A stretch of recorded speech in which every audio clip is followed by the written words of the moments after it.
My fingertips are cold, so I'm warming them in my armpits, and there's no one here to see it. So that's okay. My dignity is safe unless someone watches this back later and sees me in my weirdness. Greg, how are you doing? Nice to see you. Got to get ready for the party tonight. Good. Nice to have you here, mate. I think there's a delay between... you did see it. You saw me warming my fingertips. I think there's a delay between you actually being here and StreamYard showing me. I don't know why I'm pointing. You can't see it. There's a thing there that tells me... Actually, can you see it? If you can see it, it's probably there. A thing telling me how many people are watching. Then I can click on it to see where people are. Oh, I'll put the comments on too. Ah, dear. Oh, it's a hell of a thing. It was it's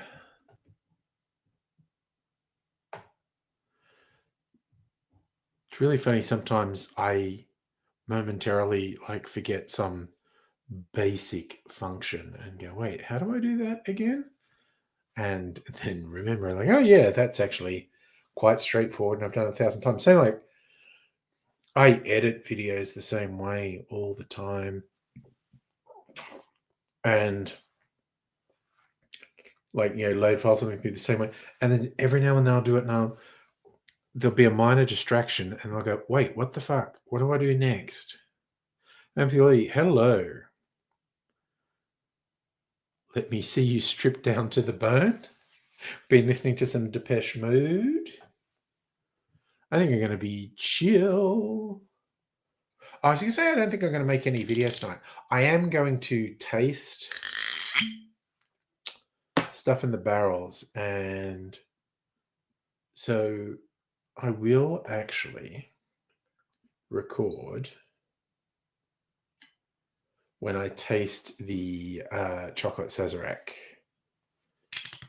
Because I've shot the first part of the video where I made it. And then I said I'll be back in 2 weeks.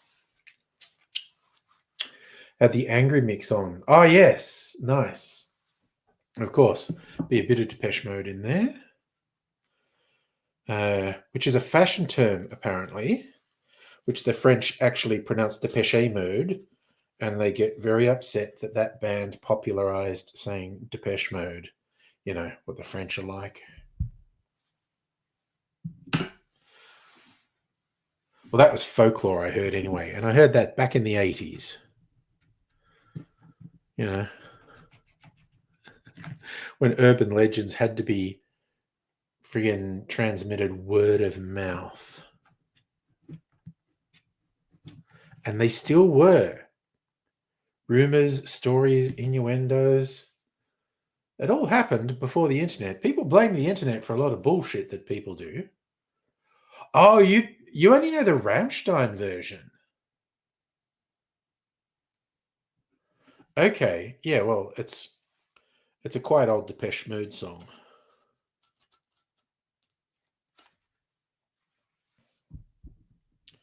Not surprised Rammstein vibe with it.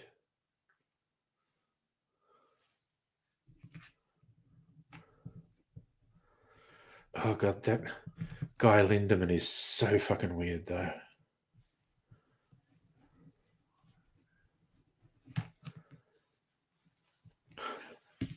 Like his solo stuff, a side project, the song I Praise Abort. It's so fucked up. And when they played in Russia and Russia was introducing all these horrible homophobic laws, and he decided to kiss a dude on stage. I don't even think he's queer, but he was just like saying "fuck you" to authoritarians. You know what? It's Friday night. I'm getting 2 cherries because I'm a special boy and I deserve it. Plus, I got some backup cherries this week, so I'm feeling extravagant. Along with my binge buying of rum, my clarified old fashioned. Man, that is good. It just has several distinct flavors and it goes through cycles in my mouth. The last lingering smoke. I'd have to go back and watch. Did I make a video of doing the batch old fashioned? I mean, it probably would have at least been on a stream, but I can't remember which one. There's this residual smoky taste, which makes me go, I must have put some peated whiskey in this. But I do not specifically remember because that would have been well over a month ago I did it. Because I did barrel age it. Might have just picked up smoke from the char in the barrel, who knows? But it definitely tastes like it's a bit peaty. It's a bit peaty, bit of peat in there. But we'll have to see. See what goes down tonight. It's a hot time in the old town tonight.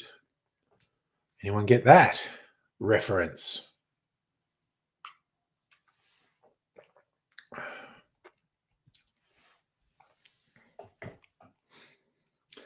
Oh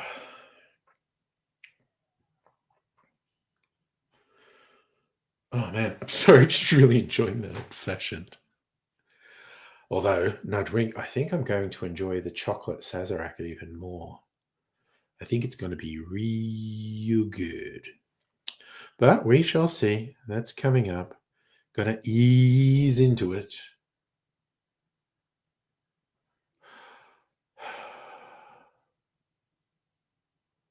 I was going to think, Home for the Elderly, now that you tipped me on to bloody Google's AI doing multiple choice quizzes.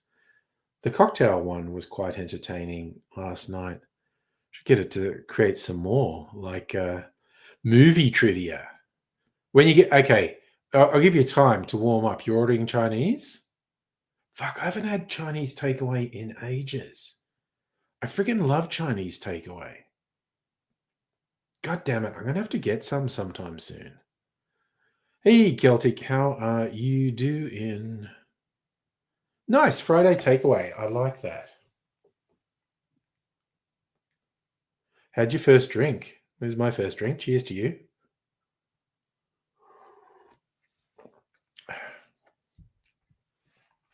Just randomly, I'm going to say, I don't know if anyone else watches these animated videos on YouTube, Kurzgesagt. Originally German channel, Kurzgesagt, German term that means in a nutshell. So they try to explain things in a nutshell. They had a good one about alcohol this week. If anyone was thinking, maybe I should give up drinking and I don't have the motivation, watch that video. It might help you. Jimmy, your partner and you currently making mead and it's strong. Oh, okay. Technically, I mean, make gin can mean a couple of different things. Technically, to make gin, you need a still. I'm not sure if you have a still. But you can also make gin by just infusing a neutral spirit with botanicals, and you can come up with your own botanical blend, which I think is quite good. I've had a drink, half an ounce lime juice, honeycomb whiskey, and gin. How was that? That actually sounds like a good combo. Honeycomb whiskey, lime, and ginger beer. Damn, that actually sounds good.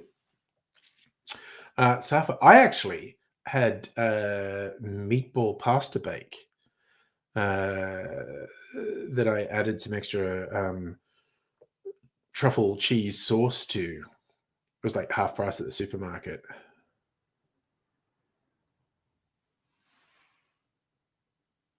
It was pretty good, but it's like fucking huge. So it's like 3 or 4 meals. Kebabs are good.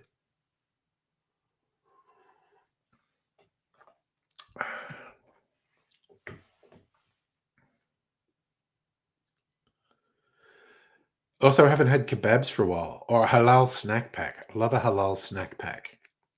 There's a pretty good place up the road from me for the halal snack packs, and I haven't had one for a while.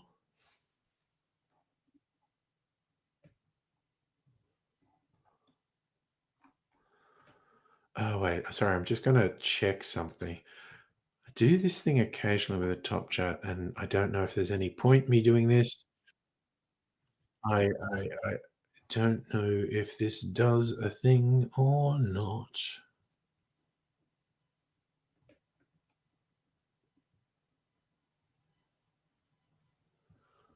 Uh,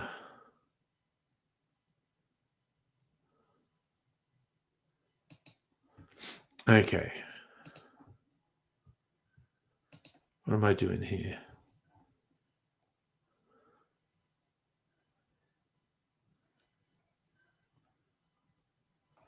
Okay, we all good in the hood.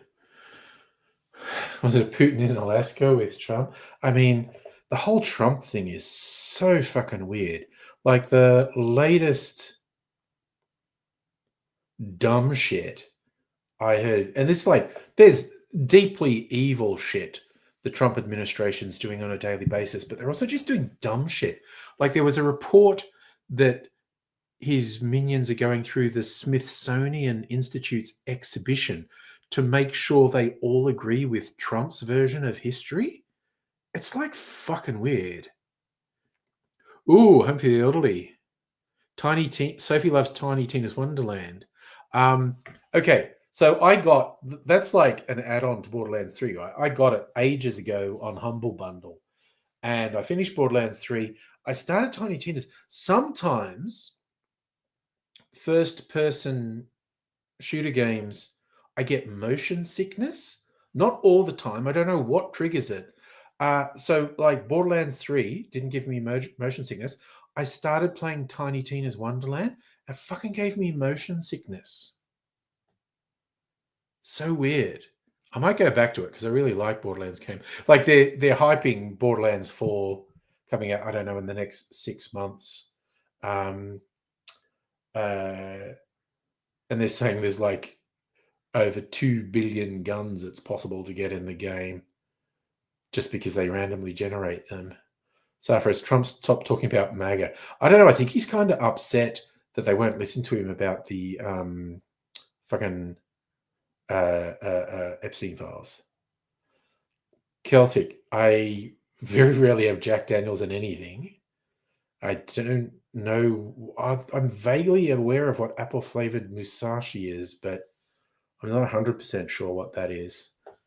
I've had the Jack Daniels or Jim Beam that's apple flavored, mind you. Battlefield 6 Fever. Yeah, I've never played any of the Battlefield games or Gears of War or any of those war games. I just tend to play fantasy and sci-fi ones. Open world games like Grand Theft Auto. $100 for see, I play games so rarely, I can wait till years after they come out and they're cheap on either Steam or Humble Bundle or something. Like I still haven't played Disco Elysium. I reckon that's something I should play on a stream at one point because I think what little I played of Disco Elysium suits my fucked up worldview. Safa, Mrs. Angry does not play first person shooters. She likes open world games. She's super enjoying the Diablo 2 remaster, which she is still playing. She just got to one of the add-ons, Lord of Destruction. Nice. Sophie is on PC watching. Hello.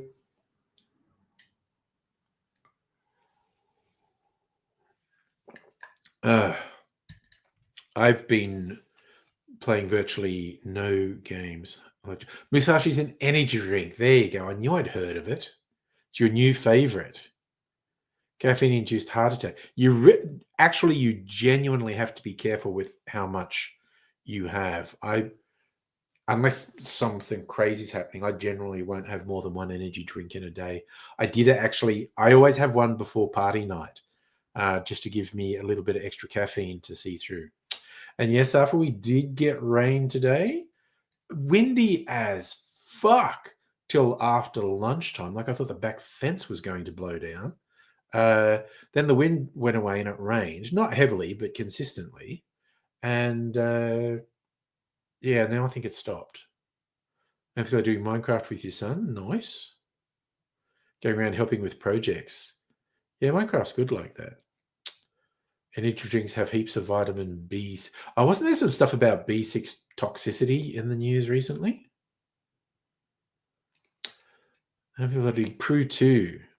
Playing weekly for 10 years. Wow. Oh no, Suffer, we get really strong wind semi-regularly.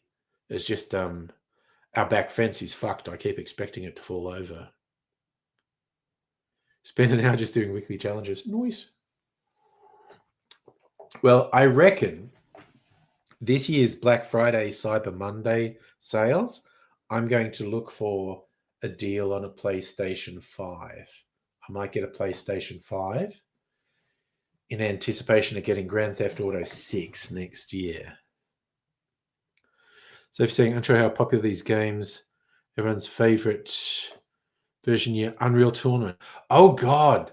I just kind of love that Unreal Tournament goes back so far. Like, wasn't there Unreal games in the 90s? I don't play them, but I know they are popular.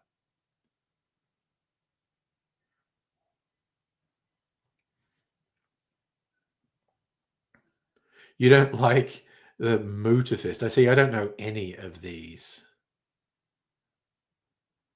Yeah, okay. Yeah, Unreal came out in '98. I thought so, and they're still doing stuff, and games are built off the Unreal Engine and whatnot.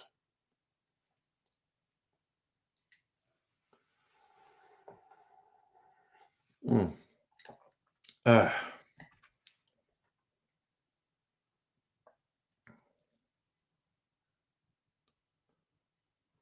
you know what? I think I should do a quick video of tasting my barrel aged chocolate Sazerac to see if I think it's right. Motorfest is Crew 2.5. Wouldn't call it Crew 3 because it's not really full complete game. Okay. Actually, just randomly talking about games, I started watching what's that one about? Oh god, now I'm blanking. It's like the car crashy game, Twisted Metal. I started watching Twisted Metal on your Plex. It's not bad. It's just I reckon it's got a pretty good vibe. And I started watching it because there's a season 2 just come out. I know, yeah, okay, Charlie, I know you're kind of keen for this one. Yeah, no, Twisted Metal's fun. I've only watched 2 episodes, maybe 3, I can't remember. But it's fun. It gets I don't know the game, but it's got a good consistent tone. I find it grating when things can't maintain a tone. Like I think I like the Deadpool movies. They maintain a tone that's both violent and funny and silly and nonsensical and almost absurdist, and they maintain it and they do it well. Not saying they're great works of art, but they maintain their tone. So many movies and shows try to do that and fuck it. Yes. Well, I freaking love a Sazerac and a chocolate Sazerac. Okay. So that's the unaged one. I've got to do a comparison test. Okay, we'll just set up. I'm just going to have these at room temperature. I'm not going to have them on ice. A couple of tasting glasses. Actually, I wonder if I do those ones. I'll use these cute mini cupettes. I think that's perfect. Okay, cupettes. Let's see, the labels haven't fallen off, have they? There's the Saz. Been in Le Barrel for 2 weeks.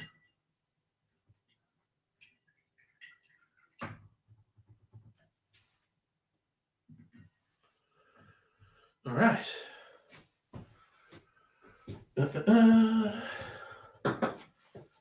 And Le Unbarreled, it says. Okay. Let's have a little look.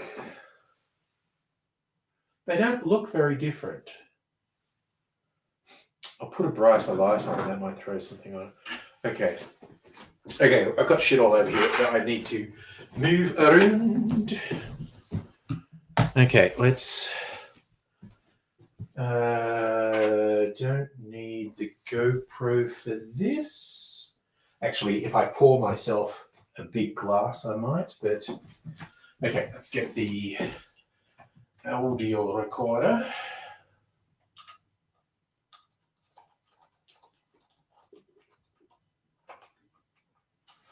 All right.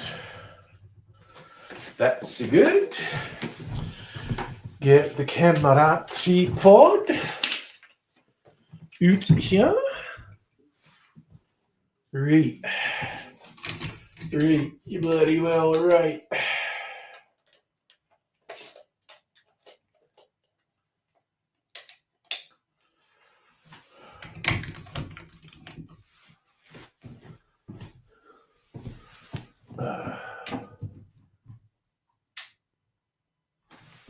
Okay. Let's line this up. All right, turn this on.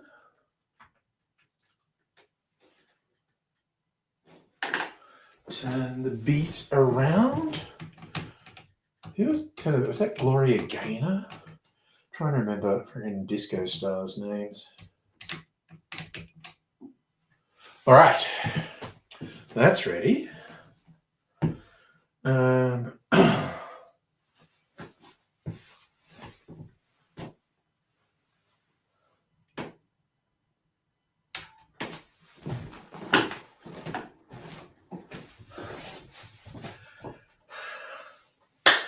It is 2 weeks later.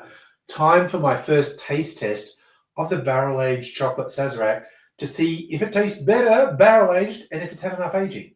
This is the unaged one. I kept some in a bottle. So this is the control. I need to taste this.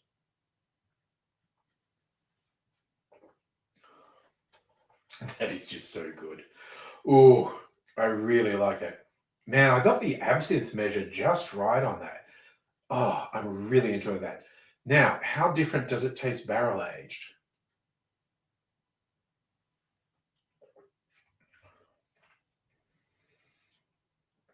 Ooh, that is definitely taking on some additional character. Man, that is good. Now, the temptation is, do I age it even longer? Is that going to make the flavors come out even richer?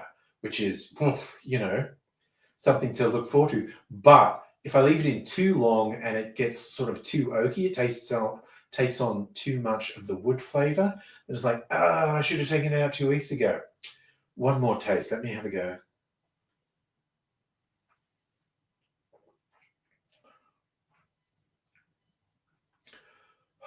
That is so good. And the unaged one.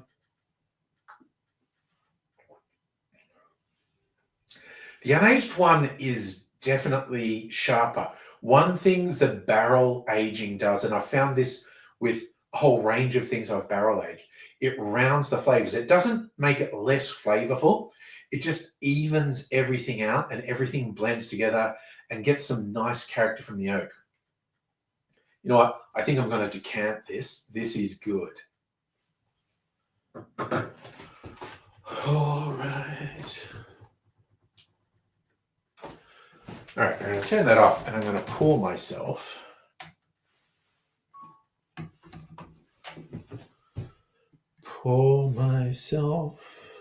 A nice big chocolate Sazerac. All right, let's do this.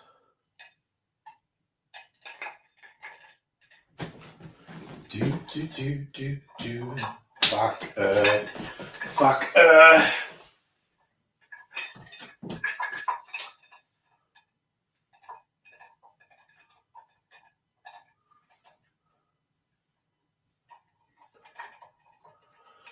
Come on, goddammit.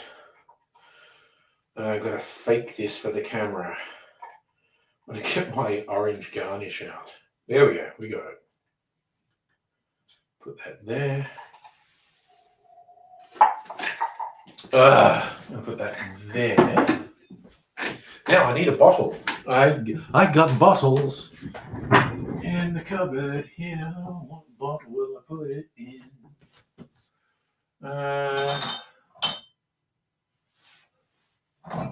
Oh, I got a nice Starburst one.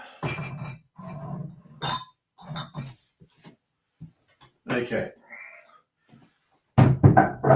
Now, I got all the bits ready. I got a funnel and I got a sieve because you get wood fragments from the barrel sometimes, which I don't want in there. So, okay.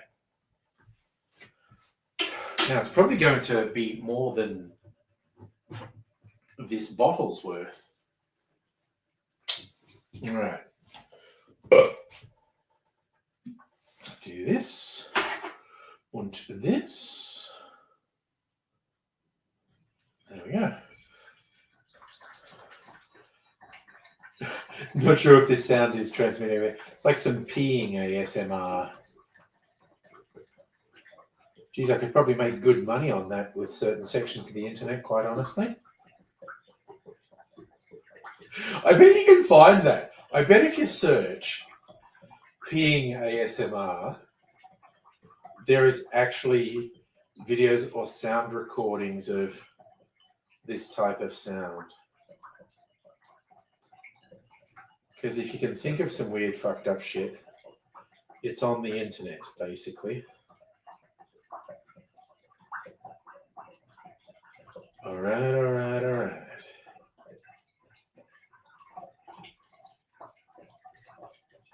Yeah, this is going to more than fill this bottle.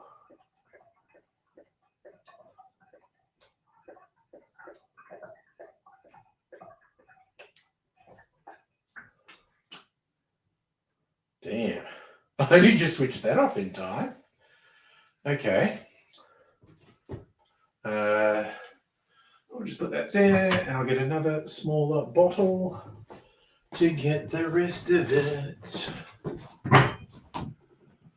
The Mr. Black bottle, maybe, with the weird occult symbols on it. I'm not exactly sure why the folk at Mr. Black go in for weird occult symbols. Oh, Jesus Christ, I really did overfill that. And, interestingly, no bits of wood or charcoal in the sieve, so maybe I was being overly cautious. But a bit more peeing ASMR for all the pee enthusiasts. Donald Trump, are you watching?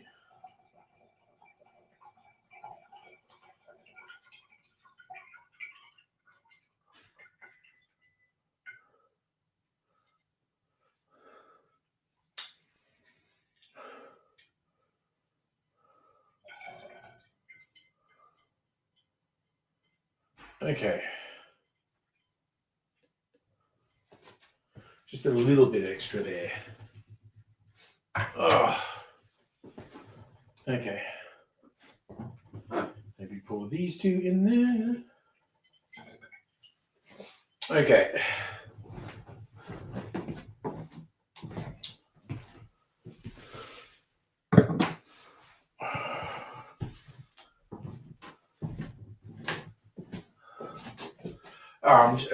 I cannot resist doing a slow motion pour over the clear ice shot.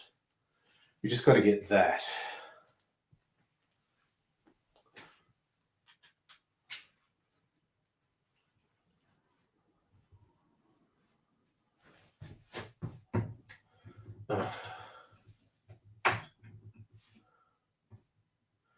So I'm also going to try something here.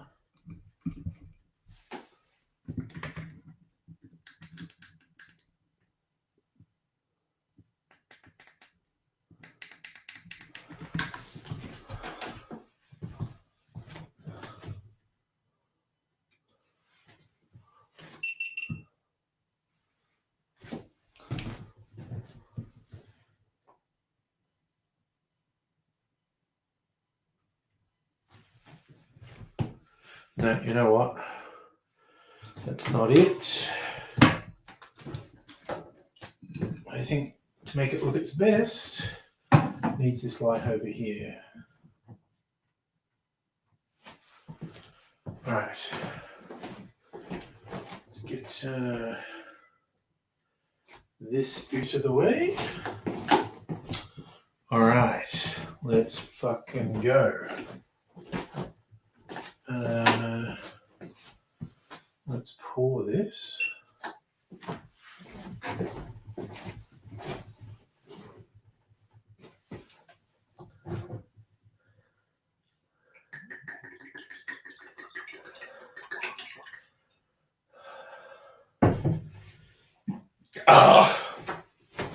Okay.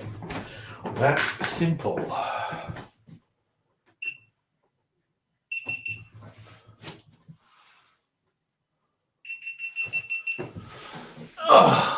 Now put this back over here.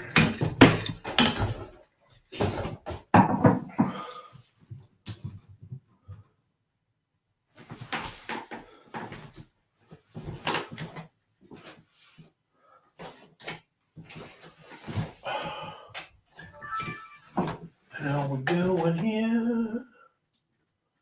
That's, yeah, low battery, I get it. I'm only going to talk for a minute. Hopefully it won't fuck up.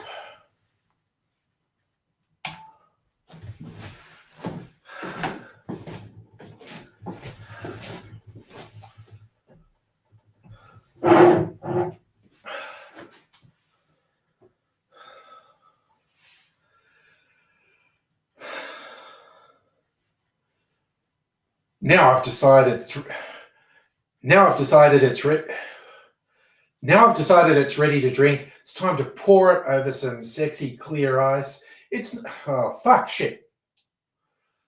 Now I've decided it's ready to drink. It's time to pour some out. A nice generous pour over some sexy clear ice. It isn't traditional to have a Sazerac on ice. You normally stir it with ice and then strain it into a rocks glass without ice. But I just happen to have this glass handy with ice already in it. And that saves me stirring it up because it's just going to sit on the ice and just tastes really good. Oh, this has worked so well. Seriously, if you get the opportunity to get like your own barrels at home to experiment with, thoroughly recommend you try it.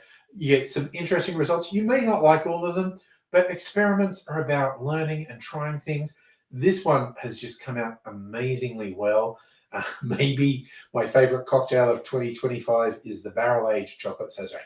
I won't cheat. I'll go through and get a different one for this year, but this is damn good. I'm enjoying it. Hope you're enjoying yourself wherever you are.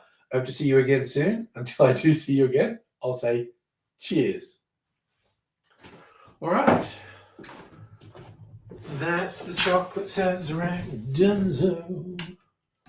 All right. Time to put stuff away. Turn stuff off. Turn that around. Okay, now I'm just going to top up this bottle. It just looks so nice. Oh, also I have a little plan of what to do. Just pour that in there. All right. Oh, maybe I'll have to pour myself another one a bit later. Anyway, okay, so I can take this label off the barrel and put it on this bottle so I don't forget what's in here. Well, look how black it is. Black is my heart. And also, I'm going to leave this barrel for a little while. I have to come up with something else to put in it, but I don't want it to dry out. So I specifically bought these jumbo bottles of cheap fortified wine, which absolutely make me... God, I felt like such an alky when I... Wait a sec. God, I was just going to cause a disaster then, I know it. Buying 2 huge bottles of cheap plonk made me feel like such an alky. Should have just given me a brown paper bag and I could have gone and drunk it in the park. This is port, or Australian tawny. Because of stupid agreements with the EU, local producers had to stop calling it port.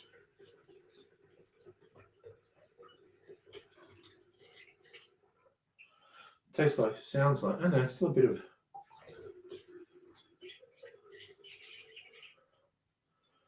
Try not to make a mess, fill it a little bit more. A little bit more. You know what, that's probably enough. Okay. Put the lid back on the tawny bottle. Put the bung back in the bung hole. And that can just sit there, absorbing a bit of character from the cheap port until I... oh wait, I want to put my garnishes back in. What am I doing here?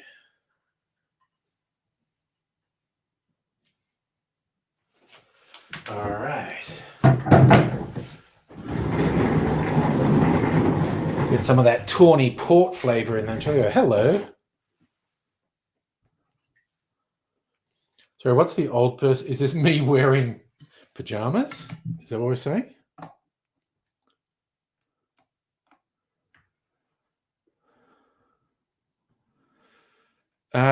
Yeah, I have a sexy ice fetish. I mean, I'll go in. Are you over the lime lemon mineral water? Oh, sorry. No, you're flicking over too. Yeah. You got to pace yourself. Hey, Pat, how's it going?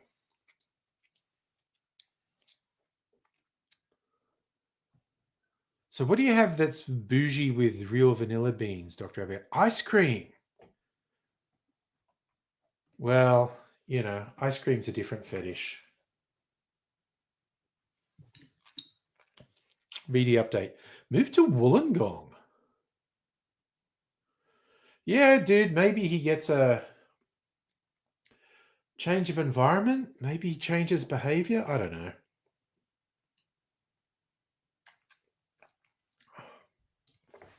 Oh, seriously, this is a drink. Every sip, I'm just going to go, fuck me, that's good. Oh, damn. It's just like the booze and the chocolate taste, and there's something underneath it. If you didn't know it was absinthe, you might not be able to pick what's underneath it, but the balance of just a little bit of absinthe in it is so good. And the 2 weeks barrel aging has just mellowed it. Well, Hempility, you're not necessarily going to have to be jealous. Like a kid watching someone eat Macca's. Used to call Coke and ice cream. Ooh. We would... the Australian tradition is to call soft drink and ice cream a spider. And there's a weird thing with the rockabilly crowd in the 50s or 60s. Oh, yeah, you call them spider as well. The rockabilly types would drink a lime spider. It'd be like lime soda and ice cream. A lime spider. Wollongong is a kind of working class town. It's a mining town. It exists because of the port and the mines, much like Newcastle in the other direction. Wollongong's a port. It's where Norman Gunston comes from, the fictional character Norman Gunston. Got it. I remember a thing on the old Norman Gunston song. The old Norman Gunston show. He had someone on, I forget who it was, but they were singing the song "I've Been Everywhere, Man. I've Been Everywhere, Man." And then they say all these places that they've been. Dun, dun, dun, dun, dun, dun, dun, dun, dun, dun, dun. And then Norman Gunston would sing his one. I've been everywhere, man. I've been everywhere. I've been to Wollongong, Wollongong, Wollongong, Wollongong, Wollongong, Wollongong, Wollongong, Dapto, Wollongong. It was just very silly. A Ferrari from Nara. Who knows? It's a wild and crazy time. God fucking damn it, that's good. You know what else was good? My fucking rum old fashioned I made last night. I am so hanging out for 2 weeks. I want to barrel age it for 2 weeks and see what it's like. Cause it's real fucking good. But yeah. I'm almost like I was this close to going, I'm not buying any more alcohol. I'm just going to drink all the alcohol I've got. We'll see how long that lasts.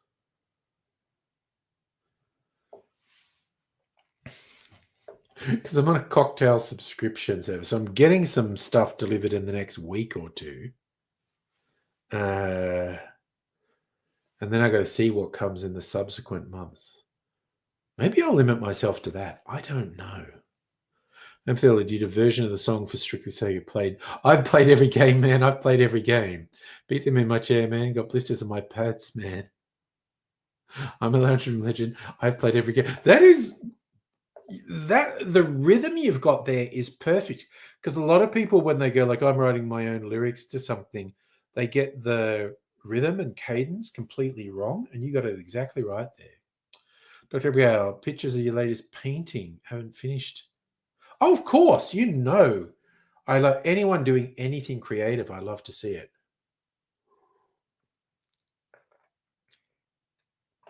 Oh, god damn.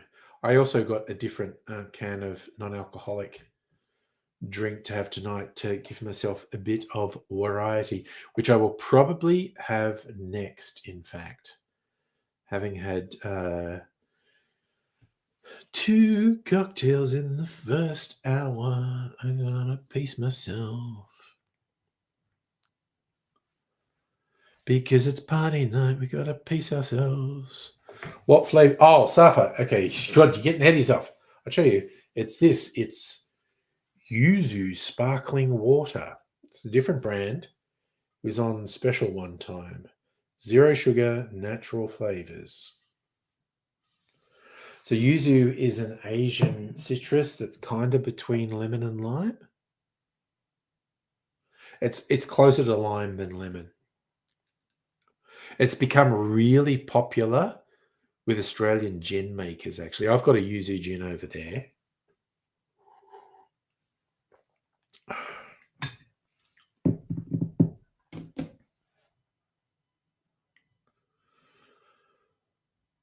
Fuck yeah, that's fucking yum. God damn it, that's good. No, this is a normal size can. This is 370ml can. I've got some stuff in smaller cans. I got a blood orange soda in skinny cans. Probably 250 mils. I've still got this espresso, non-alcoholic espresso martini. So in other words, it's a sweetened coffee. Is that what I call it? I use this to make a clarified cocktail.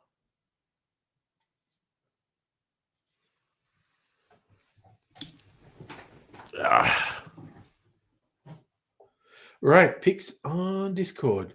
Yeah, but I mean, art for art's sake. Worry, General Neurospicy. Sorry, Charlie posted a picture with a cat. Oh, nice. Okay, work in progress. And thank you for sharing a work in progress.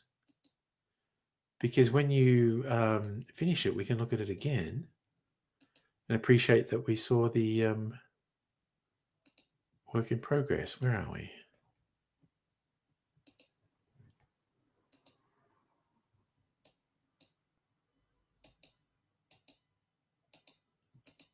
That's really cool. Thank you. Yes, got the War of the Worlds song stuck in your head now. That's some nice stuff. Thank you for sharing. Yes, Jeff Wayne's musical version of War of the Worlds. God, I listened to that so fucking much when I was growing up. Just play it over and over. I don't necessarily remember it word for word, but I remember whole bits of it. Yeah, Hope for the Elderly, I do love, that's the MGM thing, yeah? Ars Gratia Artis. And the more recent ones, when they've flashed up their uh, opening titles thing, the scroll says art for art's sake, and then it shimmers into art ars gratia artis. And that also makes me think of the old 10cc song, art for art's sake, money for God's sake. Madam Butterfly, we left the stream for a bit, but hi. You're shaping up for your Friday work, Madam Butterfly? Oh my God, it's so fucking good. Oh yeah. Charlie, I'm putting some of that in a blood bag to send to you. Honestly. Fuck. It's so good. You love 10cc? I like a lot of 10cc actually. Grew up with 10cc. Songs like Dreadlock Holiday, Life is a Minestrone. I'm not in love. I love that ballad they did. I'm not in love. That's so fucking good. And just the song and the video for Dreadlock Holiday was so good. Yeah. Also, 10cc, if you listen to some people, is a reference to the average amount of ejaculate when a man orgasms. Maybe, maybe not. Like the old hippie band, The Lovin' Spoonful. That was also supposedly a reference to average ejaculate. The Things We Do for Love, that's another great one, Home for the Elderly. Oh, nice. Your boss isn't around, Madam Butterfly. So you're hanging with us. Nice. Oh. So, yeah, fun facts, more like fun anecdotes, fun folklore, may not actually be true. But who knows? Goddamn. Yeah. I mean, honestly, Charlie, I want to send you the Sazerac just to see if you like it as much as I do, because just got to share the joy because it's so fucking yum. And maybe I'll make a bijou later. I need to drink something non-alcoholic after this, I think. Oh, just piece myself for party night. Oh, also, I was looking up different bijou recipes as well. And I got this article on Punch Drink. I do love the Punch Drink website. Look, I'll bring it up. This is just a bit of fun. The old share screen. Mastering the bijou. So I'll just do this. Okay. So, where are we? Mastering the bijou. What the fuck? Okay, I got super confused. Mastering the bijou. Okay. Original formulation, bijou, 1890s. Published in the 1895 book, The Mixologist. That's how old it is. Equal parts gin, sweet vermouth, and Grand Marnier. Not how it's made now. Ingredients then new to the States, making waves. Harry Johnson's bijou from 1900 that's lived on. His recipe swaps out the orange liqueur for green chartreuse. Hell yes. And orange bitters. Estelle Bossy never thought of the bijou as her drink, but she did think there's a way for me to make this drink something I love. Opportunity arose while developing the Francophile Drinks program at the newly opened Le Roc in New York City, where she works as a beverage director. After years of slinging Amaro and Negronis at Italian properties, including Del Posto and La Serena, Bossy was excited to create a program around herbal liqueurs, eau de vie, Armagnac, and elixirs from France and the surrounding regions. However, Bossy's training in Italianate cocktails came in handy when approaching this particular drink, though she doesn't view the bijou as a Negroni by any means. Her bijou blanc, which builds from the original equal parts formula, is akin to applying white Negroni treatment to the classic. Choice to swap out the sweet vermouth for lighter, brighter aromatized wines addressed Bossy's biggest issue with the original spec, namely it was too sweet. I don't care if it's too sweet. I'm going to fucking go for it. I'm going to go for an older, but I'm interested in this article. What I want to do, make bijou something I really liked, dry it out. To do so, Bossy opts for half ounce Blanco and extra dry vermouth. Okay, well, I don't really have that. I am going to do sweet vermouth. Original bijou calls for Plymouth gin. Okay, so I've seen all different gins recommended. Plymouth gin, different to London Dry. I've seen some people recommend what's the sweet one called? Old Tom. Uses 4 pillars Navy strength. Nice. Holy shit. Should I make it with a Navy strength gin? Jesus. Yeah, fucking maybe I will. Up the gin, bring down the chartreuse. Okay. For liqueur, Bossy's a chartreuse devotee. Didn't stop her from trying a variety of liqueurs. Experimented with subbing yellow chartreuse for green. Using a combination of green and yellow, even looking at other traditional herbal liqueurs. But she stuck with a full ounce of green chartreuse. Damn. Okay, so I need to see this person's recipe. Bijou Blanc. I'm not going to make this because I'm going to do sweet vermouth. But their recipe is Navy strength gin, 1 ounce Navy. Jesus, fuck, that's a strong drink. 1 ounce Navy strength gin, which is 57%. 1 ounce chartreuse, which is 55%. Half ounce extra dry. Jesus Christ. Holy shit, that's a strong drink. My God. But when I look at Difford says dry gin, green chartreuse. No, Difford's recipe is shit. I'm not doing that. Theliquor.com, 1.5 ounces of gin, 1 ounce sweet vermouth, 3/4 ounce green chartreuse. Jesus, you know what? Fuck it. I'm going for this Blanc thing. I'm going to make my bijou a little bit later. 1 ounce of Navy strength gin, 1 ounce of green chartreuse, and 1 ounce of sweet vermouth. And just fucking go for it. Because also, I think the sweet vermouth I've got open isn't that sweet. Dr. Abigail, William Churchill appears drinking principle could be a bit strong. Oh my God. There was a joke about how Churchill liked his martini. Churchill basically just liked a glass of cold gin. So when you make your martini, you make a decision of how much vermouth is going to be in it. And I think Italian vermouth was maybe in vogue when Churchill was drinking his martini. Rumor has it, when Churchill was at a bar and ordering a martini, he's going, yeah, put 2 ounces of gin in a glass and wave it in the general direction of Italy.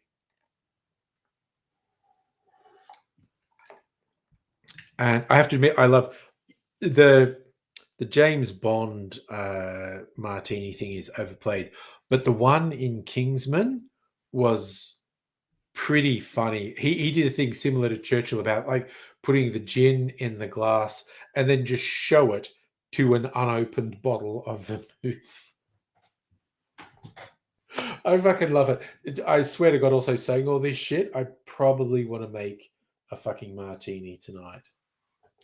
A fucking strong one. Churchill was Safa. Churchill was a piece of shit, quite honestly. Um, he's what England needed to get him through the war, but fuck. Happy Soph, and you're making Sazeracs. Oh my god. Okay, no. Okay, Payshaw's Bitters is Payshaw's Bitters, aka Creole Bitters. It's a New Orleans Bitters. This is Payshaw's. It's bright red. It's bright red. So it has a different flavor profile to aromatic or Angostura bitters. So it's really like it's the New Orleans bitters, not Creole, Safa, Creole, Creole. Choc orange basic. No. Okay, your Sazerac, put a dash of chocolate and a dash of orange. Actually, for your Saz, dash of orange, dash of chocolate.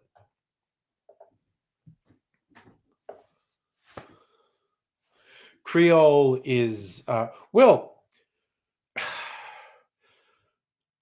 Creole can mean different things. It can mean a hybrid language.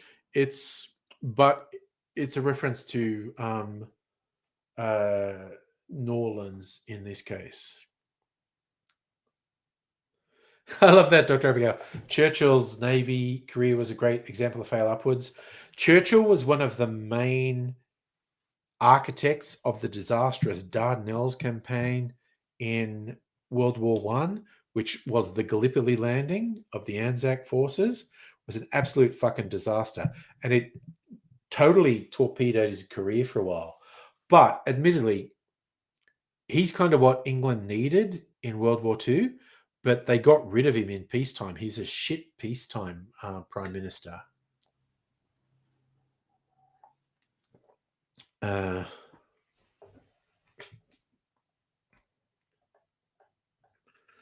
Safar, I haven't seen the chat break tonight. Also, Charlie, just in terms of bitters, if anyone was foolish enough to ask me for advice, if you're building up your home bar, it depends what cocktails you want to make, but the first bitters you want is definitely aromatic or Angostura bitters. There's a lot of different people make aromatic bitters that are in the same vein as Angostura, but that's the first one you want. I think the second one you want is orange. And what you get after that depends what you want to make. Peychaud's is a very particular sort of bitters. The third one, if you're going to be crazy and get three bitters, should be either chocolate or Peychaud's, I think. Well, look, let me count my bitters. 1, 2, 3, 4, 5, 6, 7, 8, 9, 10, 11, 12, 13, 14, 15, 16, 17, 18, 19. Okay, I've got 20 bitters. I've got 20 or more bitters there because I'm a fucking idiot. Yeah, chocolate is a good third choice. I would throw out chocolate or Peychaud's for the third choice, and the fourth, yeah, get Peychaud's. It's very interesting. Was that Dr. Abigail? Who the F recruits Daleks as soldiers for? Oh my God. That was that fucking episode with Churchill and the Daleks was so good. The Daleks serving tea. It was so fucking funny. Would you like some tea? But what was particularly funny in that is at the end of that episode, they introduced the Mighty Morphin Power Daleks. Safa, the Power Ranger Daleks, definitely. And everyone went, no, that's a shit idea. And what I love the bit, they never used it. They introduced the Power Rangers Daleks, which was not a terrible idea, but everyone went, yeah, no, that's shit. And they never used them. It was all just regular Daleks from then on. I think that was hilarious. Oh yes, the jammy dodger was the thing. Okay, so I actually do not have uh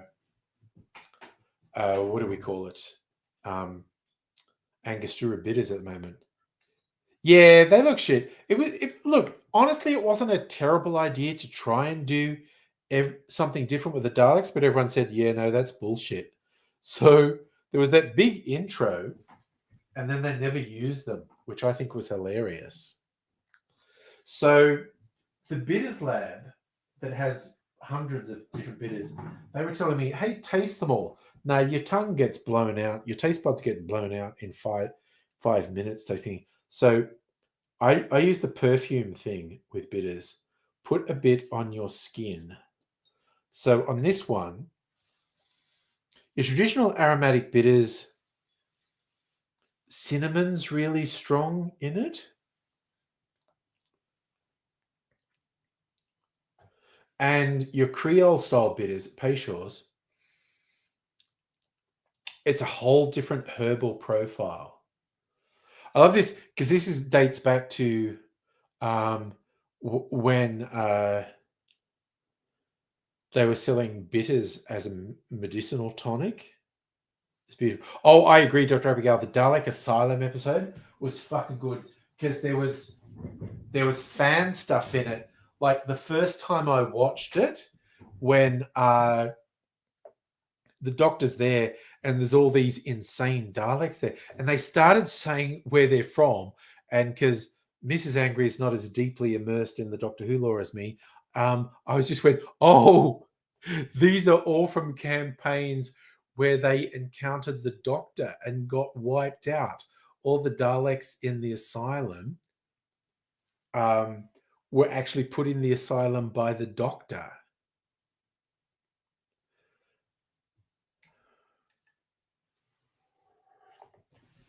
And yeah, the thing with what's her name, who became the companion, that was so fucking good. That was such a good episode. I did actually see your birthday was coming up, Pat. Yes. Yeah, that was Safa. That was the lead into Clara. Like Clara didn't exist yet, but that was like proto Clara. Run, you clever boy, and remember. But the fucking payoff was, I agree with you. That God, now you've made me want to go back and rewatch that one, Dr. Abigail. That was so good.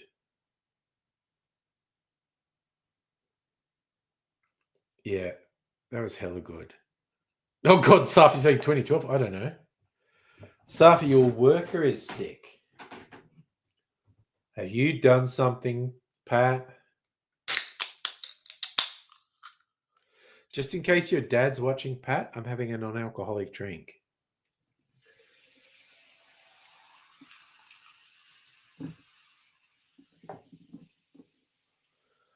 Ooh, it just fills my glass perfectly with all the ice in it. Nice. Nice, nice, nice. Sure, Pat, you say you didn't do anything to your worker, but that's exactly the sort of thing someone would say who had done something. Just saying. Mhm. Thanks, Safa. I have plenty of ice at the moment. Ooh, gosh. That is a very good philosophical question, Dr. Abigail. If your worker's sick, that means they can't work. So are they really a worker? Damn. Very good philosophical question. Yum. Okay, that yuzu sparkling water is good. Just very lightly flavored. You're going to see a movie next week, Pat. Does that mean you didn't actually see a movie this week? God, I thought you saw movies every week, man. But that's cool. What have I watched in the last week? Mrs. Angry and I are getting really into Deadwood. I did watch a few other things. I have to see, man. Who knows what I'm going to watch for recovery tomorrow morning?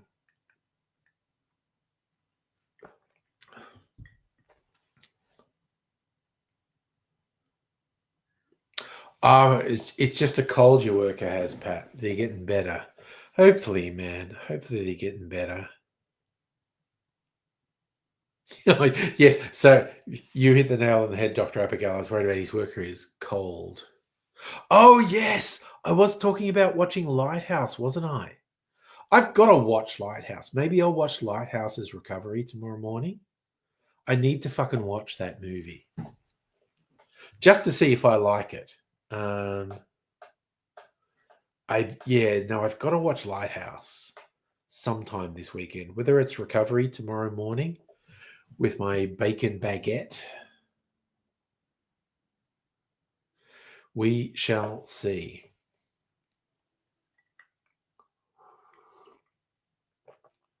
God, I've been mixing up so much stuff on your Plex lately, Charlie. Watching Better Off Ted, which was a fucking brilliant comedy series that deserved better. Only lasted 2 seasons. I think it was too smart for its own good. Uh, I've been watching a bit of Dead City, a Walking Dead spin-off. Do you have? Sorry, do you have the? Um, there's another Walking Dead spin-off, Daryl. Do you have the Daryl Dixon spin-off on Plex? I don't know if that was a series or a movie, but there's been 2 Walking Dead spin-offs, Dead City, which I've started watching, which is not bad. It does the annoying thing where people get killed in really stupid ways, and I was like, how the fuck did you survive 10 years of the zombie apocalypse just to fucking die? You've never heard of Daryl Dixon. See if you can find it. Daryl travels to fucking France and does some shit with nuns in France. Yeah, it's either a series or a movie, and I don't know which. I love that you do that. I just mentioned something, and Charlie goes, "Yeah, I'm adding that." Uh,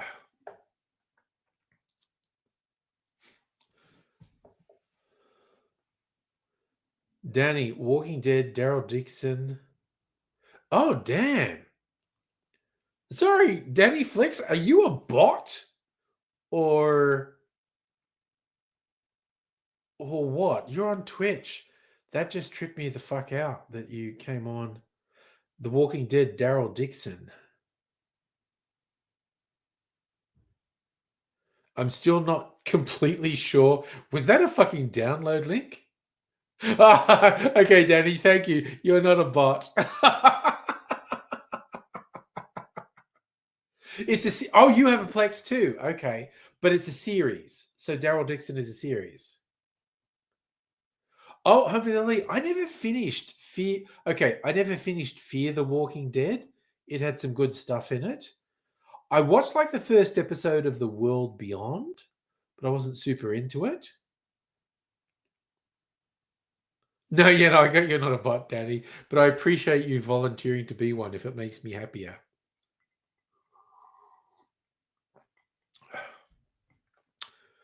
And honestly, maybe I don't know. Maybe I should watch The World Beyond because it was an interesting premise.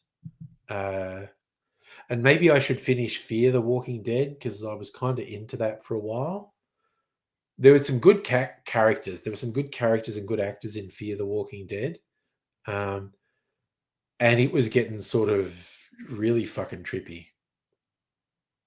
Oh, okay, Danny, Deadwood. It was very interesting. So I started watching it with my other half, and because the swearing is so full on in Deadwood, and we both went, "Is that period accurate?" We looked it up, and it isn't.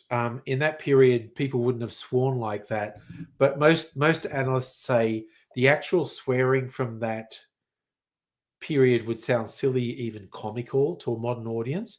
So, what the makers of Deadwood are trying to do is communicate a vibe. They're trying to communicate how rough as guts these people in Deadwood were. So, they're using modern levels of swearing that are not period accurate.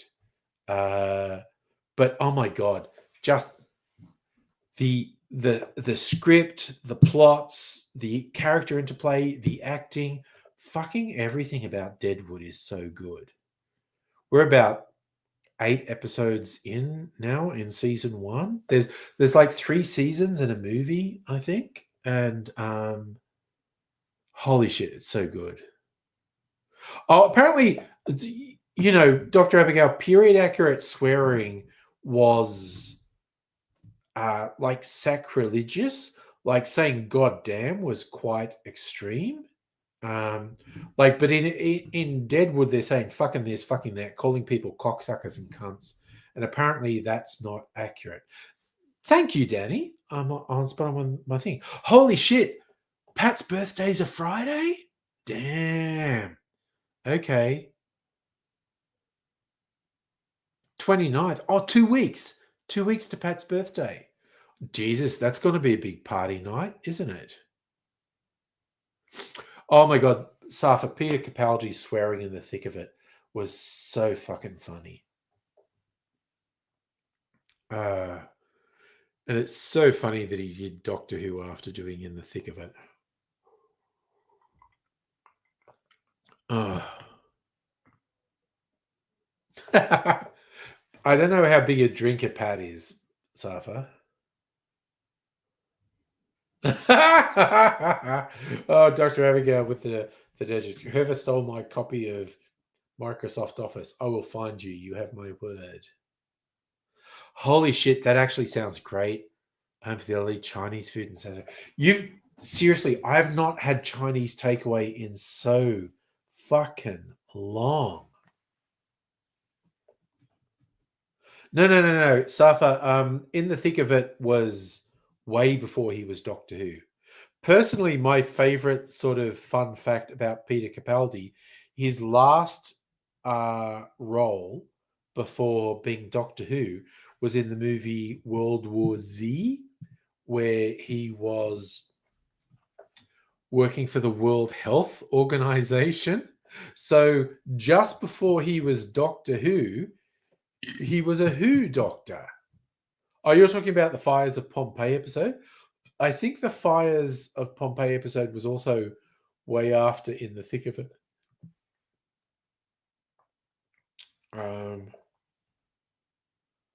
Oh shit. God, I have this kind of vibe of wanting to rewatch old Doctor Who, but that I don't want to just sit on the lounge my whole life watching shit, even though there's a bunch of good shit to watch. Ooh, okay. Hopefully, Soph's asking my favorite Chinese dish. Um, I guess I'm super pedestrian white guy. Like, but I mean, we have so many good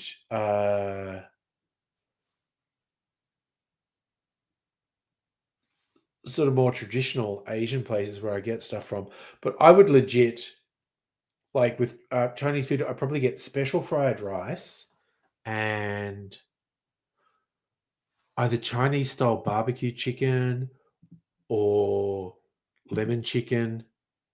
Sweet, like I legit go for really ridiculous stereotype stuff like honey chicken, sweet and sour pork. Safra, I fucking love Chinese fried rice, honestly. I would legit just have a huge fucking bowl of special fried rice where they chuck everything in, like chicken and ham and veggies. I would just have a big fucking bowl of special fried rice any day of the week. It's so good. Was Karen Gillan an extra in Bad Wolf in Donna's Ark? I don't think so. Oh no, Karen Gillan wasn't she? She was definitely an extra. She was a cultist. Was that in Turn Left? Which is possibly Donna's best ever episode. That episode is fucking incredible. Like literally Donna, the buffhead, saving the universe. And when she does it and she throws off the thing, and like the witch character going, "Who are you? What are you?" I mean, Turn Left is such a fucking good episode. Hopefully, Sophie got honey chicken. Yeah, honey chicken fucking rocks. Singapore noodles, also good. Oh, I fucking love salt and pepper squid. I'm not a duck fan, actually. Okay, so that's the one thing. I'm not a duck fan, but salt and pepper squid, honey chicken, Singapore noodles, fried rice, all good. Pat going to a friend's birthday party. He's turning 30. Are all your friends babies, Pat? I'm queuing up for my 60th birthday. God damn. Yes, Dr. Abigail has a strong emotional connection to duck, so keep any talk of eating duck on the down low.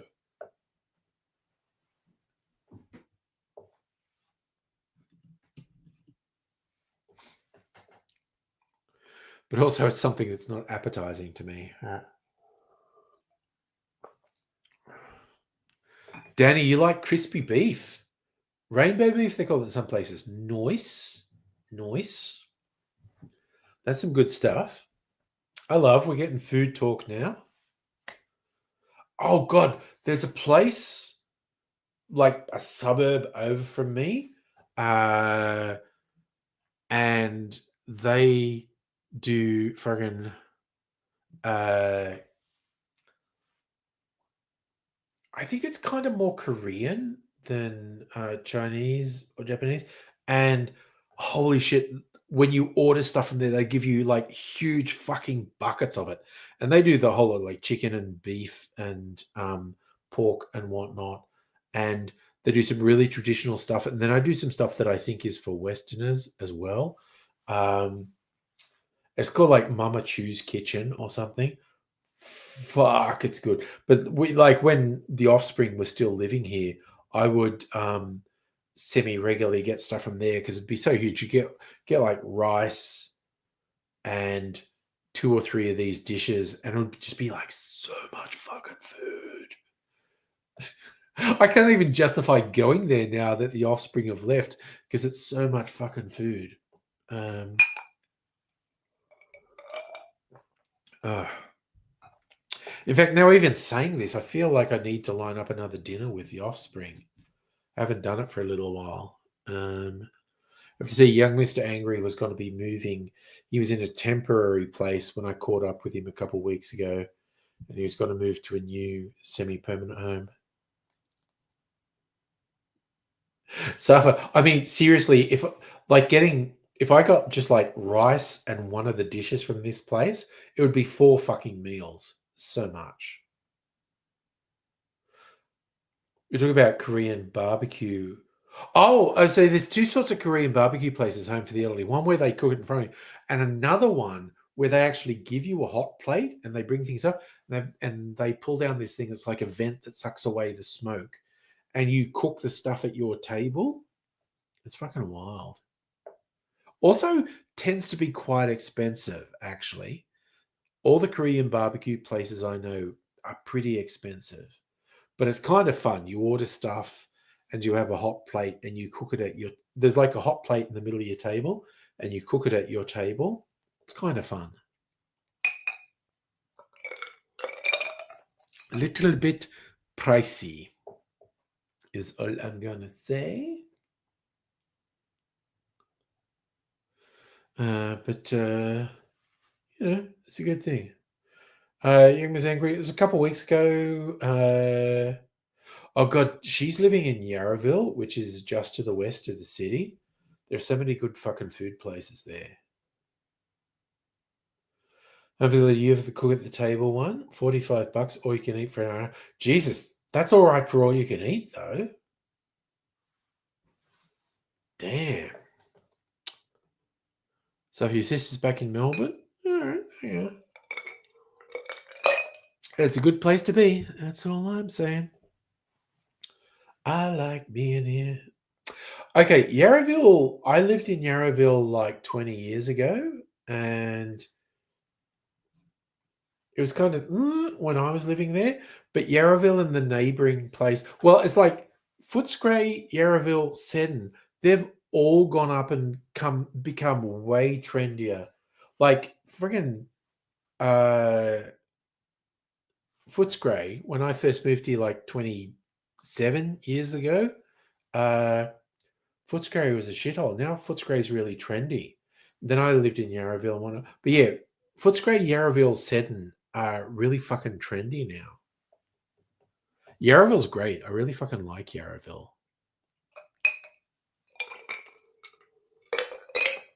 I'll have to see if I'll have to hit him up for a catch up in the next week or two. Oh god, when I was in Footscray, it was so fucking dodgy. Drugs, violence, murders.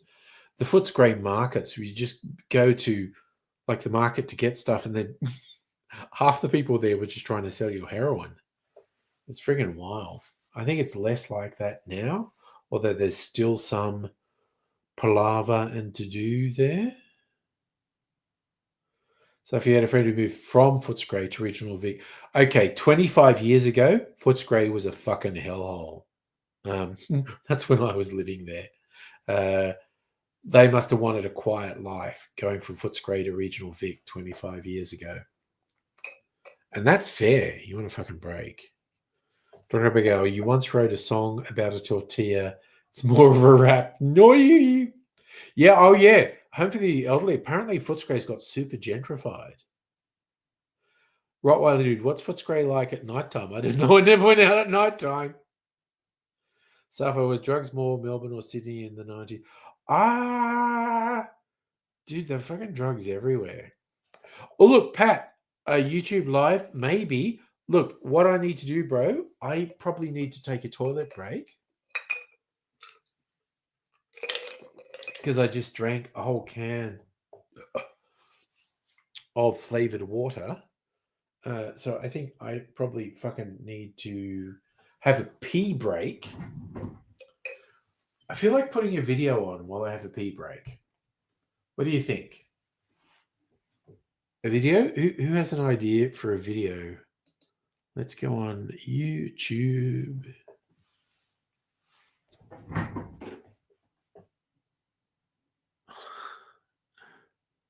Julie Norkie, she's really funny. My videos on YouTube.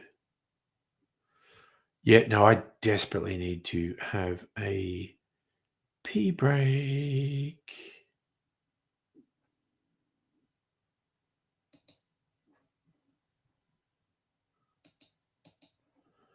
Okay, videos. Popular. Okay. I need a video that's long enough for me to take. Oh, a chameleon eating crickets. Viewed 500,000 times. I feel like I need to put that on. That's kind of neutral. Dr. Abigail, you want a Dalek video? All right. I'm going to look up Dalek. How many Dalek videos do I have? Funniest Dalek in the universe, 2.5 minutes. Drop Dalek down in the dumps, a minute. Dalek flight safety video, that's 4 minutes. That's enough for me to take a pee break.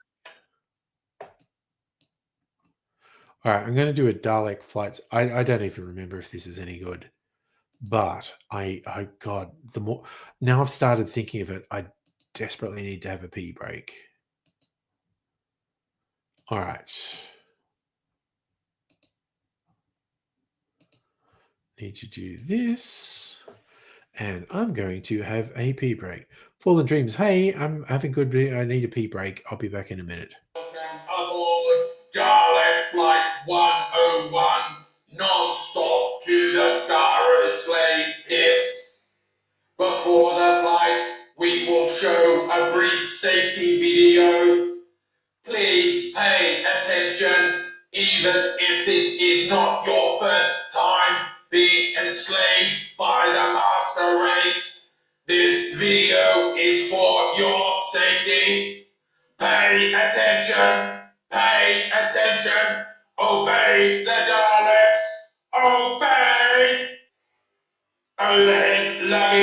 compartments will not be required, as prisoners are not permitted any luggage. If you still have luggage in your possession, please attract a Dalek flight attendant who will arrange for your immediate extermination. Please note that smoking is not permitted on any Dalek craft. Toilets are fitted with smoke detectors. Punishment will be swift for those who transgress this restriction. The Supreme Dalek has pronounced the ultimate penalty for those who breach the no smoking rule. If you are such a pathetic example of an inferior life form who cannot wait for your addiction to be fed, please signal a Dalek flight attendant who will incinerate your lungs. Trust me, it's quicker and less painful than the cancer that is waiting for you. In the unlikely event of an emergency, and the even less likely event that we care if you live or die, an oxygen mask will drop from above you. Fix the oxygen mask over your mouth and nose and tighten it with the elastic straps.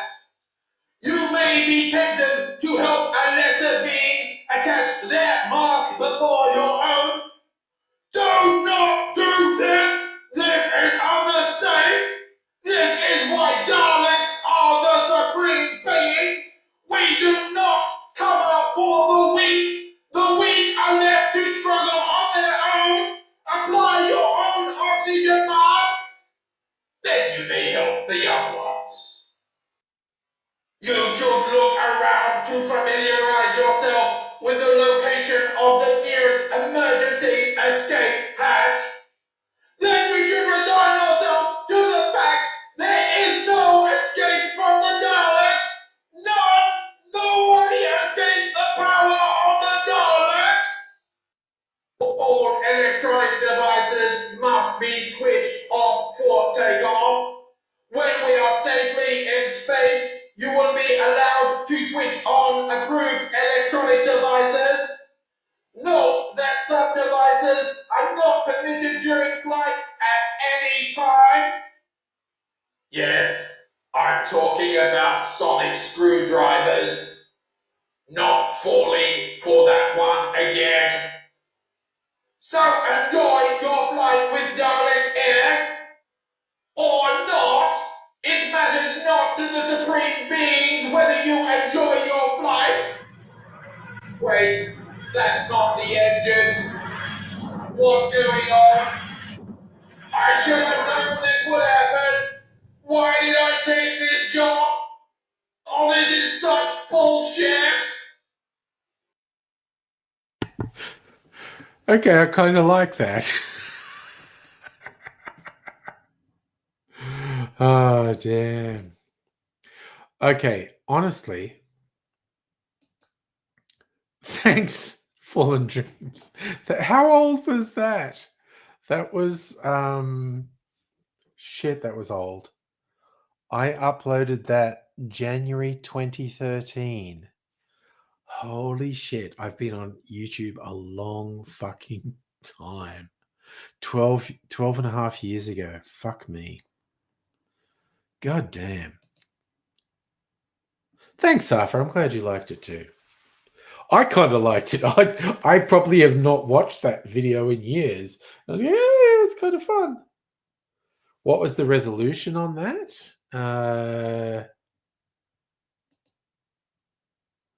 It's in 1080p. So, HD.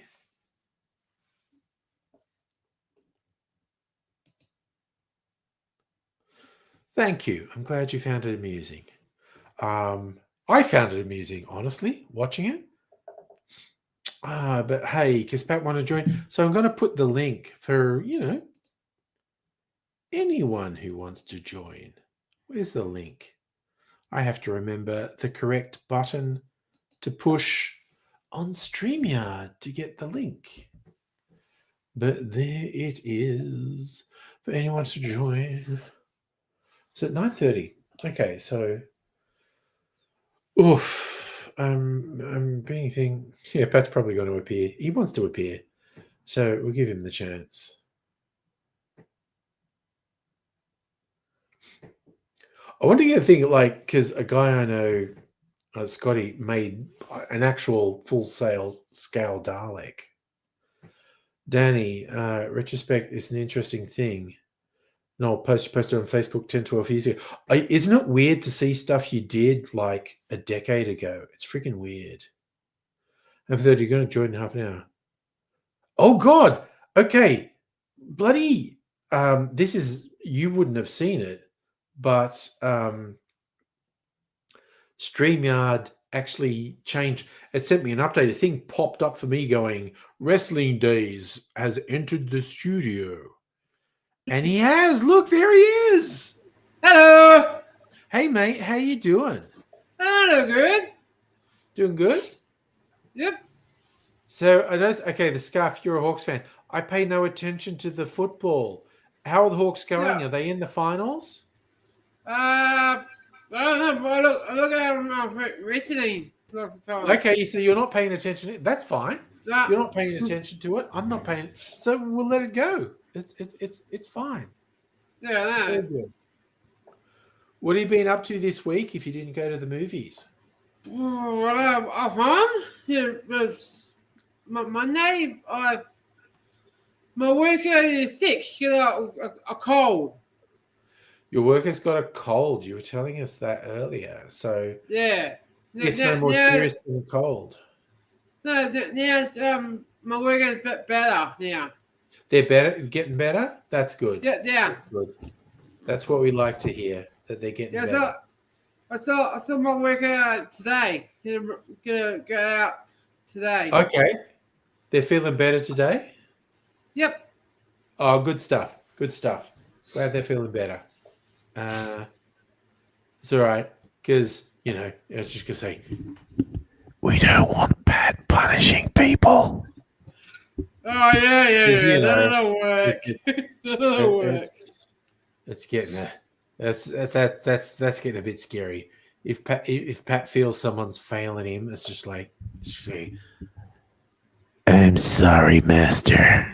It's like Yeah, that'll work.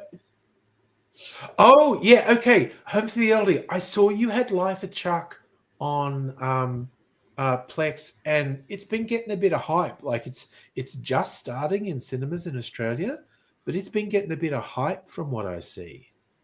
Huh? And yeah, Safra, I'm doing a bit of angry ASMR there. Oh, there you go. Oh God! Oh, Home for the elderly with the dad jokes. After duck watching, I thought I'd chuck it on. Life of Chuck, I'll chuck it on. I was like, damn, okay. That's I remember the guys. That's a Tom Hiddleston movie, yeah. I don't know. Commodore 64 movie. Oh, okay. Yeah, see, that's the thing, Dr. Abigail. When movies get really hyped, it can disrupt your viewing of them. The one that always comes back to me, and I have to rewatch it because I think it was actually a good movie, but I think it was overhyped. The movie Parasite. I need to watch. Oh, Danny, I haven't watched Alien Earth yet. I'm hearing good things about it though. Oh, I didn't say that. I was just seeing stuff. People were talking up Life of Chuck a bit. I may well watch it this weekend. But yeah, I sounded out Mrs. Angry on Alien Earth. I said, hey, do you like the Alien movies? And she said, yeah. I said, okay, because Mrs. Angry is often not into the violent stuff, and I'm into the violent stuff. And I said, oh, That's familiar with that. There's a streaming series starting, Alien Earth, which is like, worst case scenario, alien xenomorphs land on Earth. And she's going like, yeah, okay, we'll give that a go. So we will try out Alien Earth and see what it is.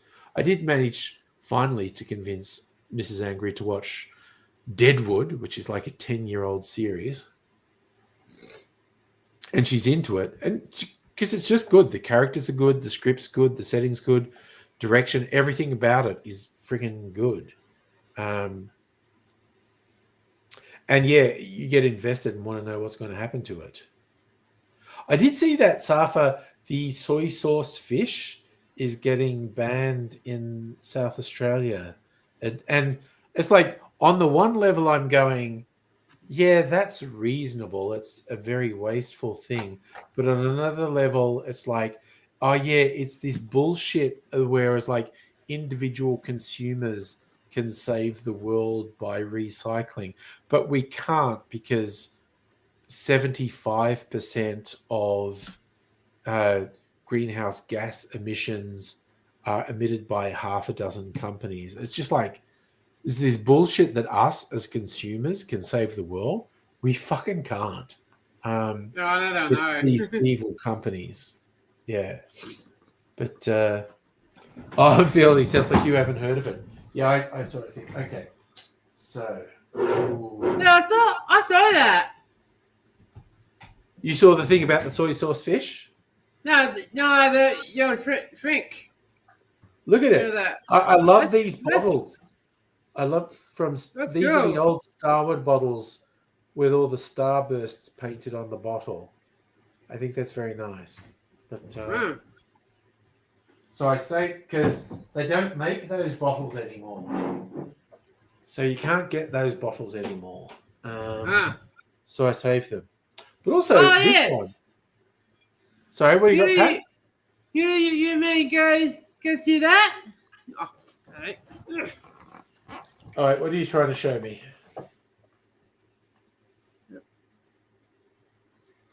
Let it show. What is that? I don't know what that is. Oh, no, Let no, it that's all. show. Is that what is that about? Oh, no, it's, you may go. Is that a Disney thing or No, don't no, um, morning. okay? I'll take your word for it. Yeah, I don't know. It's cool, weird. So weird.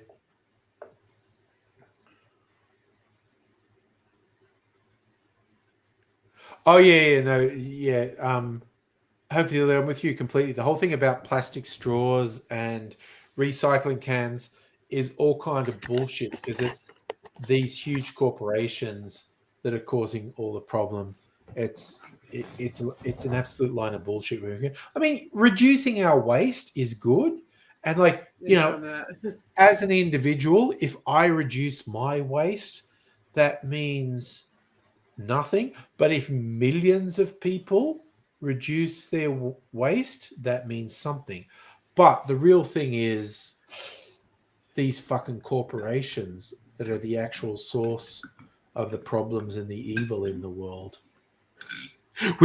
Sorry, there's a thing at a meeting at work where we'd started talking about geological surveys and whatnot, and oh, is this special information? And I went, oh god, you've just triggered a thing in my head about how Gina Reinhardt should not have any money from mining because a dad Lang Hancock actually illegally claimed mining licenses in Western Australia because he used government survey information and lied. And so Gina Reinhardt should not have any money. It's all fucking bullshit. I swear to God, I become world dictator. I'm just going to march these people into a fucking volcano. I swear to God. I'm going to go old school Aztec, build a temple and the plutocrats and the oligarchs who are exploiting people. I just get the worst one and take them up to the temple and just fucking lop their head off. And as their head bounces down the steps of the pyramid, I go, see, the rest of you, pay your workers. Stop exploiting people. I'll send Pat around to sort you out. Then you'll be sorry. Well, man, no, I don't. Don't No, worry I about it. We're don't. going to drought Victorian water restrictions. Oh yeah, it wasn't domestic. It was like ridiculous industrial uses of water was the real fucking problem. Yeah. Oh, Danny, this is me being mildly angry. I could really go on a friggin' tear if I got in the mood. Yeah, I know your face, Izzy. Yeah, but I know your face. it is legit. Like the shit that gets pushed on us as individuals. And look, it is a good thing if we as individuals conserve water and reduce waste. And that is all good things for us to do. But in terms of saving the world, we've got to fucking put a leash on these corporations who are causing all the fucking damage.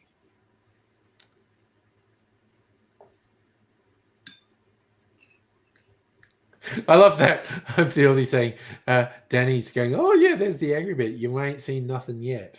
But baby, you ain't seen nothing yet. Safra, I don't know what you mean about when did recycling come into effect in Australia. But, yeah, it's complex. Danny, spot on. Unless we do it as a collective. It's like putting shit up here. Look, again, it's great for us to do good things. But we've got to hold the real culprits to account. Oh god, Dr. Abigail coming in with the dad jokes again. Poured root beer into a square glass. Now you just have beer. Oh, nerd humor. I fucking love nerd humor, honestly. Oh, hopefully you're talking about separate recycle bins came in 88. Yeah, I don't even know if recycling is even happening or if they're just burning it. I don't know. It's very hard to be sure when we're being sold bullshit and when there are genuine productive alternatives. Okay, so Anthony, just for your information, what I'm drinking now is the unbarrel aged chocolate Sazerac, which is good, but the barrel aged chocolate Sazerac is fucking the tits. Maybe you should wait 2 weeks and no, wait, I don't even know what I'm drinking. Don't get that one drunk. I mean, honestly, Pat, yes. What now? Pat's my conscience. I'm just trying to find if there's a little bottle somewhere. Where is it? Oh no, it's here. Okay, no, that was. Sorry. I'm just wandering. I'm just wandering around on my chair with wheels. Yeah, get that old man.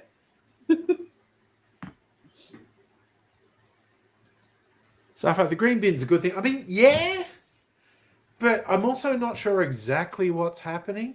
I'm never sure when we're being sold shit. Like, okay, are councils really doing something with compostable rubbish,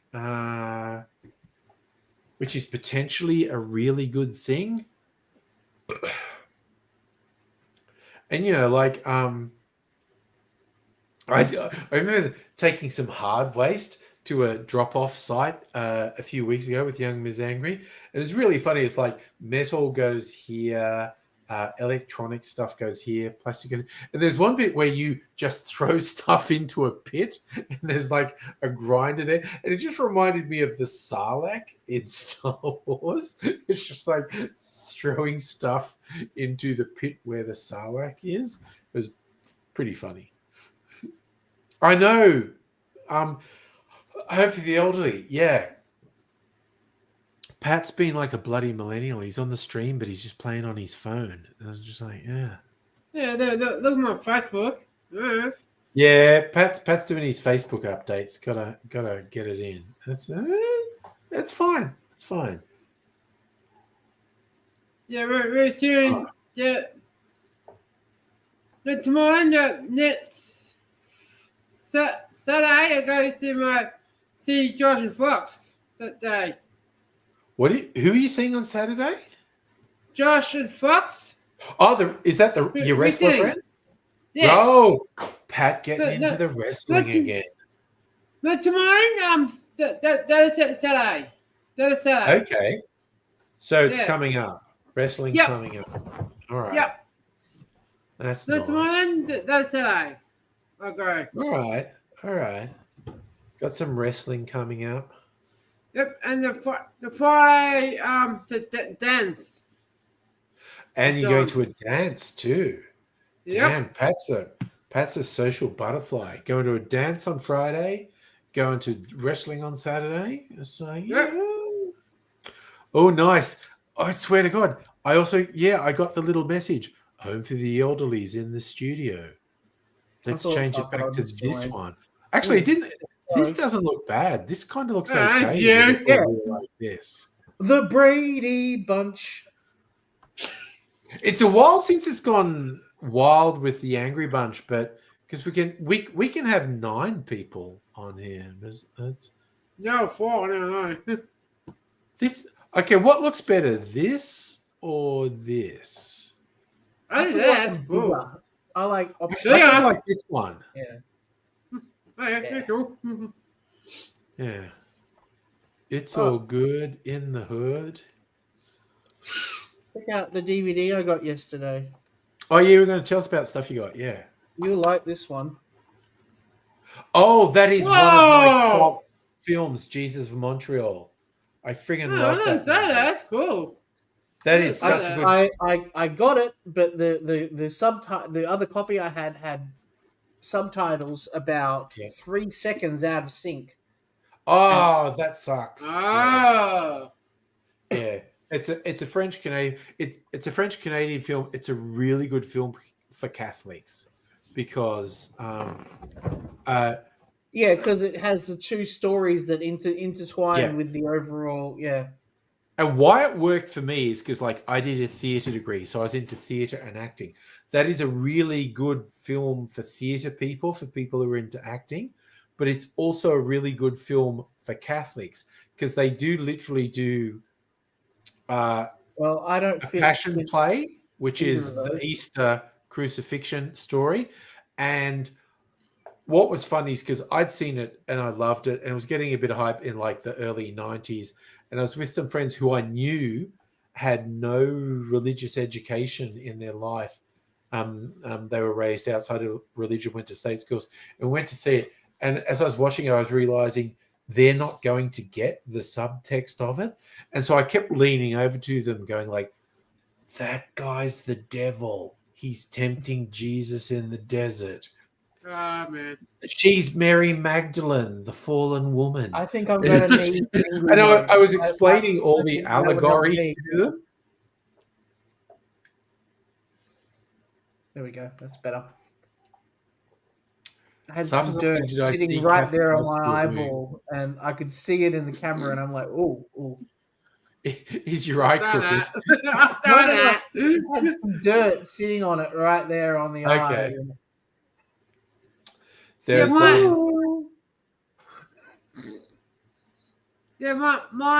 my sister's son, dog, Millie, this is me. Get a cut. You're there. Sorry, Oh, your sister's son did what? He cut He you? scratched him, like with his biting or with fingernails. Dog. It's a dog. Oh, dog. Okay. Hello. Oh, Yeah, okay. Hello. my sister's Hello. son's dog. Hi, Dr. Abigail.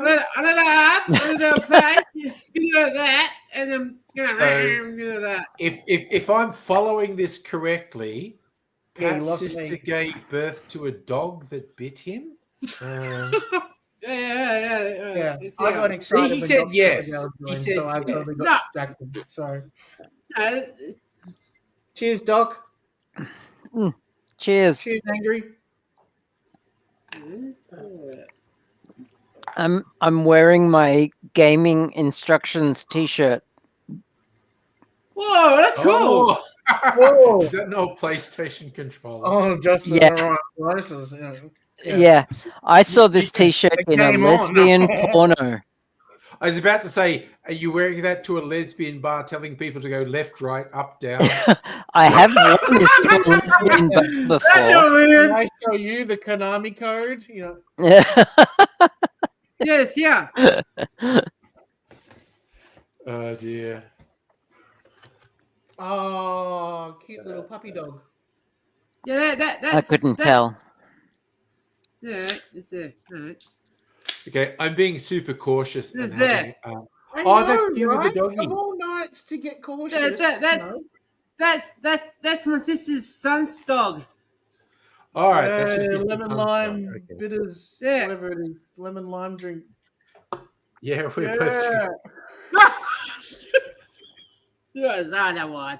I'm just like, And- I'm feeling it. And we're both drinking Sazeracs too. Yeah. We're both drinking Sazeracs and lemon lime mineral water. It's just like, damn. And my sister's dog, my sister's son's dog, ate my ears. You know, that plugged my ears. You know that. Your sister's son's dog bites your ears? Yeah, play eight play ears. You know that. I don't know Okay. you know that. That's You okay. know that play. That's getting weird, but that's fine. You know that play. You know play. It's just a girl. Sorry, I wasn't going back to the chat from a few minutes ago. Safa's going like, "Do you see Kathy?" I don't know what he's talking about. It maybe I think it's the Kentucky Fried Movie that has a little featurette. Catholic Oh high yeah, school with girls the in trouble. the chick in the shower. You know, Yeah. yeah. Catholic high school girls in trouble.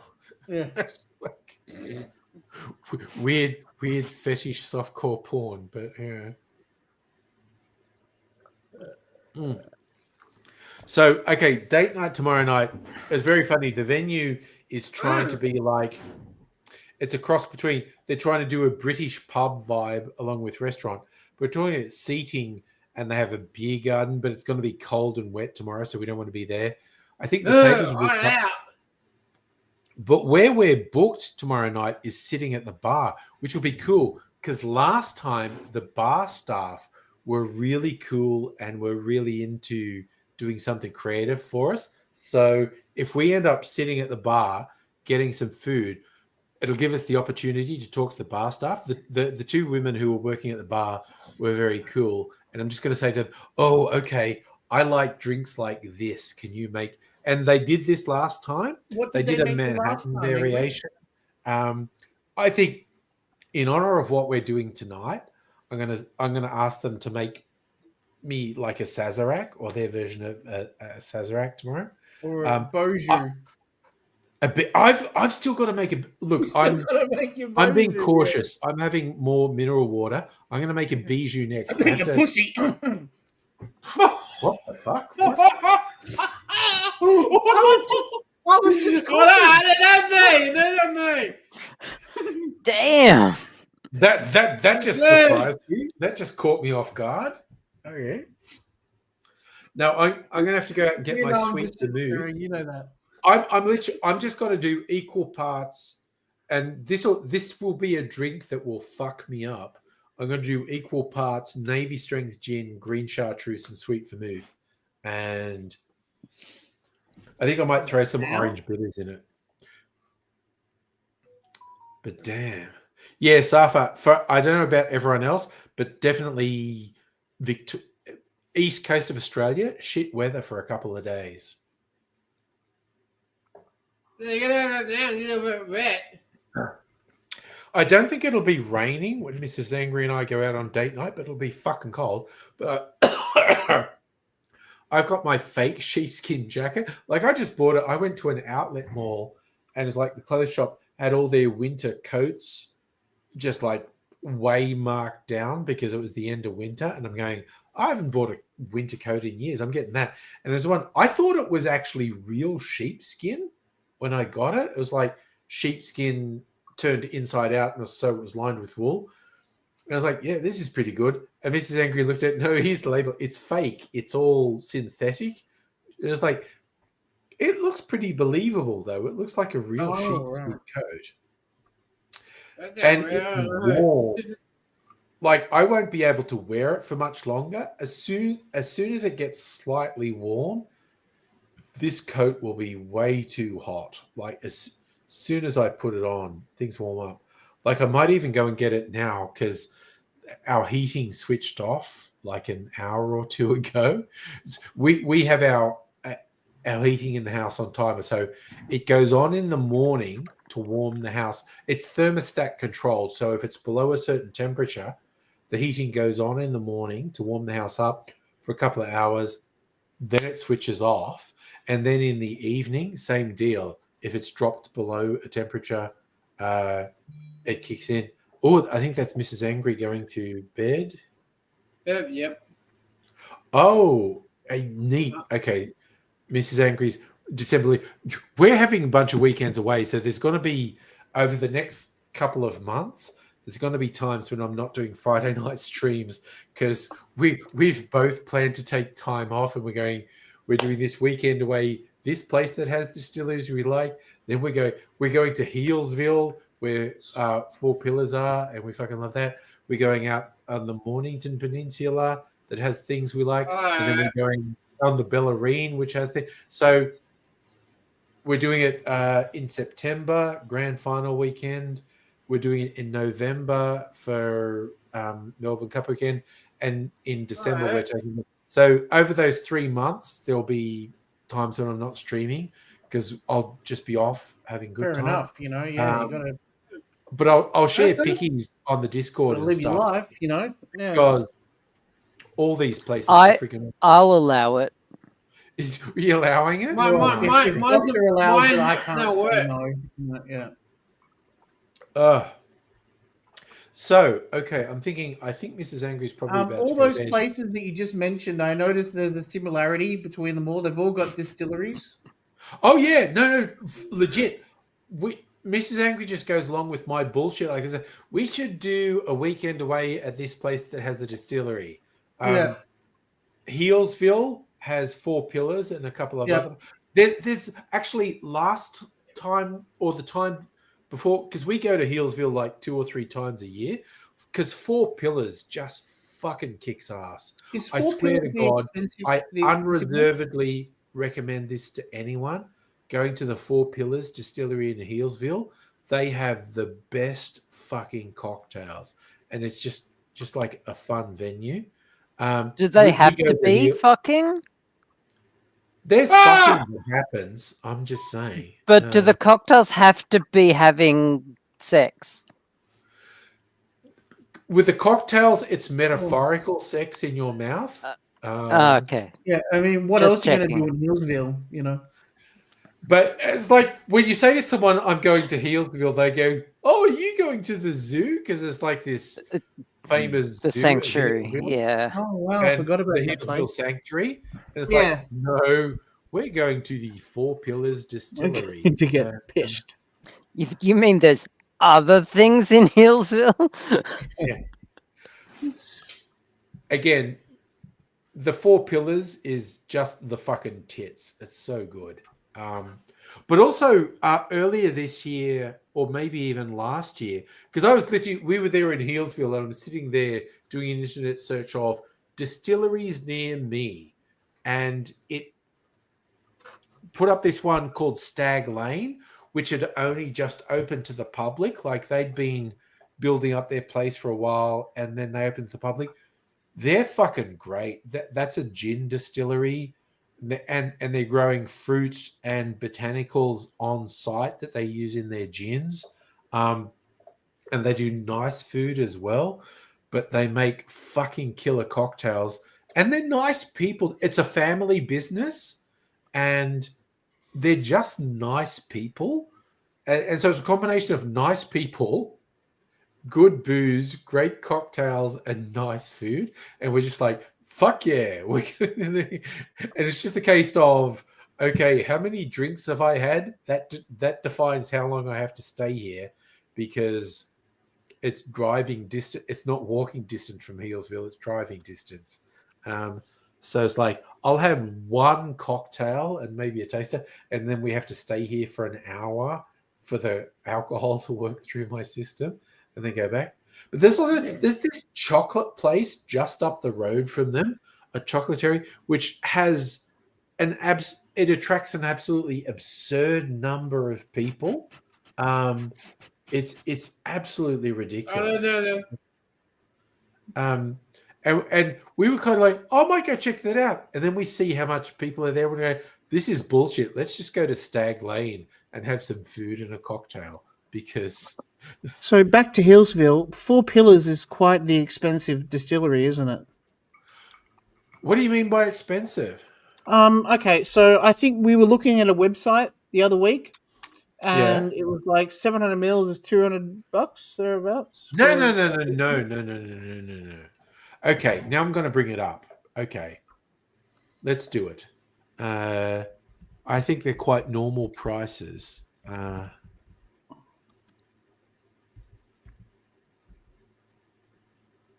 Okay, let's fucking Four Pillars. Now they actually got bought out by one of the big international things, which is I honestly think is awesome because the founders all made millions of dollars, and I'm here for it. Like, yeah, it's like these dudes just opened a distillery, and they all fucking scored tens of millions of dollars because an international distiller bought them out. I'm like, this isn't the place that I thought. Yeah. Okay. So let's go Four Pillars. Okay. This is their website. So look, we just go shop.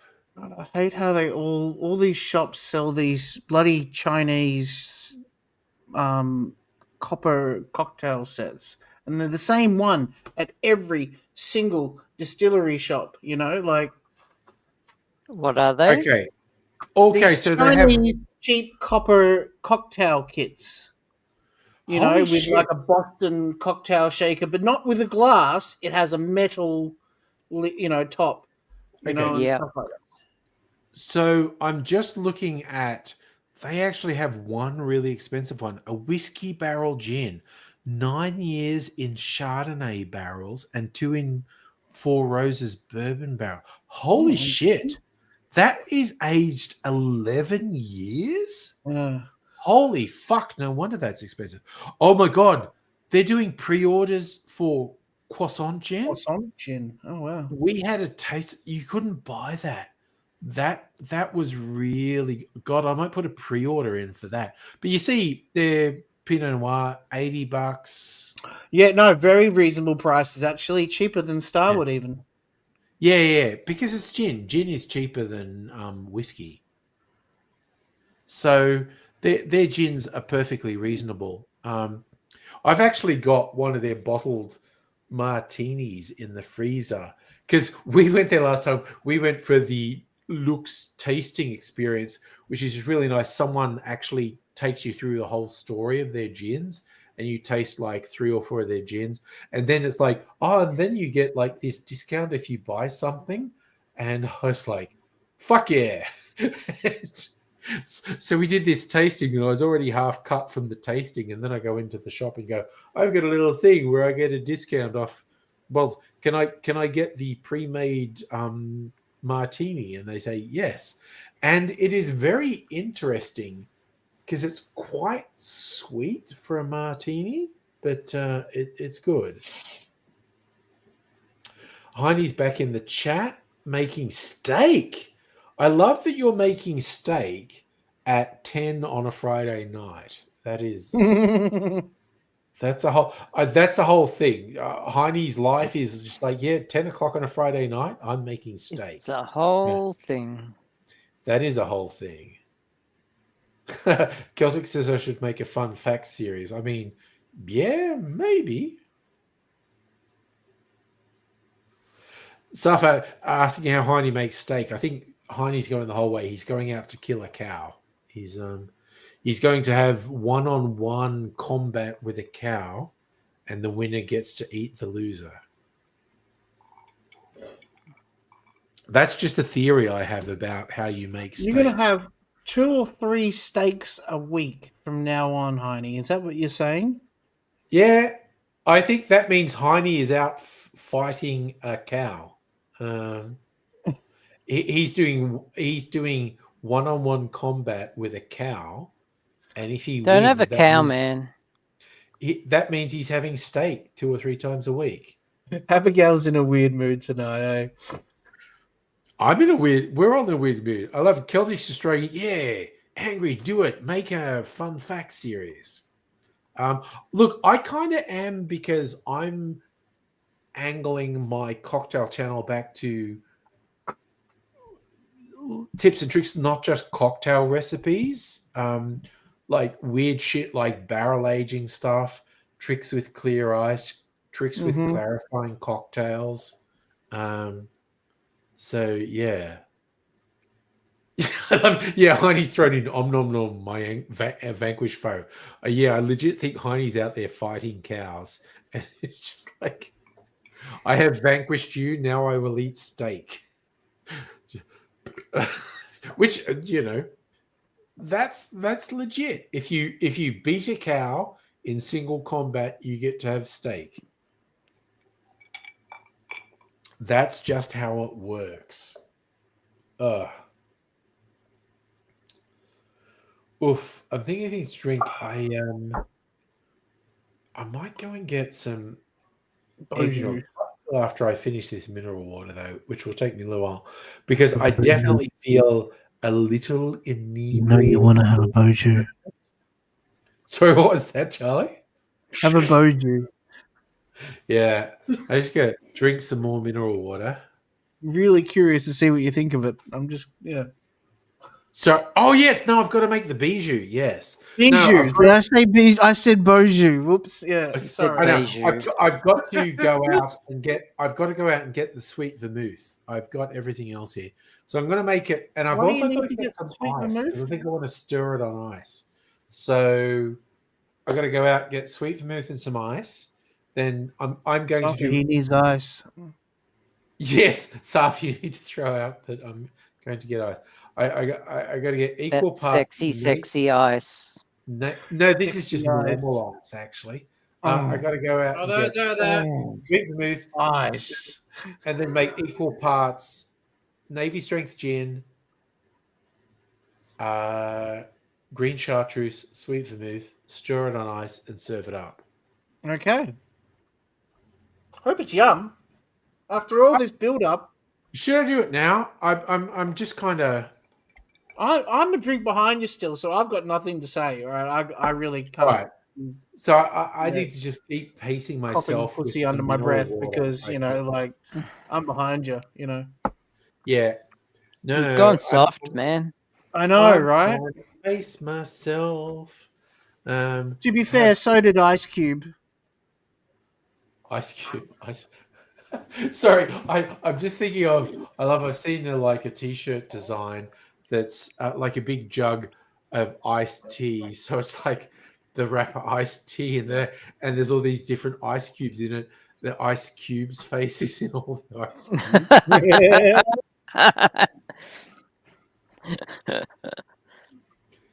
And also, I think Ice-T has a sense of humor, or at least irony, because he had a track back in the 90s that was very controversial, Cop Killer. And then he went on Law and Order SVU, and he was on. Yeah, he was playing a cop after doing this rapper anti-cop stuff. Then he played a cop for a few years, and then he was in Rick and Morty as an extraterrestrial character. As a literal iced tea. An iced tea. Until he got melted and became water tea. But he was water tea. Which all of these things piece together and go, I think iced tea has a sense of humor, basically. You know who has a really good sense of humor who you wouldn't think does? Fucking Eminem. Has his ability to laugh at himself is just out of nowhere, because the way he raps about himself, And it's all thanks to Elton John. Elton John, he got because like his early raps were all like homophobic and shit. Yeah. And Yeah. hardcore. And then they he did that had version of Stand Together.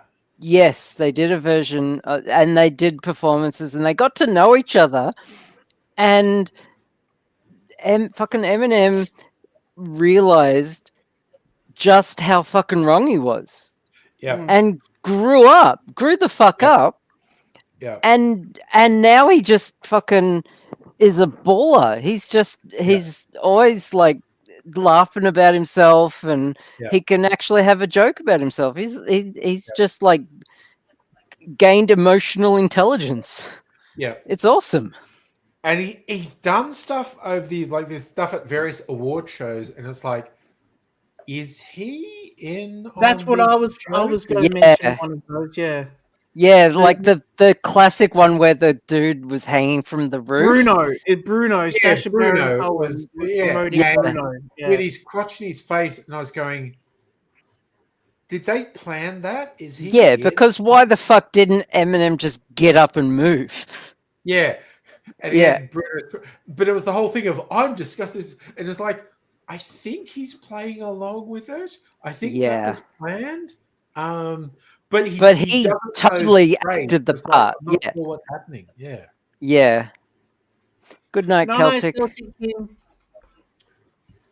Bye-bye. Celtic saying good night. Good night, buddy. And of course, the opening scene in the interview was yes. So good. Yeah. Very, very self-referential and very self-motivating. Yeah. Although I have to admit, I do love my all-time favorite website, The Onion, the satirical news website. I remember one from years ago because his daughter is an adult now, and there was a picture. One of their headlines was, Eminem mortified to realize his daughter is dating young men raised on his music. Yeah. That was pretty funny. Yeah. That wasn't Eminem doing that. That was The Onion, but it was pretty. He's done enough stuff that I'm like, I think he's extremely self-aware. Yeah. Again, flicking through channels on Foxtel recently, 8 Mile was on rotation, and I was watching the rap things, and I was like, yeah, this is actually pretty good. And I remember it being good. Yeah. And it's not, he's not like a flawless hero. He's a fuck up in it. And and it's kind of like, you have to be deeply immersed in the culture to do that. It's not, you're not a tourist. You're not a white boy tourist in hip hop. Yeah. You're actually fairly deeply immersed in it. But for sure. Who played the antagonist in that? Oh, it's the guy who's the new Captain America. Yeah, I thought so. Fucking he's Don so Cheadle? young. Is it Don Cheadle? So young in that. Yeah, I think he's like not 20 Don Cheadle. It's that. the other Anthony Mackie. Yes, I think he's like 20 in 8 Mile. I keep mixing them up because they're black and I'm racist. Yeah, all black people look the same. But also, Mekhi Phifer, just keep mixing them up. I do it with white people too, and Asians and fucking Jews.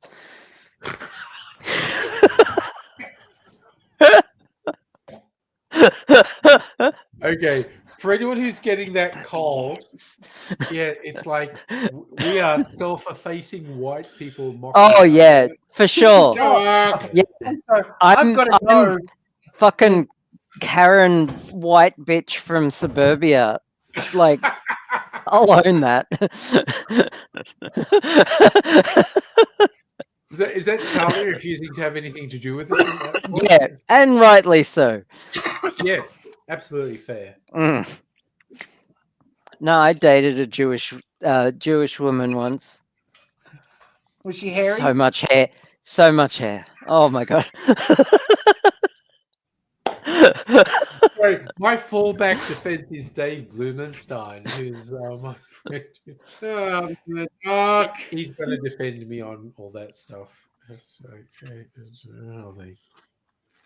Oh God! Now I feel like I should bring out my Israeli chocolate liqueur.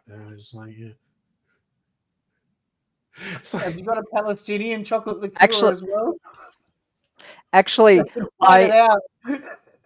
there is one ethnic group who I will gladly rag on. Who's that? Unironically, redheads. Come on, fucking rangers. I swear to fuck, like I made a joke once years ago. I went. There was like a. No worse than the Jews. What are those weird schools called? I don't know. But anyway, we went to like this school fete and it was like, and I was going like, there is a weirdly disproportionate number of redhead kids here. It's like a whole lot of soulless little monsters who are going to suck the life out of me. And I just did a joke post on social media and someone took it really personally. Went, God, there's always fucking I was just one. going like, yeah, you need to accept I'm a piece of shit and I don't give a fuck what you think. Yeah. So my son Will is a redhead. Yeah. He has red hair. He's a ranger. And so I'm constantly making jokes about redheads and he's playing right along. Yeah. It's fucking funny as. So early on in his childhood, we've established that redheads have no souls. Yes. And he has counted. He made this up himself. He has a soul. He stole it legitimately, but he has one. He stole it from a Christian baby when no one was looking. With legitimate, correct color hair. Vampires and redheads. Sorry, just correcting it. Yeah. And then I asked him. I mentioned I told someone that redheads have no souls. Just recently, and he just slapped us instantly back. Yeah, we steal them from people by taking their sunscreen. Like, where does this come from? All right, I'm going out to get my sweet vermouth so I can make a bijou. It's time to make. A bijou. I'm gonna go to. I'm doing a wee wee, and then I'm going to hell. Do that too. Where I deserve to be. While I'm going, or sorry, I'm going to pee. I'm going to get the laser discs that I got. I'm gonna go pee, and then I'm gonna go to hell because I made intermission time, folks. Okay, intermission. I've got to come up with. I've got a swollen lip. It's very annoying. I don't know if anyone's noticed or not. Oh, I feel like I want to put the boyfriend-girlfriend movie on. My lip is very swollen. This is a really cheesy Lost Pat pop song. Oh, I gotta pee. Or I'm gonna. That my friend NSG did, which is he also did the Angry Aussie theme music that I play at the start of streams. So I'm going to do this. And I'm going to go out and get my sweet vermouth so I can make a bijou. But where are we? Share screen. When did I uploaded this on Jesus Christ. I uploaded this on Valentine's Day 2008. Jesus Christ. That was so long ago.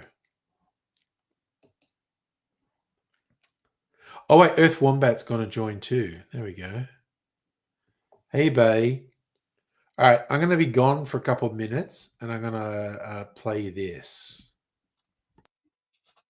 Okay, listeners. This is for everyone who's been in love or are in love.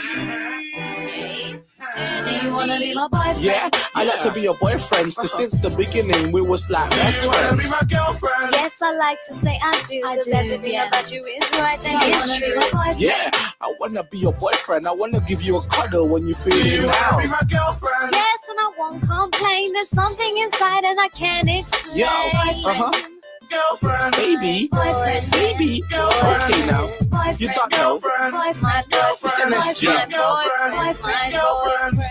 I ain't a hard man, I just want some love ting. Cause the love you bring is the love supreme, it's the love of kings, and you can be my queen. Yeah, we can be seen holding hands, cause I'm the man who provide that security.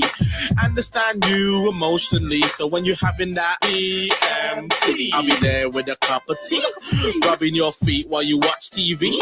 And when you're free, I'm there to please, so there's no excuse to abuse me, baby.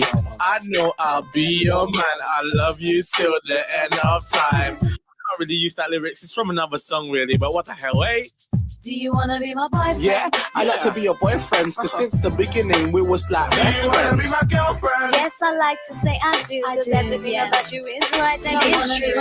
Yeah, I wanna be your boyfriend, I wanna give you a cuddle when you're feeling down. Yes, and I won't complain. There's something inside and I can't explain. Yeah, girlfriend, baby, Boyfriend, baby. Okay now, you don't know. boyfriend, It's MSG. I never thought that you'd be sitting here with me together in my room watching rental DVDs. We've never ever been this damn close. See how things get when they heat up like toes. But I'm in my own zone, keeping things real if I feel the need to moan and groan. You're stoned. Stop going to that dodgy dealer. So fix up yourself if you wanna be with me. Get a good job to make some money. Go to the gym to tone your body. You don't have to on the screen. So listen up. I want a good man. No need to be some one night stand. No, I'm not like that. Why did I write that? Do you wanna be my boyfriend? Yeah, I like to be your boyfriend, cause since the beginning we was like best friends. Yes, I like to say I do. Cause everything about you is right and it's true. Yeah, I wanna be your boyfriend, I wanna give you a cuddle when you're feeling down. Yes, and I won't complain. There's something inside and I can't explain. Yeah, girlfriend, baby, Boyfriend, baby. Okay now, you don't know. boyfriend, It's MSG. boyfriend. We are working class superstars and we'll be reaching up to the stars. 'Cause we are working class superstars and we'll be reaching up to the stars.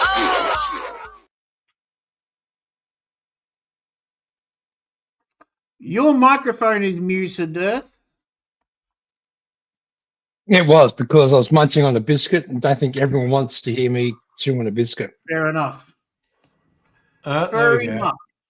Unless That that's what actually- you're into. Okay. How was your week? It's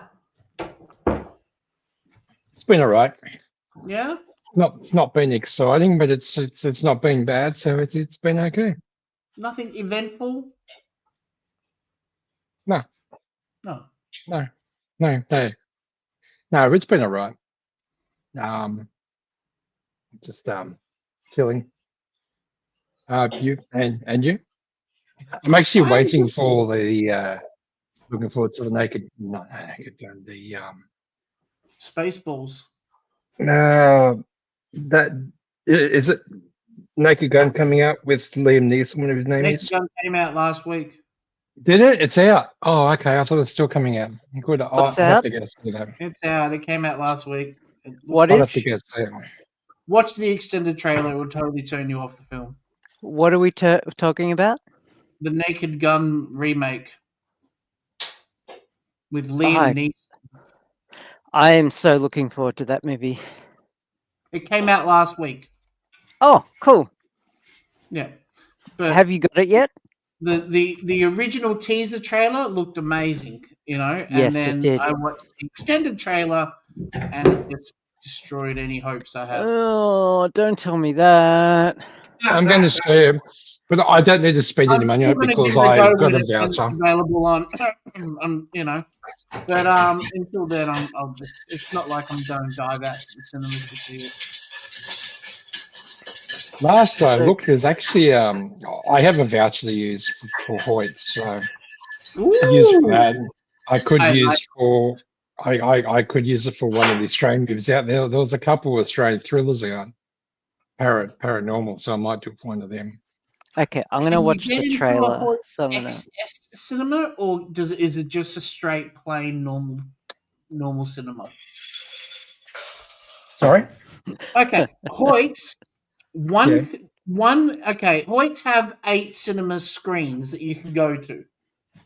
They have normal Usually- at my local Hoyts, they have normal and extreme.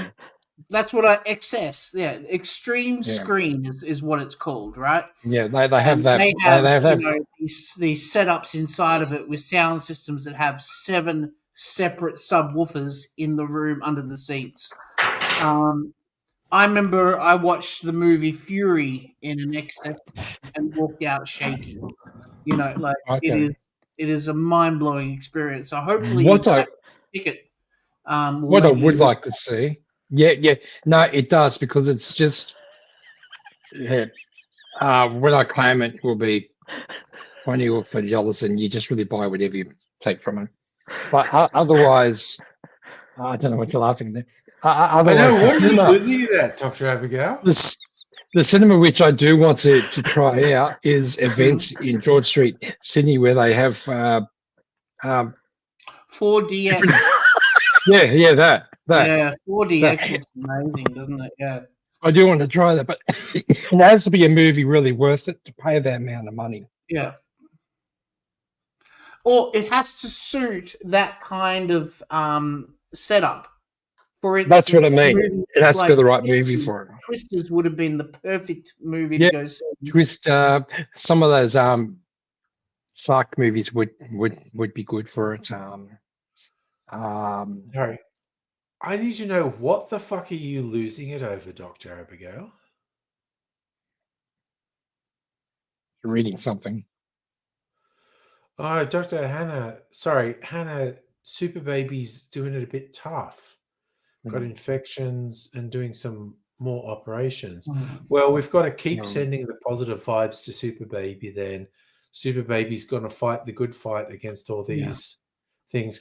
And honestly, Dr. Abigail's manic laughing and smiling is nothing to do with... I'm at a loss as to what's making Dr. Abigail laugh so much. But she's definitely losing. She's watching the extended version of the Naked Gun trailer. Oh, watching the Naked Gun trailer. Okay. Okay, that was great. That was fucking great. There were a few jokes that they've recycled from previous Naked Guns, but that was awesome. Yeah, correct. Okay. That was awesome. I like seeing Down Periscope. Was it Periscope Down? I think it's Down Periscope. Yeah. Oh no.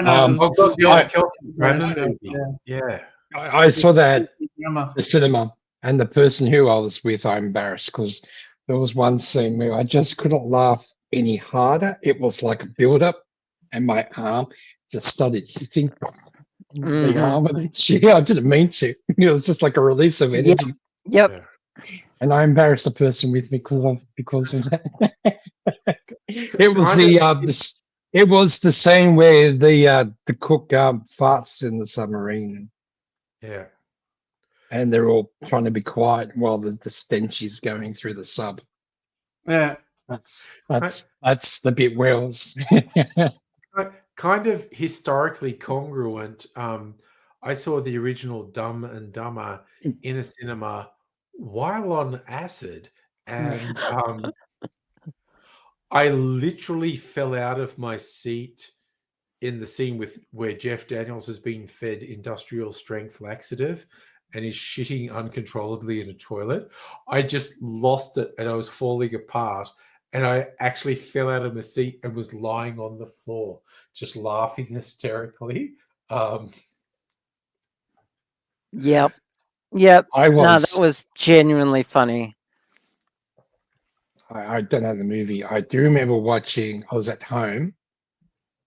I was about 14-ish years old, and I had a friend over, and we were watching some American horror movie or something, and I decided to raid a combination of liqueurs and stuff that was in my mother's.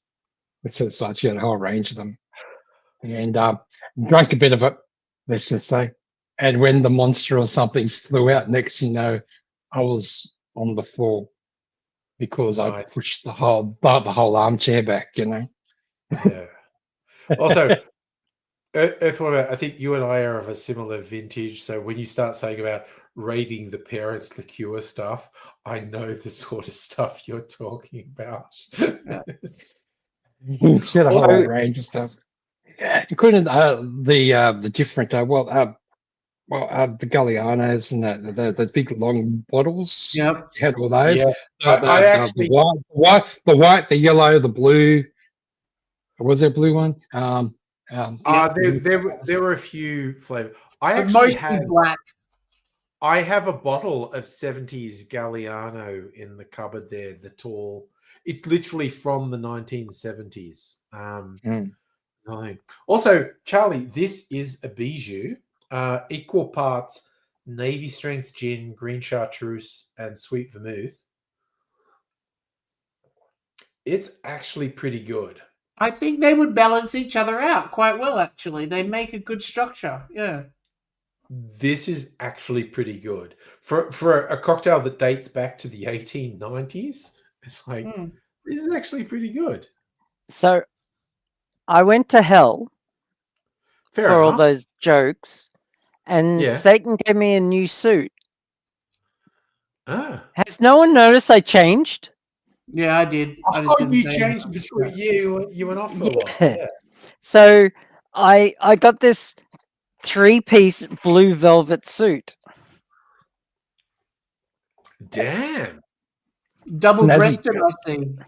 That's a hell No, of a single breasted, just not tied up. But because it's warm in my apartment. But yeah, blazer, waistcoat, and matching pants in the same fabric. That's a hell of a thing. I do love velvet.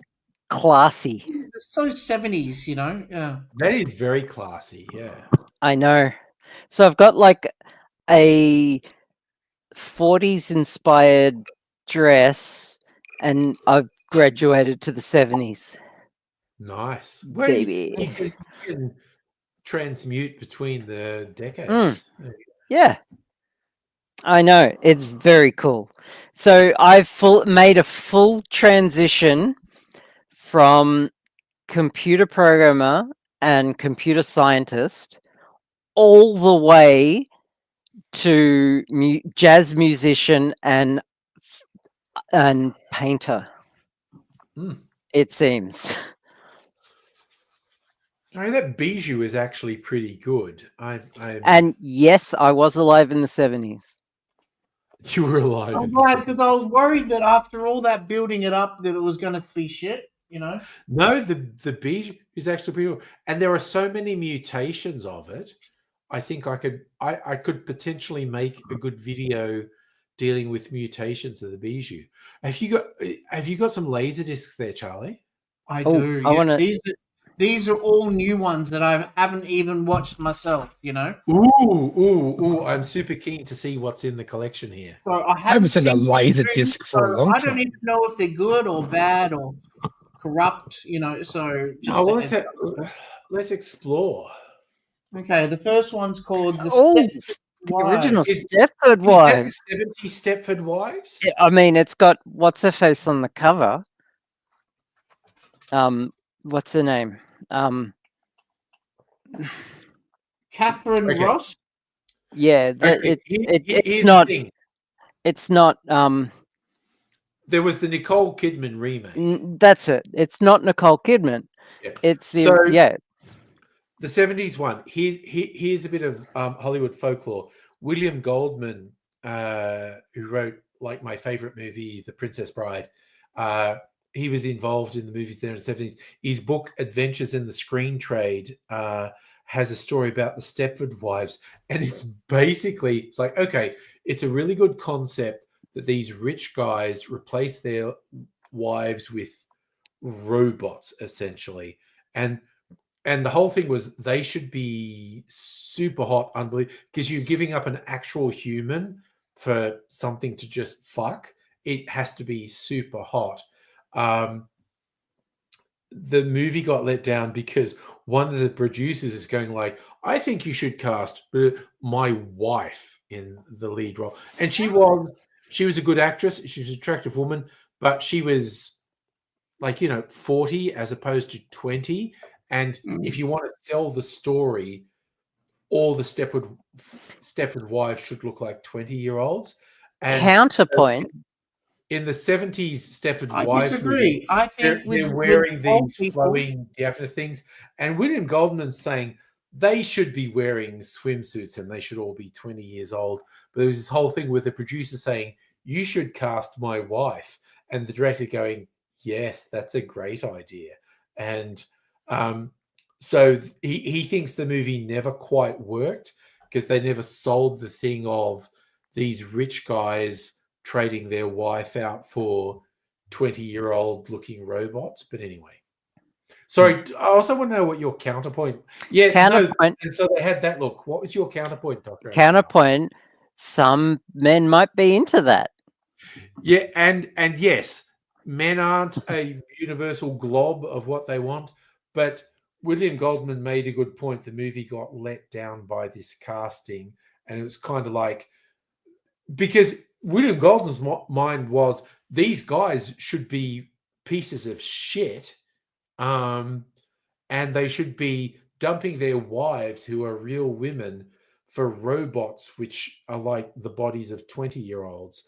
And that wasn't what the movie ended up being. And he feels like that was the reason the movie wasn't a huge success. But who knows? But yes, no matter what body shape you're talking about, there are both men and women who are into it. Yeah, I think because it came out in the 70s, you're coming off a 60s era and stuff like that, where it was not seen to be very classy to bring, a young woman, if you're 60, to bring a young 23-year-old woman to a dinner party with you. That would be the thing you have on the side that you don't bring out with you into public, But it was like William Goldman's point about the movie was it should have been about these guys who were complete pieces of shit who dumped their wives, who were real, fully rounded women with all the things, and just dumped them for these 20-year-old robot bodies. And that's not what the movie ended up being. And the movie was not a huge success. No, so just noticing your tagline tonight, home for the elderly, the backwards man is what I didn't really. That's the first time I've seen that. All right, what's the next laser discs? We've had a whole. I don't like shrink wrap. There's this stuff that, like, I saw you tearing off the shrink wrap there. Yeah, when you get records, they come with all these this plastic on them. Yeah. And what happens is after these these lasers get quite old, the shrink wrap literally starts shrinking, and so it bends the corners. You can see down here.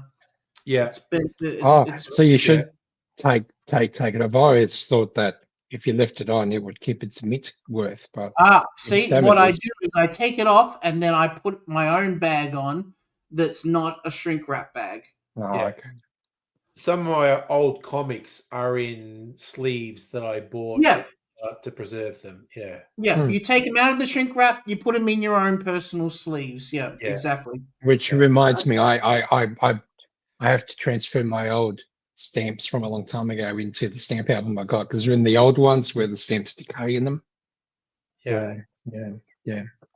I haven't collected for a long time, but they're in the old ones, which decay. I actually took it to a stamp expo in the city a few months ago or something, and I showed one. He said they're not worth much. They wouldn't be. And I said, look, I don't expect them back. I just was getting advice, and he said, well, the album needs to be replaced because the stamps deteriorate under those albums.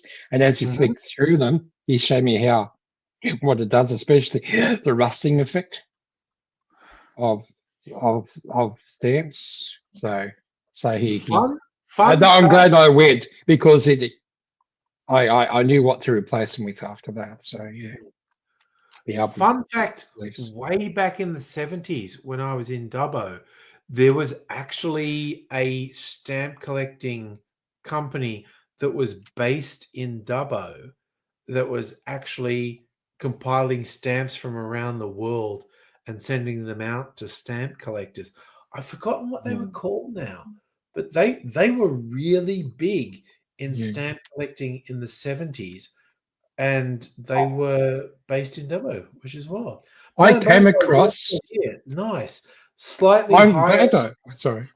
Go. Sorry, I'm just saying Madame Butterfly is saying she's slightly higher. Because Madame Butterfly has visited in Australia.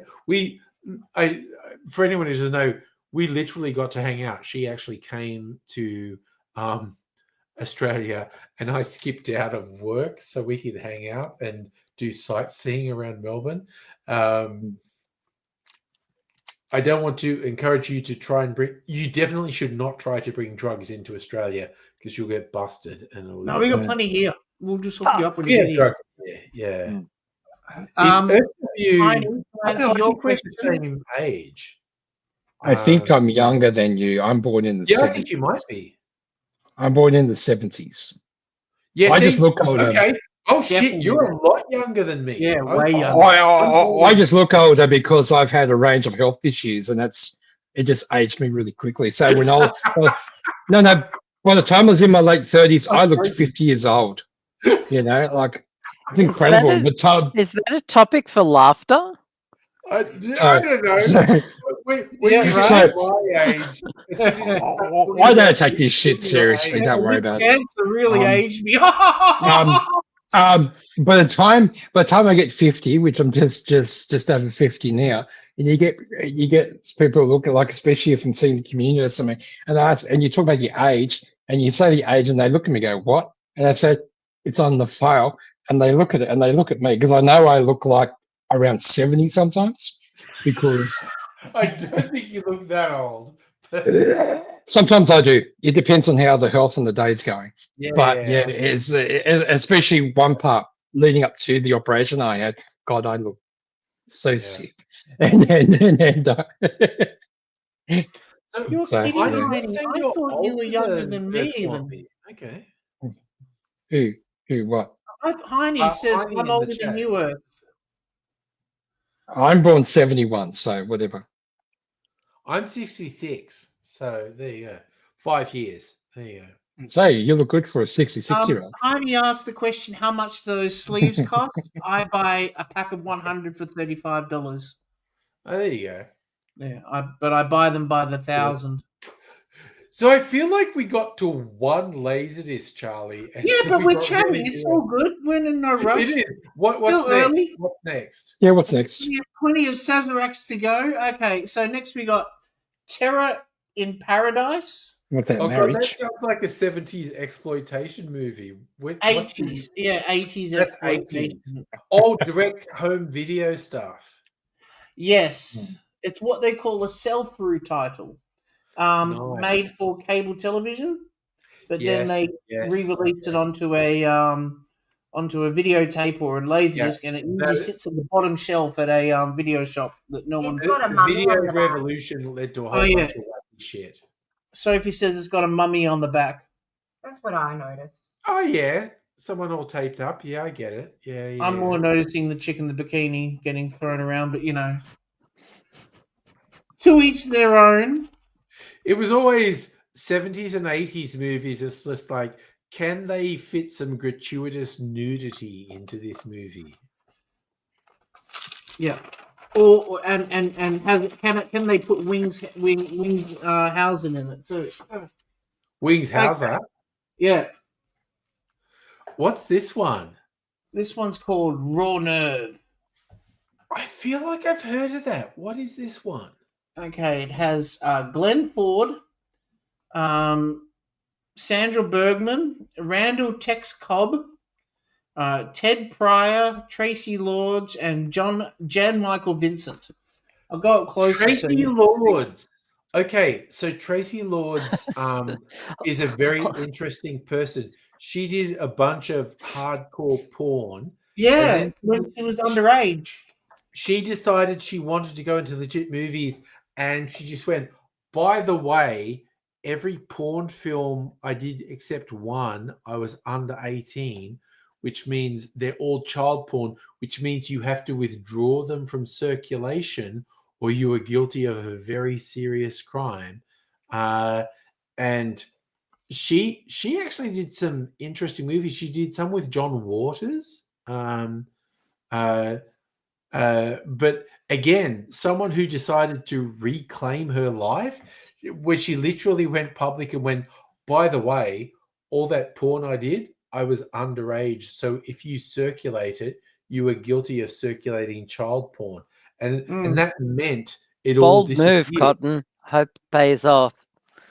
Yeah. What movie is that from? That's from Dodgeball, isn't it?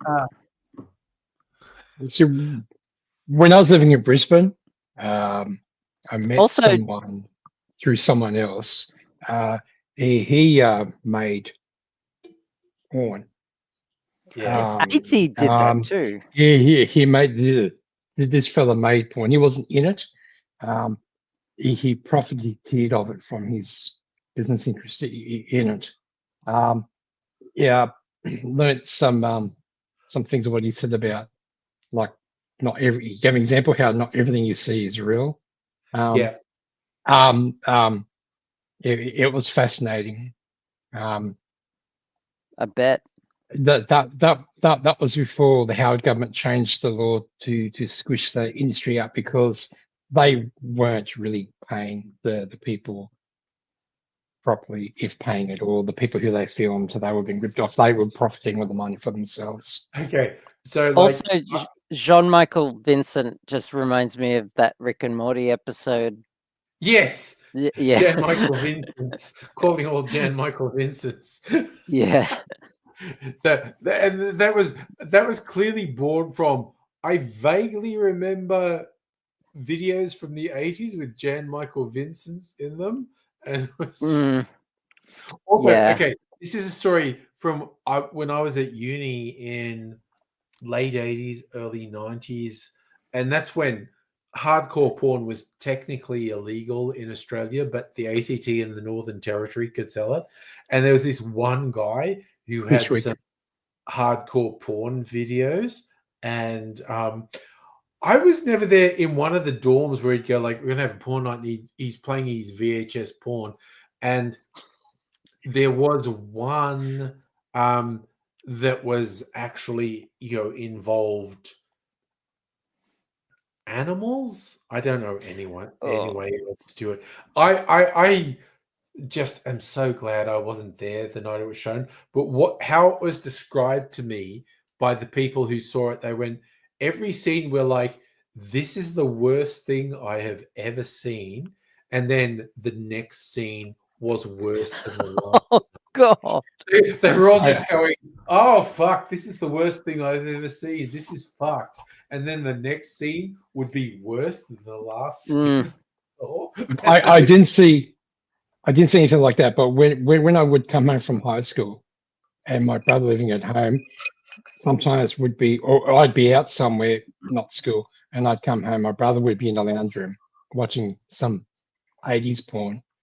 And they are, like, you walk in, they're so corny, like the Sperminator, all that sort of shit. Yes. And there was Sperminator. But I just walk off, go to my bedroom, something. But there's one I stood there. I was glued to the screen. It was called Cinderella. Yeah. And I really upset him because I couldn't stop laughing. It was so funny. It was so dumb. But again, instead of the fairy godmother, it was a gay black man. It was the fairy godfather. Yeah. Cinderella with the gay black fairy godmother. Yeah, you know what I'm talking about. I just stood there, and Alice in Wonderland, and I'm watching it, and I end up walking around, and I sat there and watched it because to me, it was comedy. It was just too dumb. No, but it was. People who made that porn Cinderella were definitely making comedy. The gay black fairy godmother was fucking hilarious. You know what that reminds me of? What? There was a Star Trek porn parody that if you removed all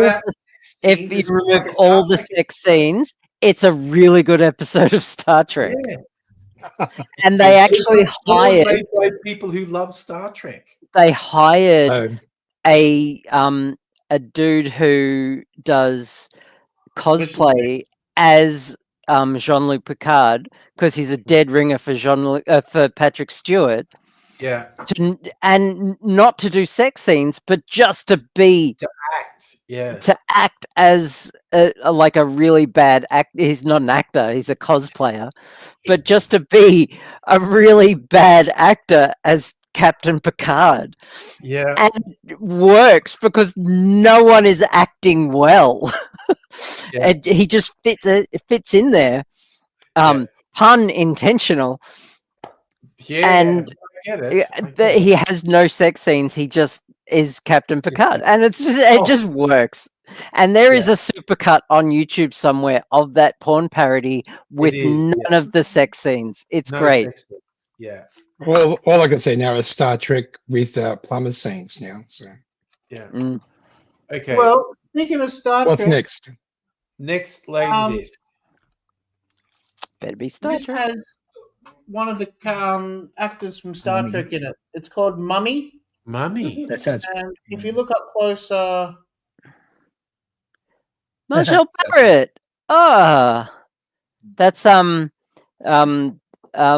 what's it's Gene Roddenberry's wife. Oh, okay. She also played Deanna Troy's mother, Loaxana Troy. Oh, that was such a good character. She did the voice of the computer in both the original series and the Next Generation. But Deanna Troy's mother being super horny was so funny. That was such a good character. Hilarious. That was a good episode, wasn't it? Yeah. And on Deep Space Nine as well, where she made an appearance. Yeah, she came in a couple times. Yeah, she was very good. What's so special about this? Sorry, it says collector's version, and I'm like, well, what's so collectible about it? You know, it exists. Yeah. I love that it's called Mommy. Again, that sounds like softcore porn, honestly. There's a sequel. There is a sequel. Mommy 2. Mommy's Day. Mommy 2. Grand Mommy. God, do I want to know what happens in those? That's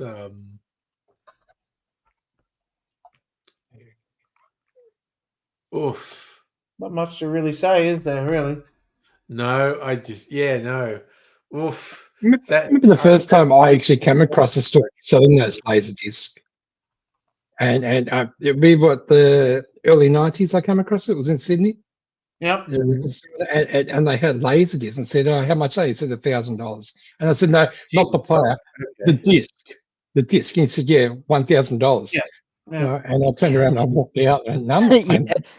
That'll be a no from me, thanks. My first one I found was at Cash Converters. They had this stack piled up on the floor underneath all the game consoles. You know, they used to shrink wrap the game consoles. You know. Yes. And I was looking on the floor, and I'm looking through them, and I found Rocky Horror Picture Show, and I thought, okay, I can't watch it, but it would make a great piece of art decoration. Yeah. So I had it in my mixed in with my records for years. I never thought twice about it, and it wasn't until like 2008 I was building up this massive Sega collection. You know, like because I love this because I was doing the Strictly Sega show on YouTube. And Sega had good games. One of the consoles that came out was a special Laserdisc console that can play Sega games. And I was like, oh, I got to get one of those, but they cost quite a bit. So I started looking on eBay, just ignorantly looking, and I saw a player that could actually that was used in arcade machines. There were video games like Dragon's Lair and stuff like that ran off Laserdiscs back in the day.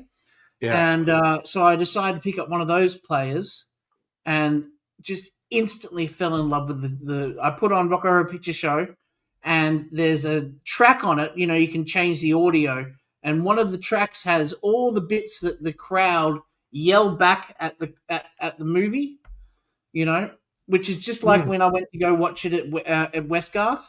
Yes. I've done that. Yes. I used to go to the midnight screenings of Rocky Horror Picture Show. I used to love it so much. I got dragged to a showing of Rocky Horror once. I'll never get that time back. I've only seen it at home. I know I used to go into At the movie Sydney. theater with an audience, and people were shouting singing it, and it was just. Oh no, it's not the good way to watch it for your first time. Definitely not. It was just I first saw it on TV when I was as a kid, but then when I was doing some pub crawling, and out on a Friday night or whatever night it was, you go past where Hoyt's what used to be at George Street, and there you get the crowd of people in Rocky Horror cosplay, and I'm like, what's that? What's going on? And someone explained it to me. I think I saw it in George Street in Sydney in the cinema there at Hoyt's, and it was enjoyable. But the people who were sort of up there in front of the stage doing stuff, I don't know, their heads were up their asses. They really thought a lot of them are special, and whatnot. It's like, I'm okay Hoyt's with having a bit of fun and doing this call and response stuff, but you people thinking that you're special and important, just fucking get the fuck over yourself. They're what we call nowadays as pick me personalities. Yes. Yeah, I never knew the term back then, but it's a term nowadays, and it makes perfect sense. Yeah, these people they were just a bit overly convinced of their own pause. Ooh, what's that one? Hostile Takeover. What the fuck is that? Hostile Takeover is a psychological thriller about a mild-mannered businessman who single-handedly launches a terrifying assault on his company. Armed with guns and explosives, taking 3 co-workers as hostage, soon becomes embroiled in a deadly confrontation with the police. Stating no motive for his action and making no demands, he just keeps killing people at a fever pitch as the police race against time to free the hostages in this riveting drama.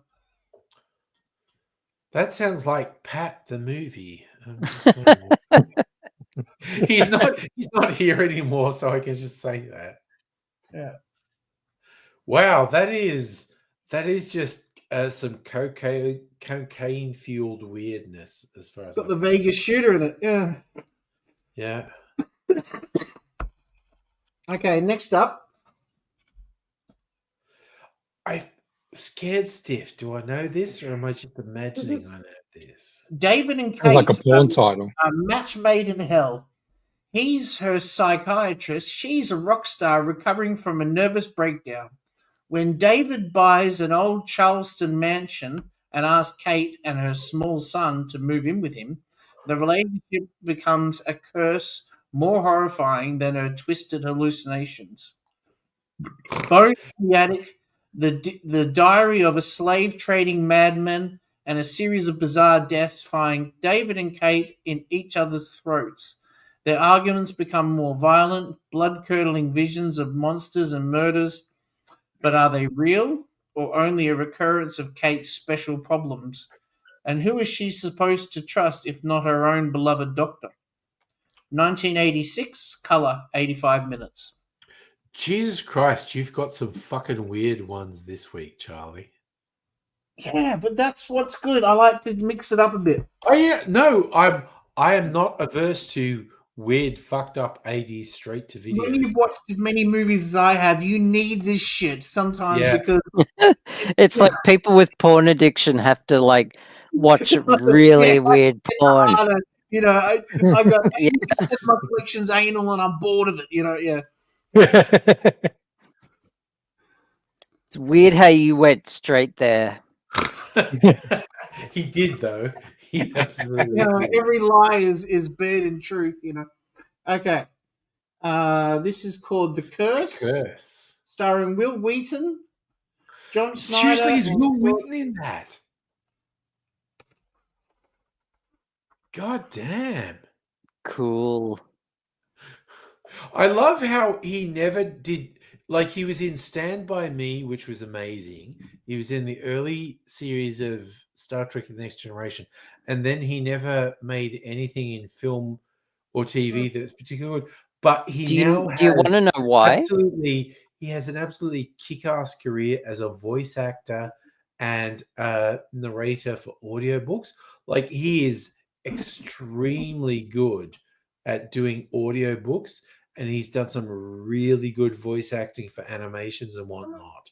Do you want to know why he didn't do much acting past his younger days? Yeah, what info do you have? He didn't want to be an actor. Yeah, which is his absolutely legit. abusive parents forced him into it, I've got a and movie they took from all his money 1996 that he in. earned. He was But abused.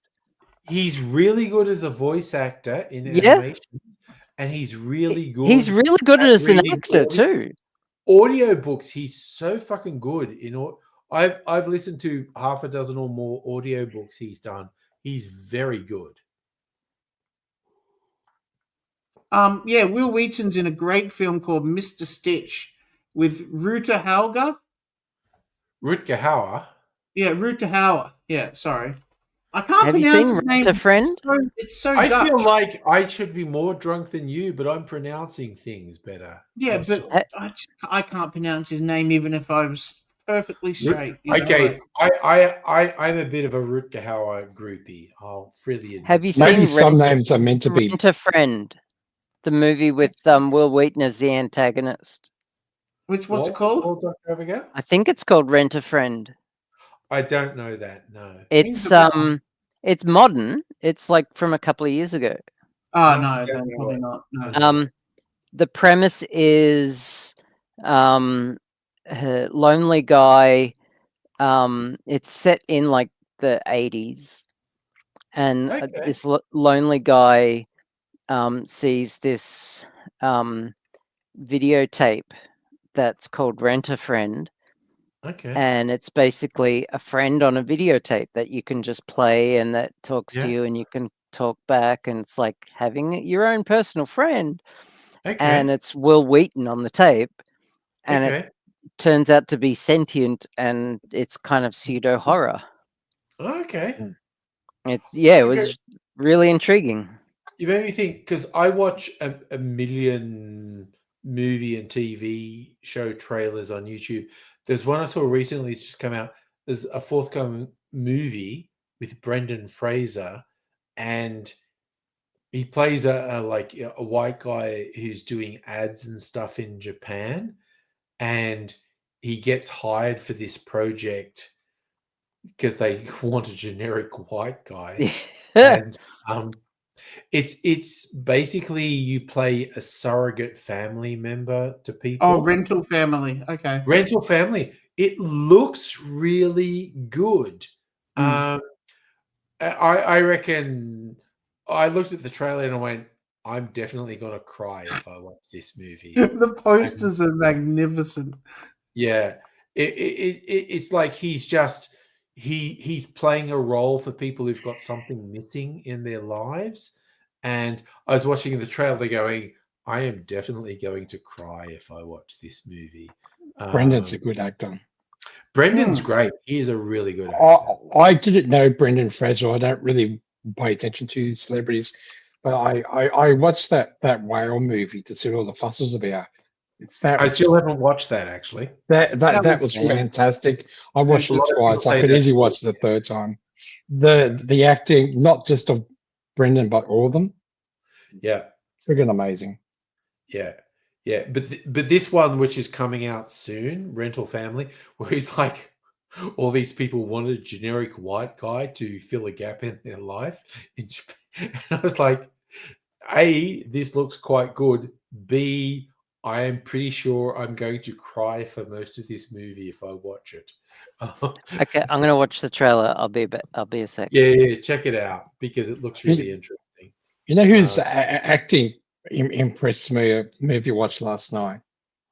It was Natalie Portman's first role in a movie where she played the young girl in Leon. Oh yeah, love. That her so good in it. her acting is like it's like she's been acting for years, and that was her first and professional she's role. like a teenager. Fantastic. She's so Yeah. good in that. I looked. She was around 13, 12, 13, or something around that at the time.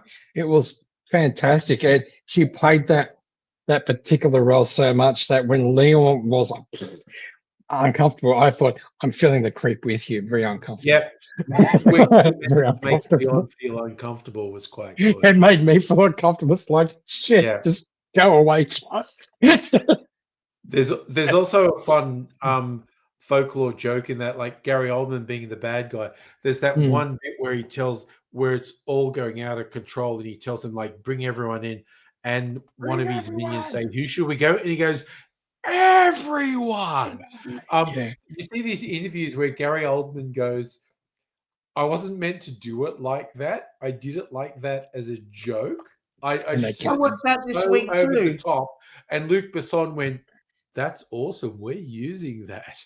It's so funny how some of the best lines in movies happen that way, like Blazing Saddles, where the sheriff and I'm sorry, I'm really bad with actors' names. The other fella, the one who plays the kid. Calico Kid. Gene Wilder. Yeah. Gene Wilder. So when he's trying to raise the spirit of the sheriff after Oh yeah, that one. going out and being caught off, and he says, "These are plain simple folks." Blah blah blah blah. Otherwise, idiots, and that wasn't scripted. Morons. Yeah.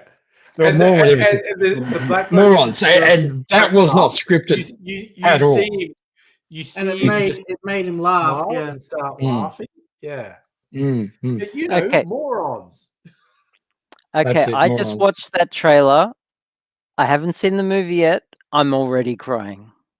Yeah, What's the I movie? looked at that trailer, and I'm just going, Rental I'm Family. going to cry Rental all the Family. way through Rental this movie Family. if I watch it. Yeah, I'm already crying. Yeah, Like, absolutely. yeah, it's a tearjerker. Absolutely. I have to watch this movie. Yeah, I will watch it and I will cry. It's How old is it? It's a done deal. It's new, is it? It's It's brand new. new, 2025. Yeah. It's not actually released in Australia yet. But Okay, I'm just going to mute and. that's fair. What's the next Laserdisc, Charlie? Okay. Yeah. Sure. It's called The Lift. Okay, I feel like I've heard of Or this. I guess we would call it The Elevator. Yeah. And I'd give you a little description, but it's all in Japanese. This one. Very Okay, rarely do I wasn't buy going to go Japanese back in titles. the day in the 90s going to raves. There was a big thing of when all the dance music was playing and they had the video screens playing. The Japanese release of Terminator with no subtitles was a whole thing of Terminator playing with Japanese language and no subtitles. Yeah. Was a thing in raves in the early 90s. All right, last one. Beach Girls. Okay, I legit love that you have just been showing us like shit tier exploitation laser discs tonight. Like occasionally you'll bring stuff up and it's the really good cinema art house stuff. Tonight is like shit tier exploitation laser. I want to know why there's a nun on the cover. There should always be a nun in porn, as far as I'm concerned. So. That's not a porn. I mean, No, it's an this is not a exploitation. porn. Softcore porn. No. See the Crown International? Crown International's like a Canon kind of company. That means nothing to me. Yeah. Okay, Canon Films and Crown Films are very well known for doing like very cheap action films. Like Canon did a whole bunch of like Chuck Norris movies and stuff like that. Okay. Make a fortune in Europe. Yeah. Sure. Yeah, so Crown did the same thing. I just rewatched a bit of as like the last 45 minutes of Once Upon a Time in Hollywood, and to think about where the character that oh, Jesus Christ, I've had enough cocktails that I can't remember anyone's name. Hey, you know what? Leo DiNaro? Yeah, sorry, Leo's character. Leo's character makes all those cheap films in Italy, what we know as spaghetti westerns, they would literally have actors from just a multitude of different European countries and also American or English actors in it, and they're all on set and they all just say shit in their own language, and post-production they overdub it into whatever language, including English. And there's a thing with Leo's character going, what the fuck are they doing? I don't understand a word that anyone on set is saying. And they're just overdubbing. But that was literally Clint Eastwood did spaghetti westerns, and it was just overdubbed. Fred Williamson, who's a very well-known actor, you might know from Dusk Till Dawn. Yes. He was the black guy in Dusk Till Dawn. He worked in Italy for pretty much the whole 80s. Yeah. Because it's a great way to earn money. Yeah. Steady work, and in turn he learnt the language. Yeah. And that made him even more valuable over there, you know. So are they called spaghetti western because they were made in Italy? Yeah, they were made in Italy. Exactly right. So yes. This suit has been bugging me for a bit. What this suit makes with this shirt, especially, what like this image is making me look like. And I think if I put my reading glasses on, I'm female Austin Powers. Fuck yeah. Fuck yeah. Especially with my jammy teeth like that. Like I got one tooth that's a bit scraggly. Nice. Yeah. Yeah, baby. Baby. Yeah, baby. BBC, hey.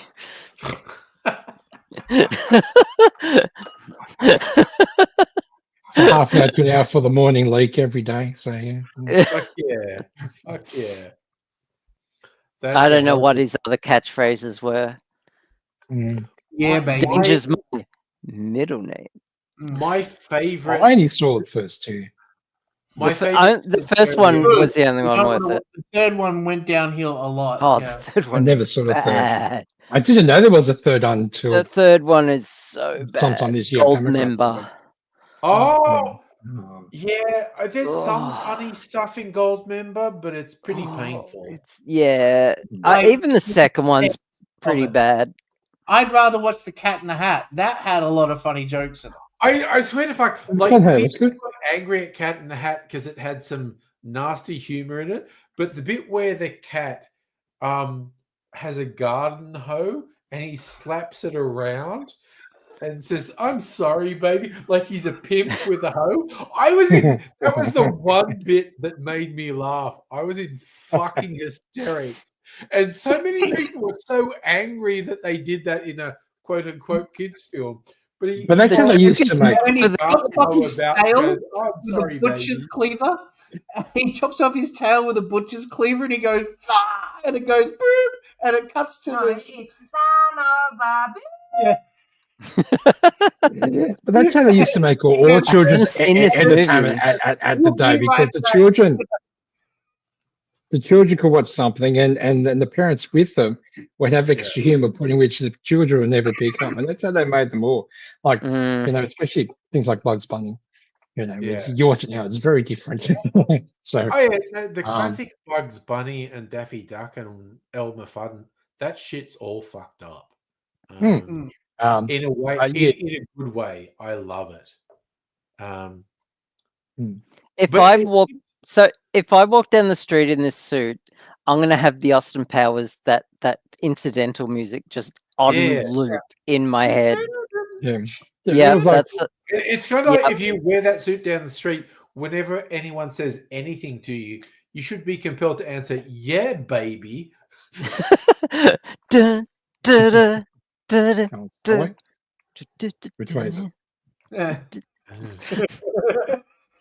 Oh my god! And if I break into a dance number and there's not like a choreography of hippies behind me, then shit's wrong. Because I mean, fucking Midnight Blue Velvet. Yeah. Come on. Remember, one bit I really liked in the sequel where what's her name, who was a bit of a bombshell, who was like his romantic interest in the first one, and she's revealed as a fembot in the second one, where she's got like machine guns in The her nipple. the And he's yeah. going, "Oh, how did I never notice that, baby?" And she's like, "Yes, have you ever heard of foreplay?" And that was funny. Like he never worked out that her boobs had machine guns in them. Because yeah, That was yeah. that was funny. Because he never tried to talk to it, never. Oh, Jesus Christ. Celtic, I thought you went to bed.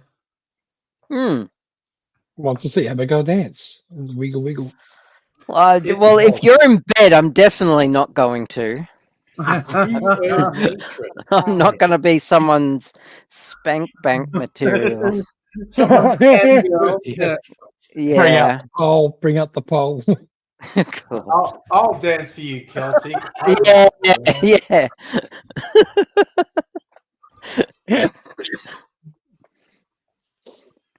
Heine I'll asked dance how for much Sophie, though. on Laserdisc. Sorry. I'll dance for Sophie. You're up to this. You can dance. We're not looking. We're not watching. You can dance. She's Dr. Evil right now. That's after party stuff. We haven't done after party for a while. About having a pussy, baby. Okay. That's almost like the history books. That's back in the COVID days when Charlie was the other the other Charlie. Oh, the things she would do with a beer bottle. Oh my God. I know, right? Oh, Jesus. That's lost to the ages. You had to be there, basically. Yeah. Current day Charlie, you are not allowed to do the same things with a beer bottle. No one wants to see that. Do I have the orifices to do that? You have one, two, maybe. We'll leave that up. We'll leave that up for speculation. Yeah. Speculation. But we legit did used to do shit after the stream was. It was pretty wild. Of how what weird headspace we were all in during COVID. This was pre-COVID. No, I only started doing the live streams in 2020. That's right. COVID was a long fucking time ago. It was. Fuck. I only started doing these live streams in 2020 and 2021. You're right. Because it was just like, this is all too much. I don't want to do the shouty stuff. We just need to hang out and try to have human connection. And Charlie was like, I should take my clothes off. And we were like, yes, you should. Yes, you should. Yes, you should do that. And then mine magically fell off too. Yeah, and then it was the whole thing. Yeah. Has an effect on people. I had a girlfriend whose lounge room had that effect. Right. Being naked. Yeah, clothes would just magically fall off. It was magical. And there were occasional ones where I had AIDSy here and I was having to put some sort of parameters on what he could take off. Like, calm the fuck down, buddy. He's still here. Yeah, you've got a baggie there. Yeah. And he's only wearing a bag. Yeah. His clothes are now transparent. Which is a thing he would fucking do, quite honestly. Yeah. It was a whole thing. Honestly. Whole thing. The shit that has happened on these live streams since I can't be bothered making another cocktail. I'm gonna get a plain pre-mixed drink. Oh, actually, no, I'm not. I know what I'm gonna do. Your kitty just ran away. Oh, God. So I was literally not gonna do any sort of bad double entendre about your kitty there, but I am gonna try this. With a motor. Oh, the new old fashioned. That is such a good fucking drink. I need some ice. Be right back.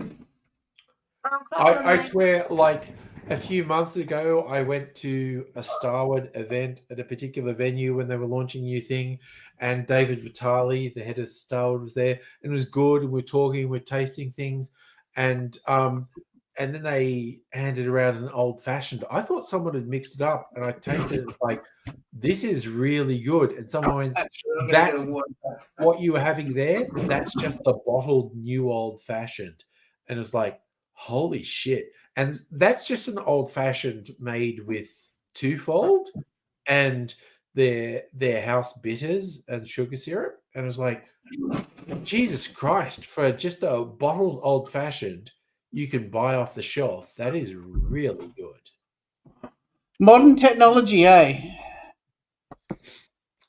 But it's good. Yeah, I'm legit going to see if I can be a bit more responsible with buying stuff after I had my rum buying binge on Nick's this week, because it's like actual rums that are quite difficult to get, but not only do they have them in stock, but they have them for 20 to 30% off what everyone else sells them for. And I was just like, dangerous. Yeah, fuck it, I'm getting it. I saw an ad going through Facebook. It was a blue-colored gin with a picture of a kookaburra on the label. Oh, There are a lot of booze makers who advertise on Facebook. I've got that one. That's just the generic new old fashioned, isn't it, Charlie? Yeah, it's just Starwood New Old Fashioned. Yep. Yeah, that I swear to God, when I went to this event and we were tasting some stuff they were releasing, but they had an old fashioned in a glass, and I tasted it, went, this is really good. And they went, that's just the new old fashioned poured straight from the bottle. I was like, shit, that is good. Straight from the mother's teat. Straight from mama's teat, yeah. Oh, that's perfect. That's actually got a lot more flavour than it does smell. Yeah. It is incredible for a commercially released bottled old fashioned. That is a really fucking good drink. It's really good. I legit haven't had it. I don't think I've had it for a couple of years at home. But when I tasted it at this event, I was just like, I am blown away by how good this is. One in the mouth, not a good aftertaste. I like the burn. Do you notice So how do you she's prefer saying fruitier three stuff? layers though? She's learnt well, I must say. Good job, Bubba. So do you prefer fruitier stuff or sweeter?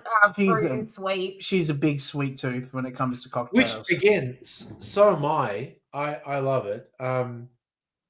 I have noticed recently Dan Murphy's selling Archie Rose bottled cocktails at a pretty significant discount, if you remember.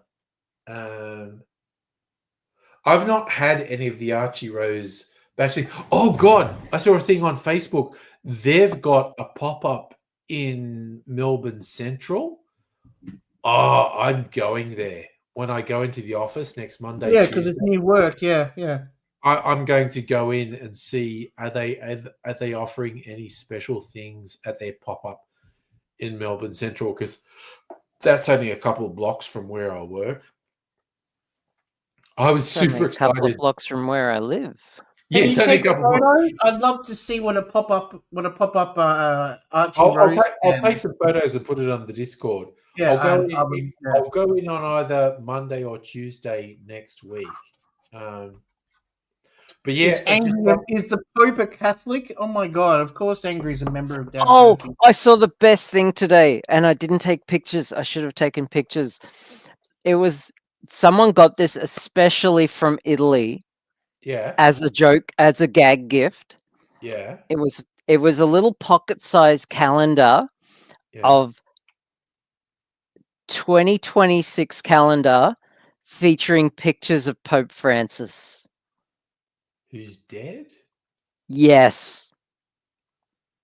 It's the funniest shit I've ever seen. Are they pictures of him deteriorating? Like no. I just thought it was just because people were so sure that he'd just be with us for so For a long. while longer. Yeah, right. Yeah. Okay. I just thought it was the funniest shit that someone went to Italy to get one of these things as a gag gift for a friend of mine. I just thought that was funny. Pope in Italy, I think about the old Billy Connolly joke. With the short version is, and in Billy Connolly's joke, they were Scottish. They could be Australians. It's like drunk yobbos being in St. Peter's Square when the Pope's going around, and they're sitting on the esky and they've got drinks and they're going Pope, Pope, Pope, Pope, and they're being just like super obnoxious. And then the family back home see them like they're just drunk in St. Peter's Square, and the Pope walks up to them and looks at them in the eye and goes and like blesses them. And they get home and the family goes, that was fucking incredible. Like you were there and you seem to be drunk and obnoxious, but the Pope blessed you. That was beautiful. And they go, yeah, what the Pope says is like, hey, get your esky, get your mate, fuck off. Yes. And I think that was like Dave. I think that dates back to the 70s. I've heard that before. Dave Allen joke in the 70s. So, I've heard that before. Get your esky, get your mate, fuck off. In the 90s, he used to do these Australia tours on Good night, Celtic. motorbike. You know, this giant motorbike. Oh, no, Celtic again. Night, Celt. And in between, while he talks about, it's this fauna in Australia, he cuts to all these little stand-up sections. And he goes, you think it's cold in Australia? It's not cold in Australia at all. I woke up one morning in Scotland and there's a little ice cube next to my house. And I threw it into the fireplace and it went...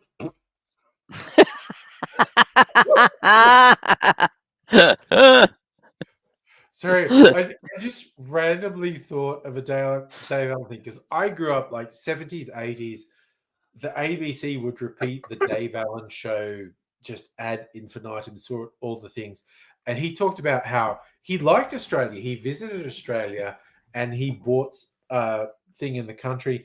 And someone said, like, if you're going to be away for a while, the sheep. Buy a sheep to keep the grass down. And he goes, okay. And then he is gone for a year or two. And so there's a sheep on his country property and the wool's just growing out of control. And he comes back and the sheep's just like a huge fucking blob. And he's going, oh, fuck, what do I do? I need someone to shear the sheep. And this was the 70s. So he goes to the yellow pages to find out sheep shearing. And he goes, oh, here's someone who does sheep shearing. And he rings the number and he says, unbeknownst to me, this was the biggest sheep shearing company in Australia who sheared millions of sheep a year. And I just called them up and said, can you shear my sheep? And they went, yeah, how many do you have? And he goes, one. And they were like, 1,000? And he goes, no, one. And he said there was a pause of a couple seconds, and the person said, really, one? What's its fucking name? It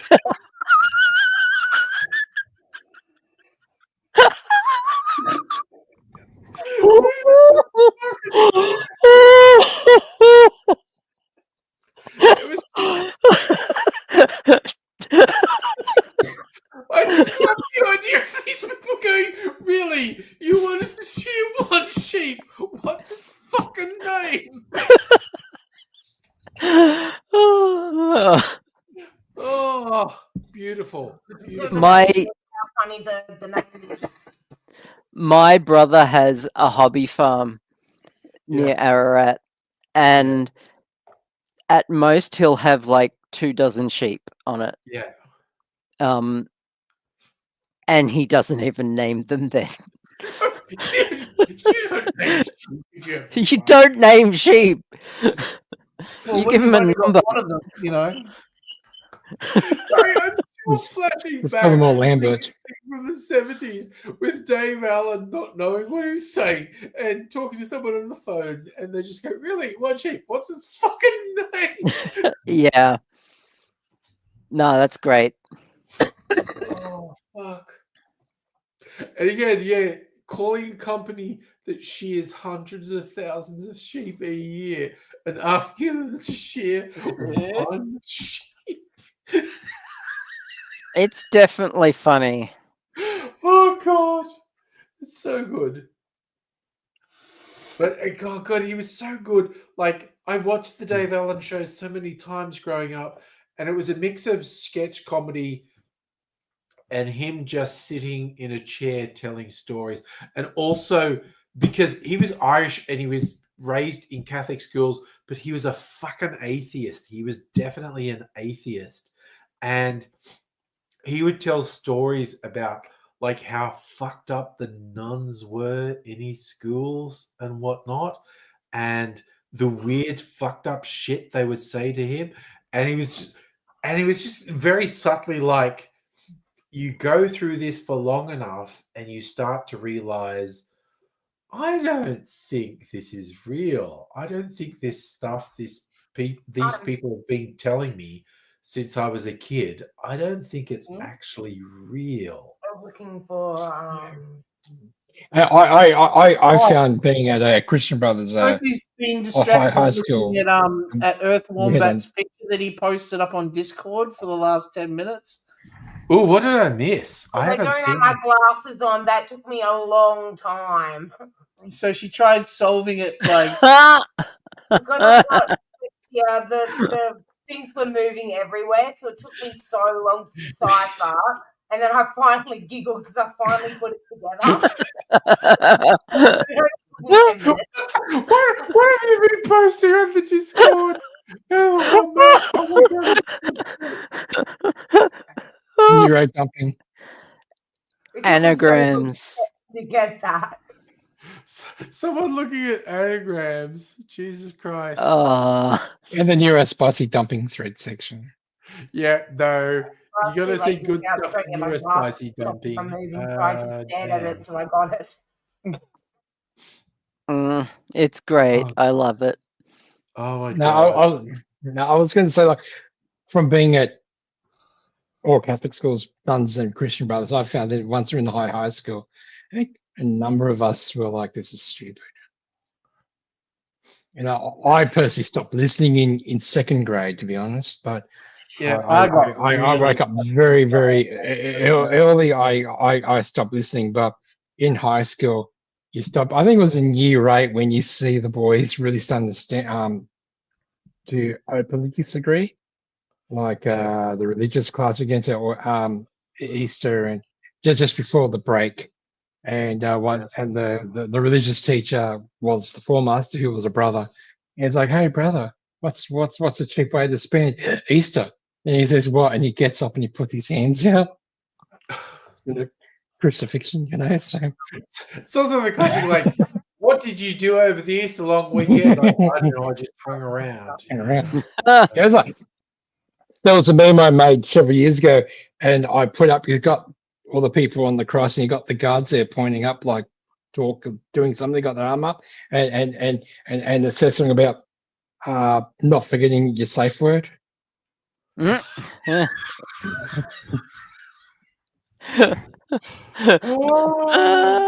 my god.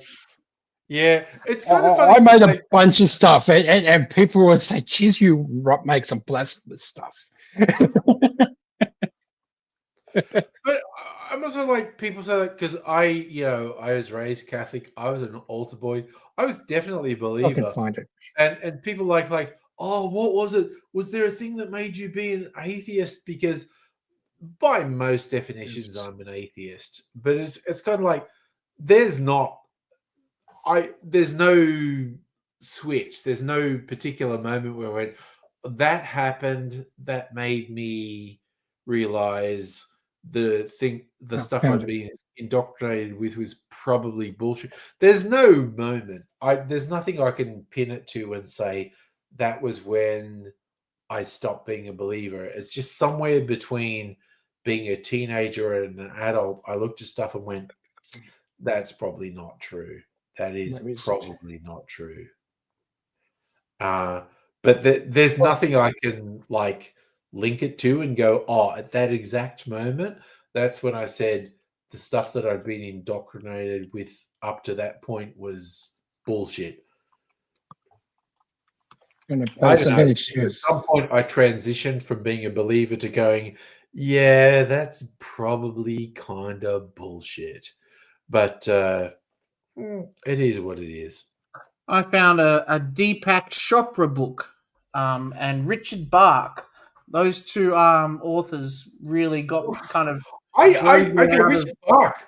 I did read Jonathan Livingston Seagull. Yeah, he did. Yeah, that's one of the books that he did. Yeah, I read pretty much all of Richard Bach books. Sorry, I don't know that I've read any Deepak Chopra. I've seen he did one that was about Merlin, and that's what got me hooked into it. The whole Merlin theology and stuff like that. All right. I just put two other Easter memes in your thing.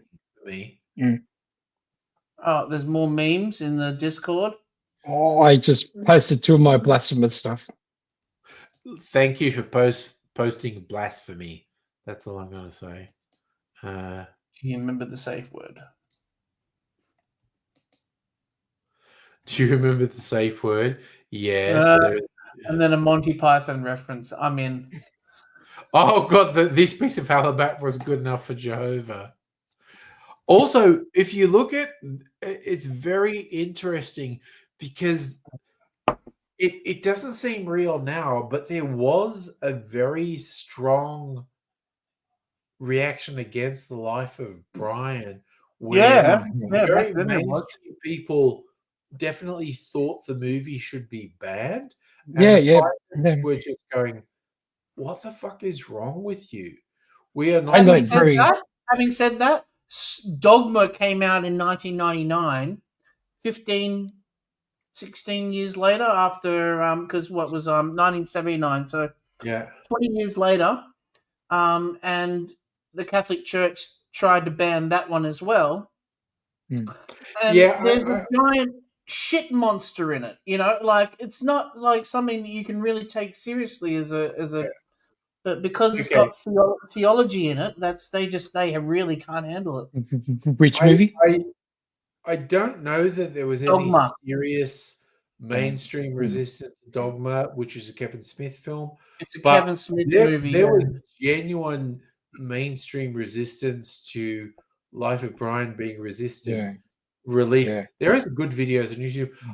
But also, now that you've brought up Dogma, Charlie, because me growing up Catholic and knowing Catholic doctrine, I just want to point out there is a super lazy thing in Dogma. Okay, spoiler alert for a 20-year-old film, however the fuck old that movie is. Shut up, mute your mic. So there's a thing with the angels who have this idea that if they can cross over the benchmark of the Catholic refute Church. God's word, they get into heaven, whatever. But the whole thing is they can't get into heaven unless they genuinely. I've had enough drinks to not be able to say this. You did talk about that in the film, though. There is deeper theology that goes into the belief of that. There is a theology gap in that film where the angels do something they do. The angels who are Ben Affleck and Matt Damon, they do something in bad faith. It would only work if they did the thing they do in good faith, but they do it in bad faith. They do something really cynically, and it's like, yeah, no, you won't get into heaven if you do that cynically. You will only get into heaven if you do that in good faith, and they're not doing it in good faith. So the whole thing would fall apart. But I generally think Dogma is a good movie and I enjoy it, so I'll let that go. I think one of the funnest parts of the stuff I made was I posted something on Facebook and someone said, you know they do that, or you would only do that for that religion, you wouldn't do it to this one. Like it was a Christian thing, so I said you wouldn't do it for Muslims or Jews, that sort of stuff. So I created a picture which had the element of the 3 Abrahamic religions, and I squished them together into one. I made it one image, and I put it up as the reply. So it was a 3-in-1 blasphemy. Yeah, the Abrahamic religions are all bullshit, basically. Most no mainstream Trinity or- Christian theology, Catholic included, forgiveness through sacrament is like confession or indulgence through true contrition. You can't just technically complete a ritual while Yes. secretly rejecting its intent. There is if some you do hilarious go in- stuff, and this Sorry, happens Andy. in Christianity, it happens in Judaism, it happens in Islam, where people do shit where they've come up with this complex thing where going, I'm going to fool God by doing this. And it's like, That's dude. Pascal's wager. Yeah, it's like you can't fool God. If God is real, yeah, Pascal's wager is a good one. It's like you can't fool God if God is real. What the fuck is wrong with you?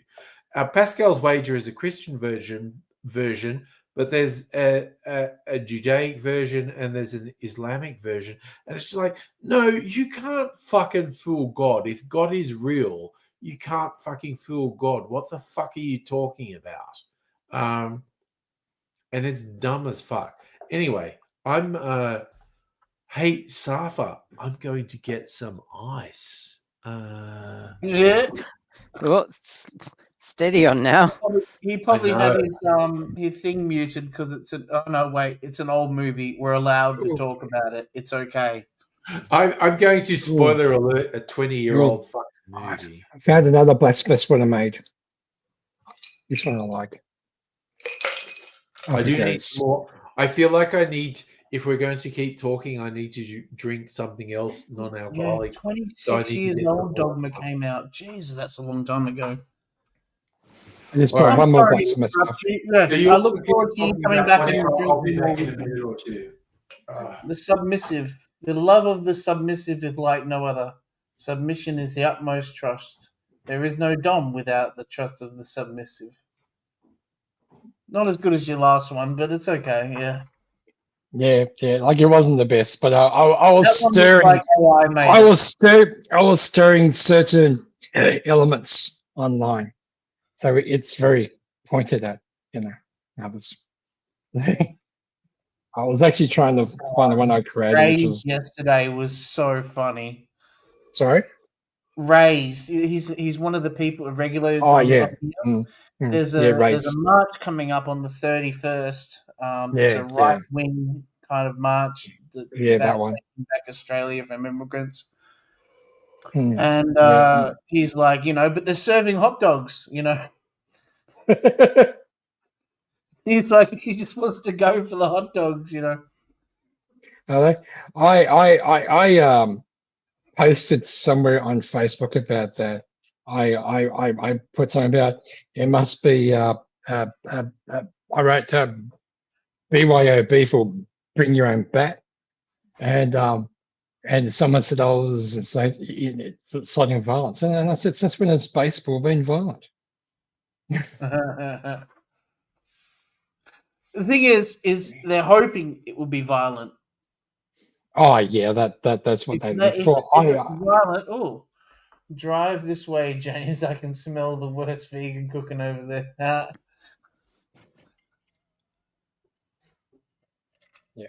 I've made some of those as well over the years. So I was looking for it, but I saw it and I thought, yeah, I'll share that one. The one I like, it wasn't mine, but I saw it, I laughed. It was a photo of a young Adolf, and it says, "Why do time travelers keep trying to kill me? I'm just an artist."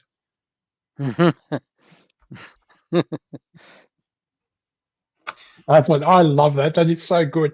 Actually, one of the funniest things I posted some years ago when Fraser, and he was a senator, and he had some people made up this thing where there was a blue border, and it said, "I support Fraser," and they're putting their photo in it, and Facebook kept taking them down.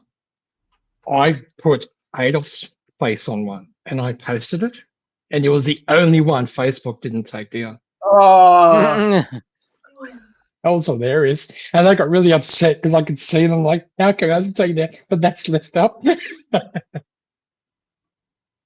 Mm. Most of my Facebook life has been shit sharing and baiting those people. It's been fun. I used to get worked up and do that. I watched the Time Oh, Machine. I'm not worked up by them. I just Yeah. It was The- actually I liked it, but I didn't like the way it went at the end with the dude in the grey suit looking like Highlander and I control all, I see all, that kind of guy. You know what I mean? The dude at the end where they have the fight on the time machine and It's been a while since I've seen it. yeah. So This is the I see why you liked what's it. his though. name? Guy Pearce version, yeah. Yeah. Talking about the 2002 version, and Yep. I really, really liked the first half of it, especially when they went to the future and they were talking about building an aged care home on the moon, and the library had this robot that was in hologram glass, and that was cool, and all that kind of stuff. Well, yeah. Oh, Cool. God damn. Pretty imaginative movie. Yeah, that was 2 movies I watched because of your influence this week. Cool. Yeah. The Can Chuck I make movies another suggestion? Yeah, right. Meet Cute. Okay. As in double MEET. Meet Cute. Yeah. Starring Kaylee Cuoco and Pete Davidson. Now, Pete I Davidson. usually say no just because Pete Davidson was in it. But Okay, a good I movie. watched Trust the me. Eddie Trust me on this. Davidson movie Pickup. It was really fun. He actually he's not. It's not a comedy. Well, it's sort of not a comedy. It's sort of It's rom-com-ish, but it's got sci-fi elements. Yeah, the concept of Meet Cute is you have a story of when you met your significant other that's somehow a nice cute story, or whatever. That's what. That's what a meet cute is. Yeah. That's the colloquial meaning of meet cute, where you met your significant other and you have a cute story to tell about how you met. Yeah. But yeah, the movie, I've actually heard good things about the movie. It's a really good movie. Yeah. I got 2 5-star movies this week, this fortnight that I haven't been on talking about movies for a fortnight. One is called The Grand Budapest Hotel. Yeah, okay, that's an older one. I do like that. Yes, that bit where they're running, they're chasing after Willem Dafoe, and he's skiing, and they're on the toboggan going down, and the camera's pointing at their face, and they're like, Yeah. So good. And the other one is called Mirage, which is in the mid '60s. There was a movie that came out called Charade, and there was a whole bunch of movies that were like copycat films that came out, kind of Hitchcocky kind of films, Yeah. And this one was Gregory Peck and Walter Matthau. And there was a few other people that I recognize, like George Kennedy was in there as. That's a good cast already. Gregory Peck and Walter Matthau. Yeah, Walter Matthau was like a private detective, and he was very funny. As he often, even when he's not trying to be, like in Taken a Felon 1, 2, 3. You know how he's not trying to be funny in that movie. He's the detective in Pelham 1, 2, 3. Yeah. Yeah, and just such an enjoyable character nonetheless, So this was set in 1965, so it's really old, so all these actors are like really young, baby faced, Yep. But yeah, 60s movie with Gregory Peck and Walter Matthau, I'd be very much on board with. Yes, I also am looking forward to Nobody 2. Yeah, I watched when I saw the trailer to Nobody 2. So, okay, for anyone who doesn't know it, it's oh god, what's his name again? Who's the main guy in Nobody? Instead of being like John Yes. Wick, where he's unstoppable and nothing can get him, in Bob Nobody, Odenkirk. Bob Odenkirk. Yep. Bob Odenkirk, he's late middle aged and he's maybe not quite up to it. And when he has the fights with the bad guys, it doesn't all go his way. Like he's not an unstoppable force, but he's still kind of don't fuck with me because at the end of the day, I'm someone who'll fuck you up. And the original Nobody, very enjoyable movie. I saw the trailer for Nobody 2. It's like when he's disavowed his whole former life. I'm not going to do that anymore. I'm going to have a holiday with my family, and they somehow get tied up in some organized crime shit. And it's just like, okay, you guys are making me do this. I don't want to do it, but you're all making me do it. And I was looking at the trailer going, yeah, this looks pretty funny. I am super on board for Nobody 2, honestly. Yeah, absolutely. And it's got Colin Hanks in it, which is the first time I've seen him in a movie since Orange County, Oh god, I don't know. Yeah. 2002. I haven't seen I haven't seen him in years. I've always liked him too. So Yeah. Yeah, so the principal of Nobody is someone who used to work for the CIA, who would sort out their nasty shit, who just decided, I don't want to do this anymore. I just want a normal life. I want to be a suburban guy who gets married and have kids. And it's continued for a few years, but then he runs into some nasty criminal types that he can't let their shit go. You just mentioned all this like literally a minute ago. I'm also very drunk. I am going to We're at the I mean, repeat stuff of the slurring at evening. all. repeat stuff. Repeat stuff. Yeah. I'm just looking at what films are coming up in September. Yeah. There's some interesting stuff. I must say, a lot of original, like There are some original IPs. What has two butts and kills people? What has two? I don't know. What has two butts and kills people? An assassin.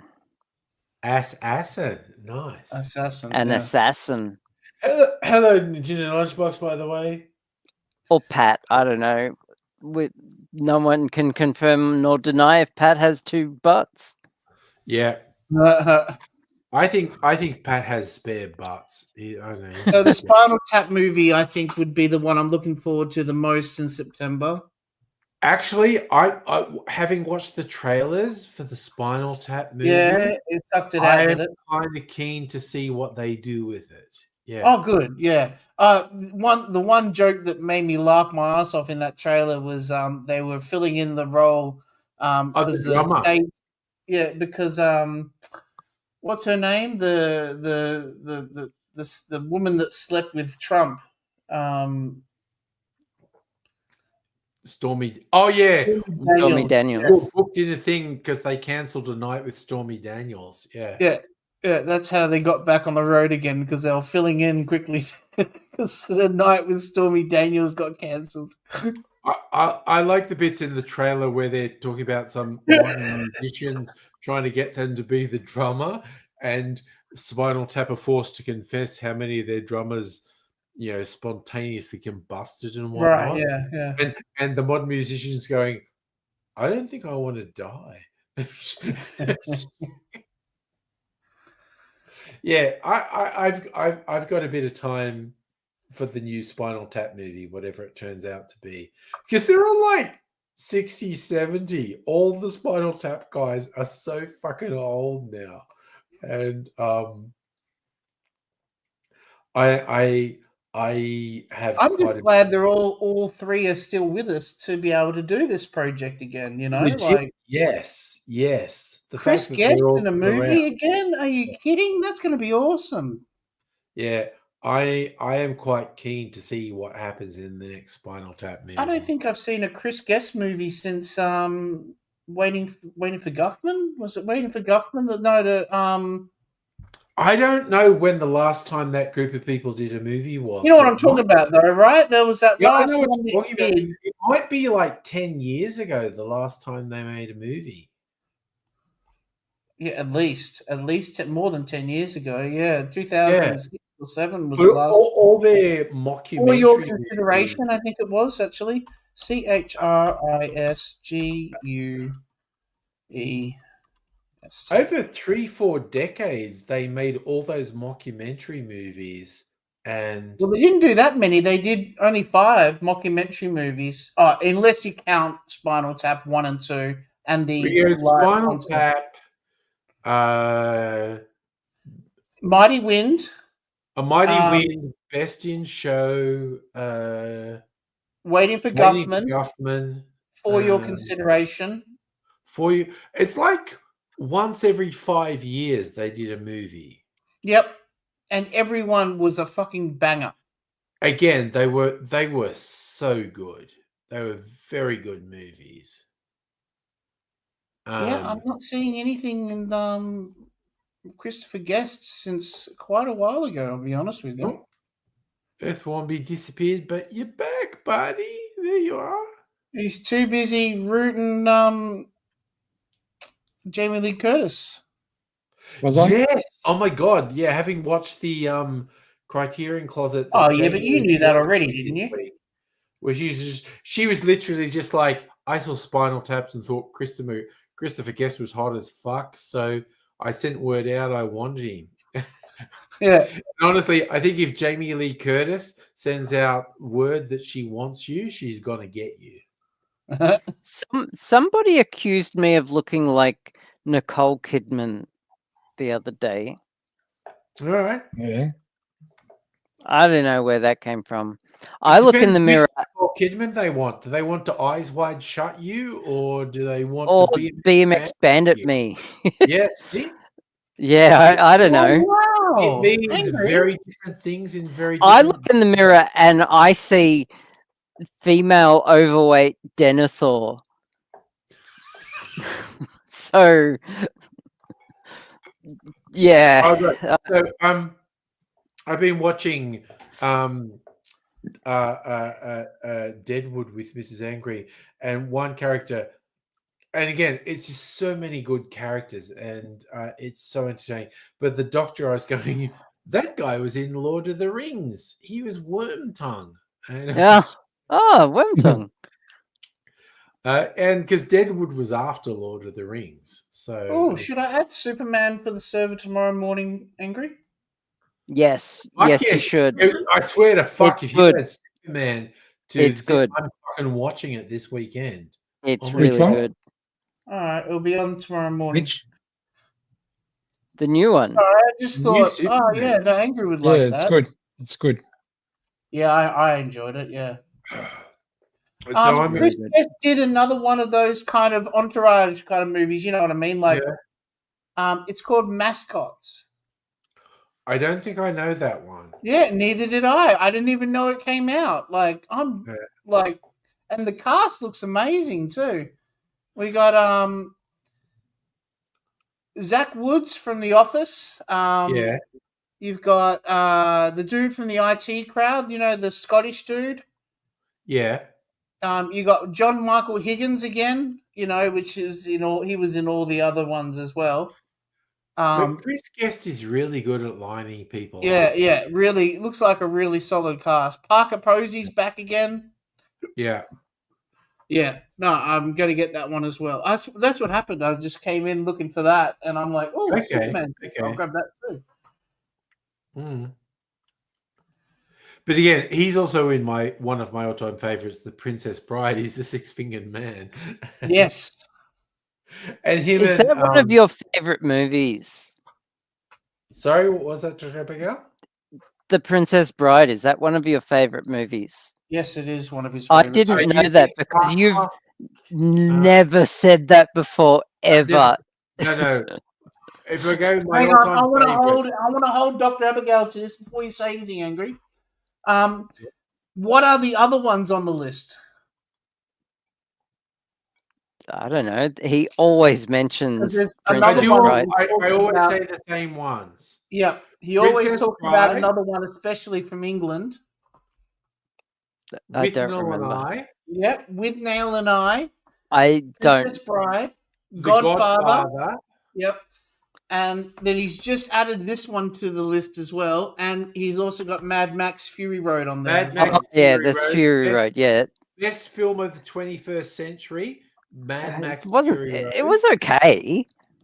Look, honestly, it gets my vote just because the first half of the film is a road chase in one direction.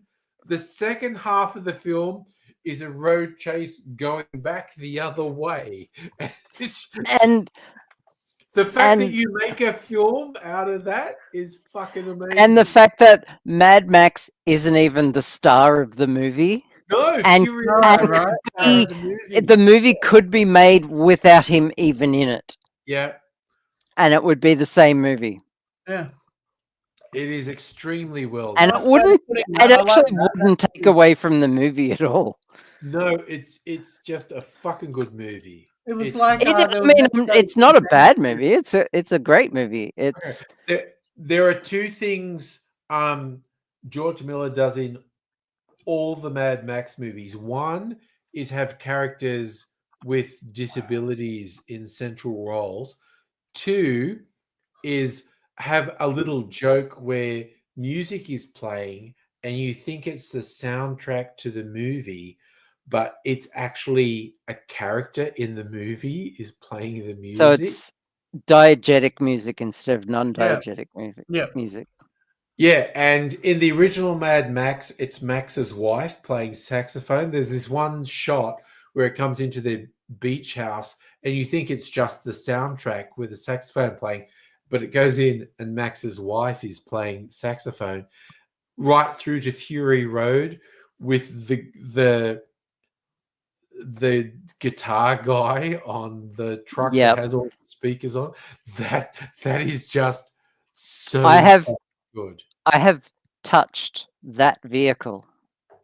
It's so good. I have touched the actual vehicle. It was in what was the fucking arts festival in the middle of fucking winter? I can't remember. I remember them setting it up at the front of Melbourne Museum. Yeah, and, I I've got videos of it on my YouTube channel. I was aware of it before it started. I wasn't aware of it. I just remember like seeing lights flashing, and I'm like, "What the hell's going on?" So I got my binoculars out, and I'm like, "What the fuck? Yeah, because it's that was in your neighborhood. from Mad Max." Yeah. Fucking hell! I'm gonna go check it out. And I walked out, and there it was.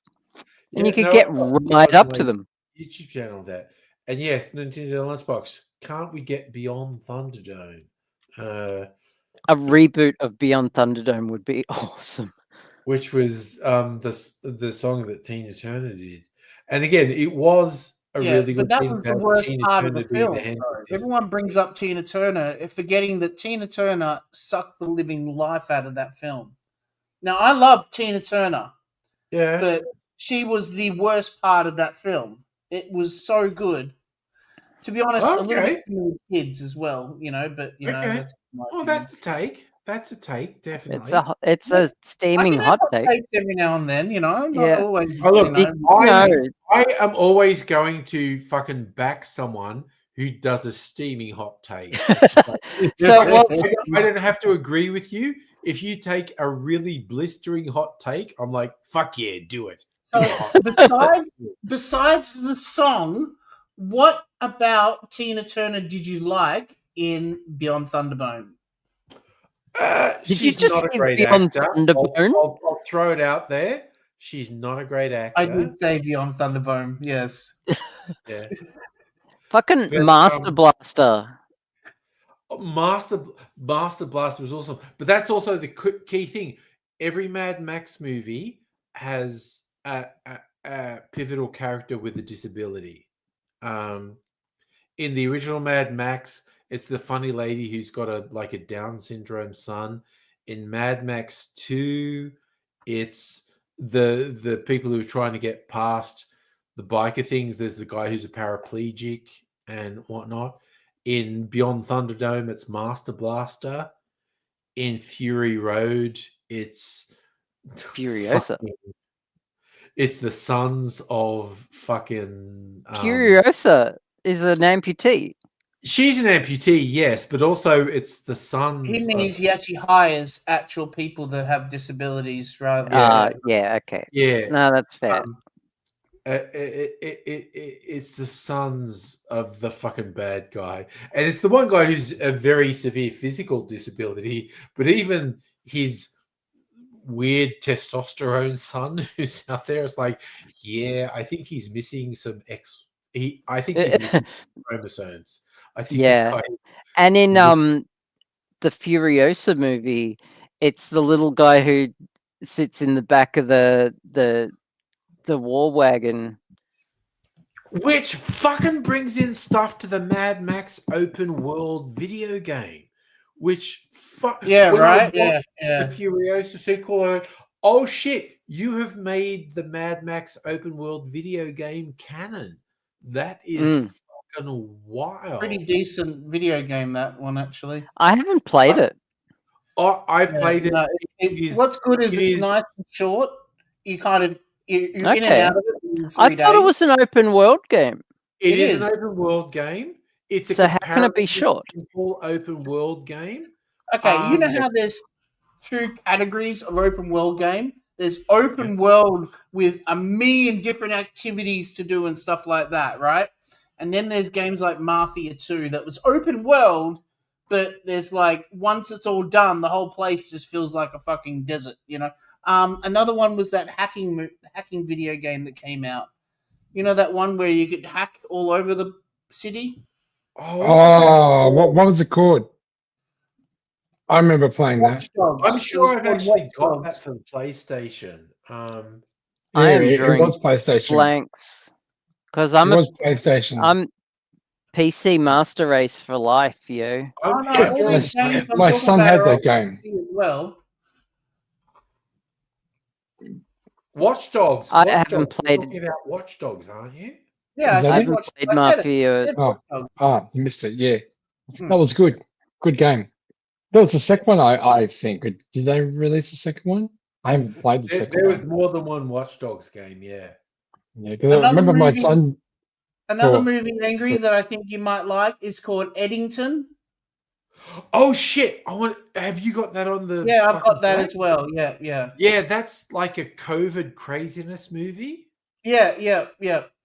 I fucking want to watch Eddington. What's his name? Yeah. Pedro Pascal? Or Pedro Pascal there. Yeah, no, I saw a trailer for Eddington and I was like, yeah, that is I think that's right up your alley kind of film. That's you know, like movie.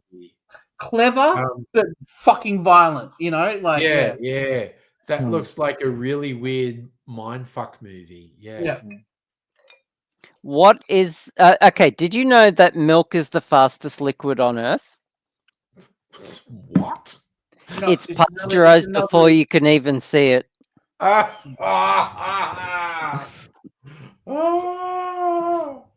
Okay, you know what you've made me think of, Dr. Abigail, the old Benny Hill song, Ernie, the fastest milkman in the West. Yeah. Where he's trying to impress his lady love. He's giving her a milk bath. And he says, you're going to want pasteurized because pasteurized is best. She said, Ernie, I'll be happy if it comes up to my chest. I used to play that album all the time as a kid. There was a Benny Hill vinyl. Words and Music. All the time. Earth W. My dad had that, Eddie. Yeah. Benny it was Hill, great. Words and Music. Really. Side B had the birds and the bees on it. That was good. Yeah. Really fucking funny. Really good. Hey, it's Nintendo Lunchbox. Hey, Nintendo Lunchbox. I remember I was going out with some people and it was karaoke night and they were looking up all these pop songs and I looked at the list and Ernie, the fastest milkman in the West, was actually on the karaoke machine. And they're all doing like Beyonce songs and what the fuck not. And I'm going, oh no, I found a Benny Hill song on the thing. I'm doing that. Thank you very much.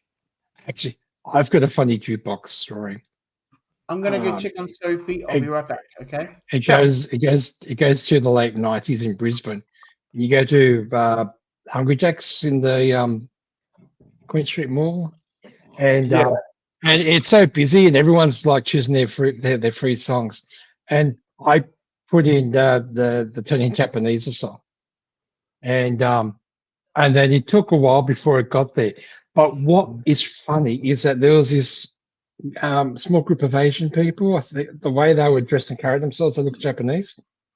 And as soon as they stepped on the floor in that shop, that song started. Oh no! It was right on time, and I thought, "Oh, you can't plan that. That is so good." Oh God. Turning Japanese. I think I'm turning Japanese. I really think so. The timing was so spot on. My God. It was Oh my hilarious. God. It's like we'd love to have recorded that. Oh, good God. That's definitely a whole thing right there. Oh, no. Damn. That was just brilliant. But God, that is so good. And you just standing there and you hear this Japanese song going on. I was like, that's just keep going. Yeah. Yeah. I don't even know what those guys were trying to do because, like, the Vapors, they were British, and I was like, what are they even trying to mean with turning Japanese? I really think so. I don't even know what they It was were. probably trying just a to silly say. song, I reckon. But you know, I think it was just a meaningless pop song. It was like a yeah, that's what I phrase. mean. It was You go like, it was a if you silly try to song. put, Fun. if you try to put too much meaning in it, it's like, no, it doesn't actually mean anything. Honestly. Yeah. It was like I listened to an interview with Elton John saying some people think all my songs have meaning, but the Rocket Well, Man doesn't mean anything at all. It's just a song. Yeah.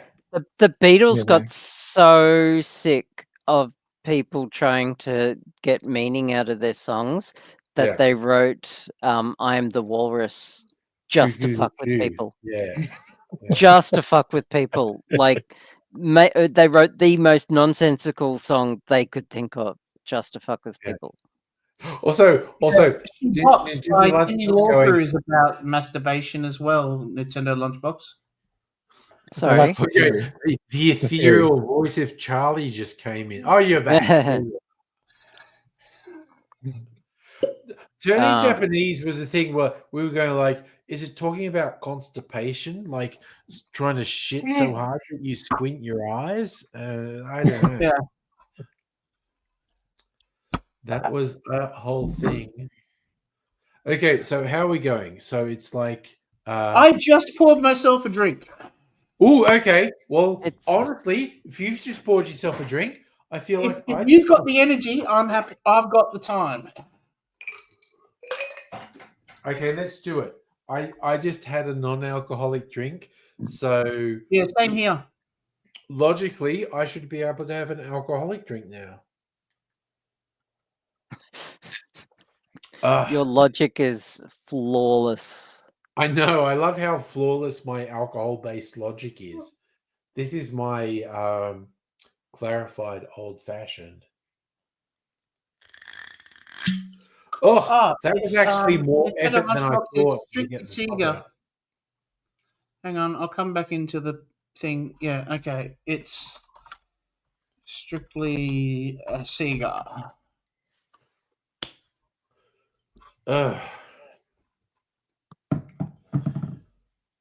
So I'm still stuck in the turning Japanese song.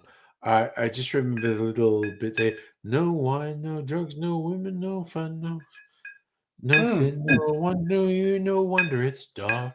You know what's funny is when you find out it's a masturbation song, and then you start playing back the lyrics in your head, like going, "Oh, how did I not see that?" You know, it was like Lola. I never knew it was about a trans person. I thought turning Japanese was about having constipation, but yeah, it is genuinely funny. The old Paul Simon song "Lola" was about a guy who's No, the attracted to Kings. a The trans Kings did woman Lola, not Paul who's Simon. who's more kind of strong and centered than Yeah, they well, are. I'm not the. It's like What is it? Yeah, I'm I'm not the not the world's world's most most physical masculine man, but guy. she walks like a woman and talks like a man. Oh, Lola. Good song, man.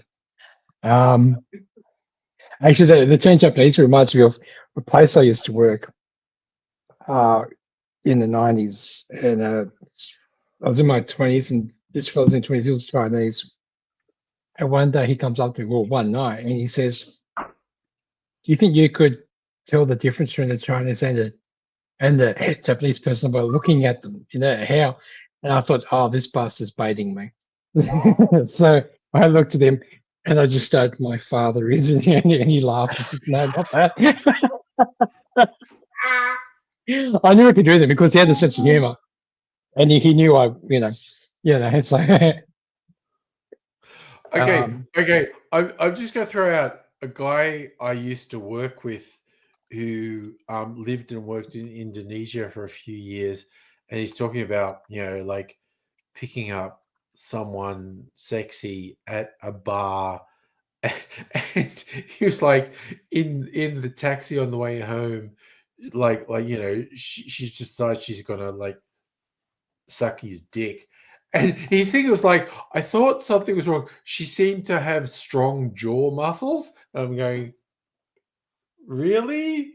Is that a thing? Strong jaw muscles? Do you really want strong jaw muscles for that? I was like, when he was saying, like, I'm starting to realize, I don't know, maybe this person has a penis. I was going like, yeah, but you didn't stop, did you? You're getting a blowjob in the back of a taxi after being in a bar all night.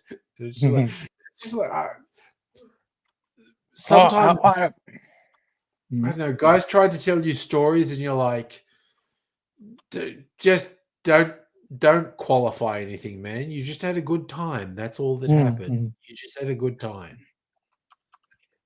I liked a fun music story was when I was doing night shift in Sydney in the 90s, and I was driving into work, and you parked at the lights.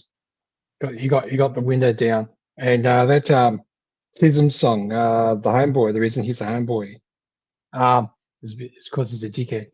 And then I this song, you turn up the sound, and it's got the wanker line. Are you? No, the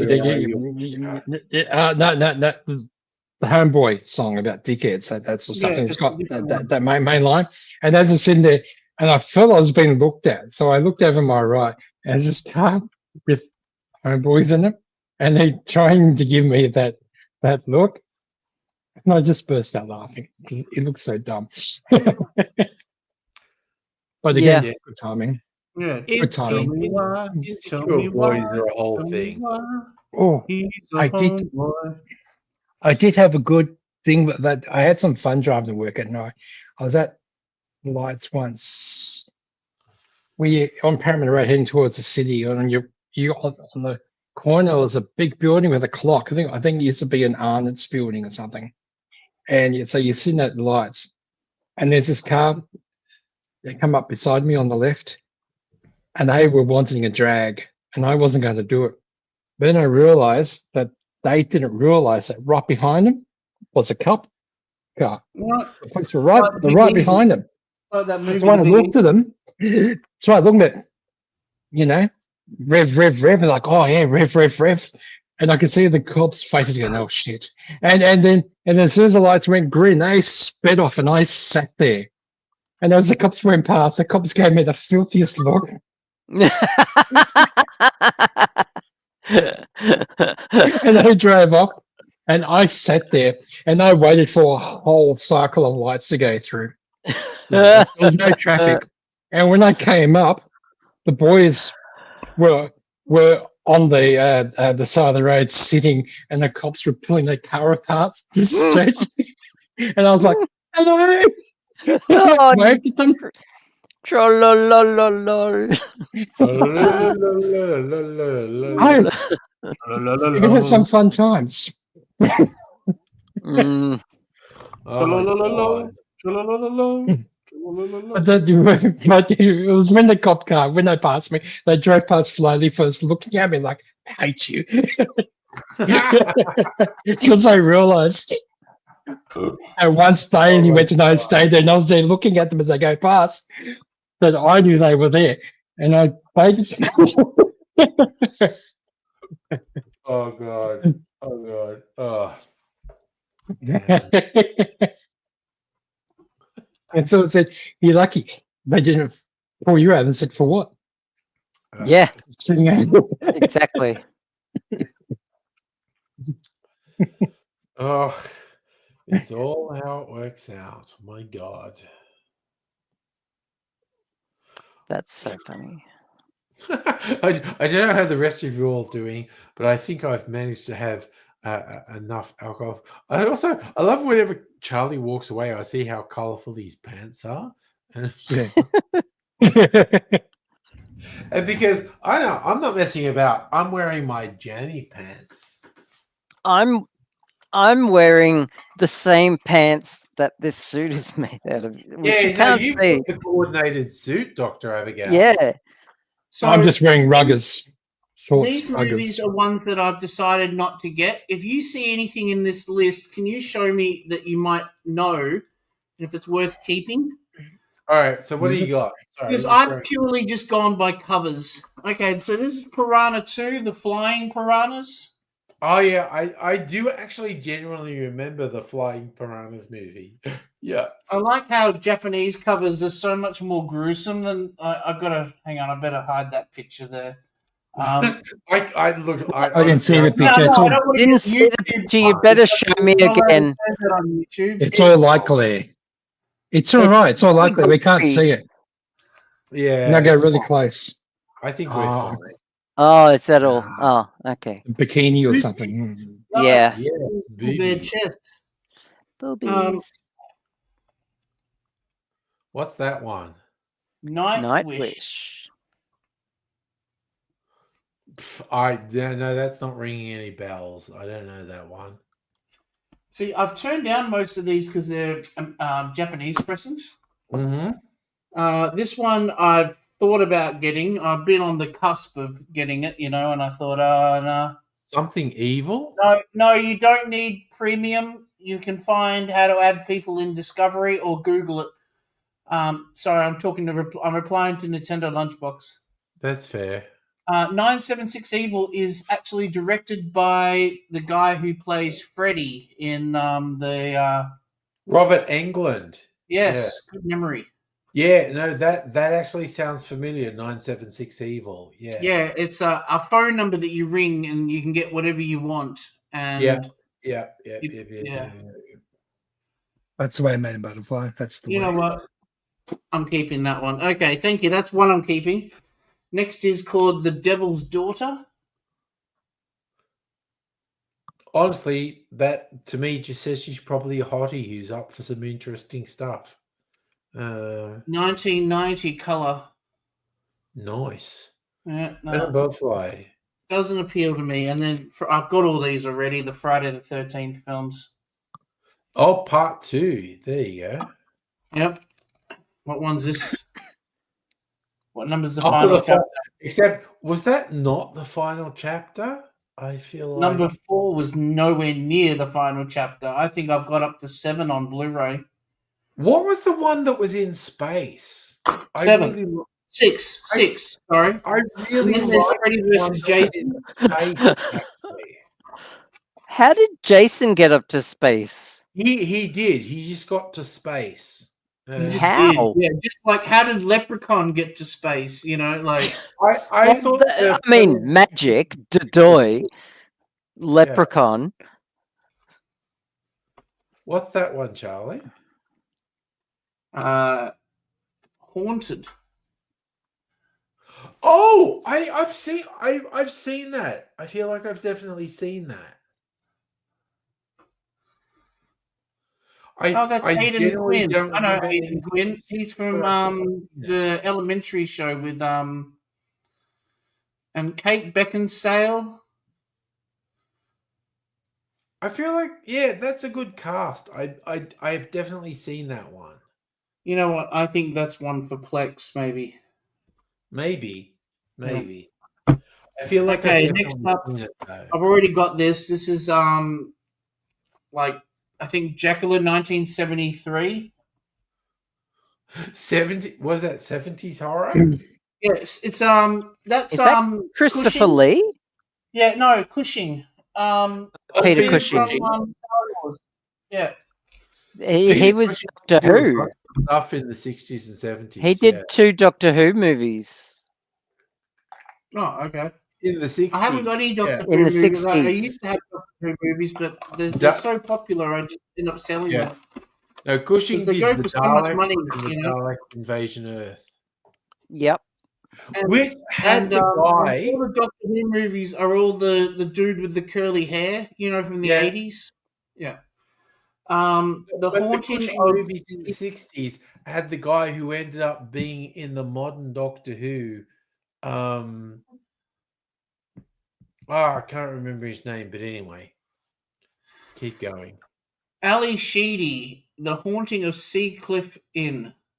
Ali Sheedy was like early Gen X movie icon. Yeah, speaking of 16 Candles, she was in Breakfast Club. Breakfast Club, thank you. Yeah. Yeah, she was the goth in Breakfast Club.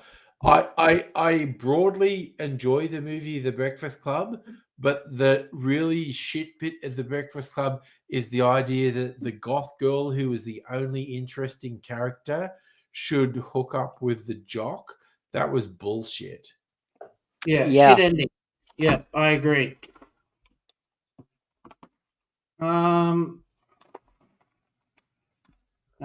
See, I didn't think it did. This is 13 Ghosts. 13 Ghosts is very famous because it's one of those movies that's completely shot in blue. Okay. And when you have a horror scene come on, you have to hold up a blue piece of cellophane over your eyes, and then you can see the gore. And if you don't want to see it, you put up a red piece of cellophane over your eyes, and it blocks it out, or vice versa. I think it's actually vice versa, but yeah, 13. Let's see how the whole film's. See how it's all in blue. Yeah, I vaguely remember 13th Ghosts. It doesn't have the There should be a giant piece of plastic with a border, a cardboard border that comes with it. I'm pretty sure you can make them yourself. No. You know what I use? I use there's a video game that came out on the Wii called House of the Dead. And they put out a 3D version of it, and they have the red and blue glasses, and I've only got one eye, so I can just move it back and forth, you know. Does that work? Yeah.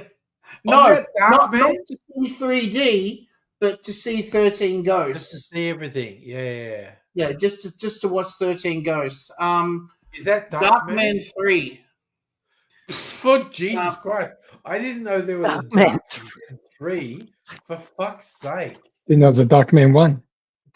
No, I remember Darkman, which was Darkman 1 had was It sounds like you're saying Duckman, and now I'm like picturing like Jason, that animated TV show with Jason Alexander. You say duck to me, and I think of the song. He goes, "Cutting the grapes." Darkman 2. I didn't even know there was a Darkman 3, for fuck's sake. Yeah. So what's Darkman about? I've never heard of it. Mummy that came out back in 1999 and 2000. And there was a character in that movie called Imhotep. Yeah. The actor who was played Imhotep did the Darkman 2 and 3 movies instead to replace Liam Neeson. Fucking ridiculous, honestly. I imagine Sam Raimi had nothing to do with it. But anyway. Tales from the Crypt. Yeah, these 2 episodes are directed by the guy that made Forrest Gump and Back to the Future. Robert Zemeckis. Robert Zemeckis. Yeah, Robert Zemeckis directed these 2 episodes. Holy shit! Okay.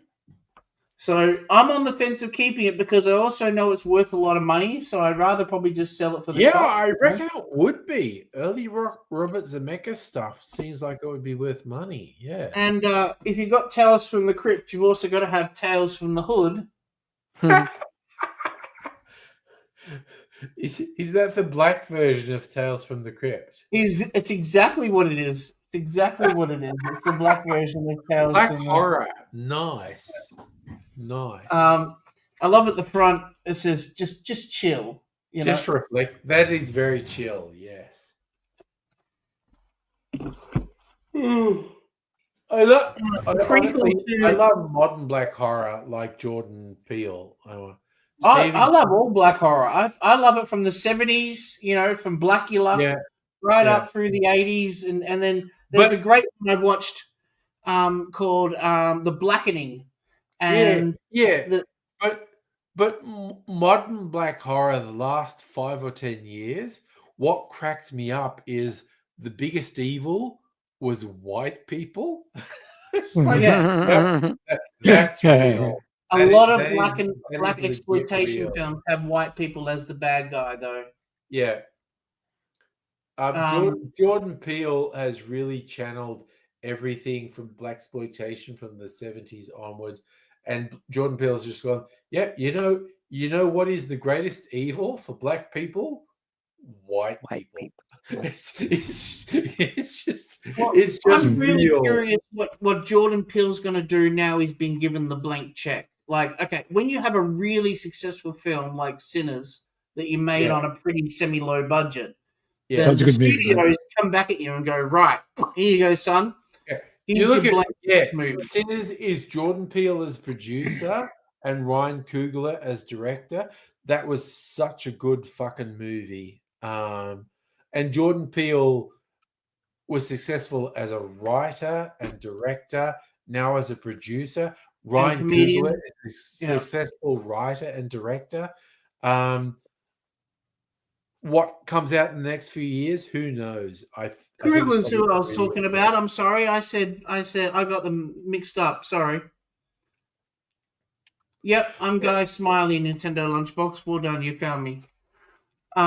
Sometimes they come back. The Stephen King movie. Oh Again, my God. Japanese. I'm not a big fan of the Japanese discs. That's racist.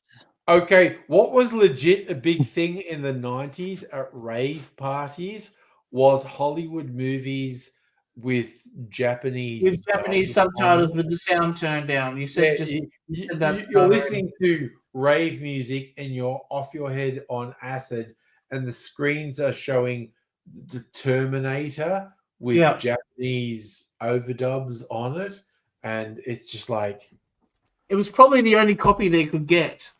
Crazy shit. A lot of times those movies came out in Japan like almost a year before they did in Australia, Yeah, crazy shit.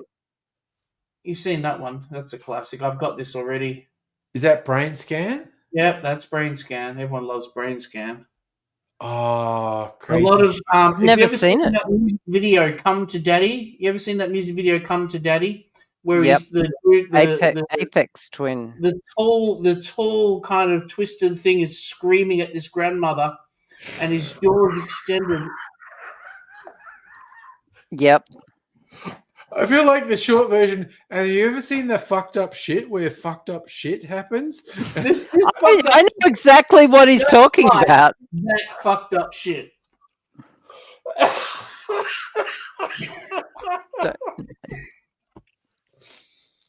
Oh my God. Keep going. I did not like this movie at all. Magic. Is that it's about a killer it's a marionette?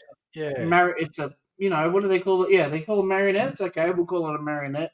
I remember a friend of mine having a real phobia about them, and I showed him there's a few shops in Melbourne that have kind of animatronic puppets tapping on windows, and I'm going, "Look, Ben, the puppet's coming to get you," and he's like, "Shut the fuck up!" And I was like, "No, look, it's behind. It's going to get through the glass and get you." It's fucked. Sorry. You're evil. That's so mean. I have am phobias like that. bad You person. shouldn't do that. That's really mean. Okay, next is some Edgar Allan Poe, including The Raven. Nevermore. Nevermore. Oh wait, I'm pointing at the wrong side. That's I The feel like Raven. that was beautifully done in The Simpsons, actually. The Simpsons version of Edgar Allan Poe's The Raven with Yeah, but it's so fucking short. James Earl It misses Jones so doing the much of the voiceover. story. But yeah, it was really done really well. Especially because that was my introduction to Edgar Allan Poe as well. Like, I was a kid when that came out. I had never read Edgar Allan Poe or heard of Edgar Allan Poe. And it introduced me to that kind of poetry. Yeah. It introduced me to horror poetry in general. Yeah. So this has Roddy McDowall in it. He's if you ever seen a movie called Fright Night. Yeah, a long time ago. And they hire a TV host who's a ghost detective or something like that on TV to come over and check out the vampire. That's the same actor. Roddy McDowall in the original Planet of the Apes as well. Oh, good call. I forgot about that. Roddy McDowall reputed to have one of the biggest dicks in Hollywood. I'm just throwing it out. Has one of the biggest dicks in Hollywood, really? Yeah, Roddy McDowall, big dick. In like Flynn, eh? In like Flynn. No, I heard he has a big dick. I've heard about here. I don't think you know how vaginas work. Dick. If you know how vaginas work, you don't want it that big. No, you don't. No, you do. Honestly, don't get me started on porn, honestly. Oh, another Stephen King one. Which, by the way, you know that Chuck movie we were talking about before? Hmm? Do you know that's a Stephen King movie, right? It is a Stephen King story, yes. What the fuck? I did not know that until the credits started rolling at the end. I'm like, what the fuck?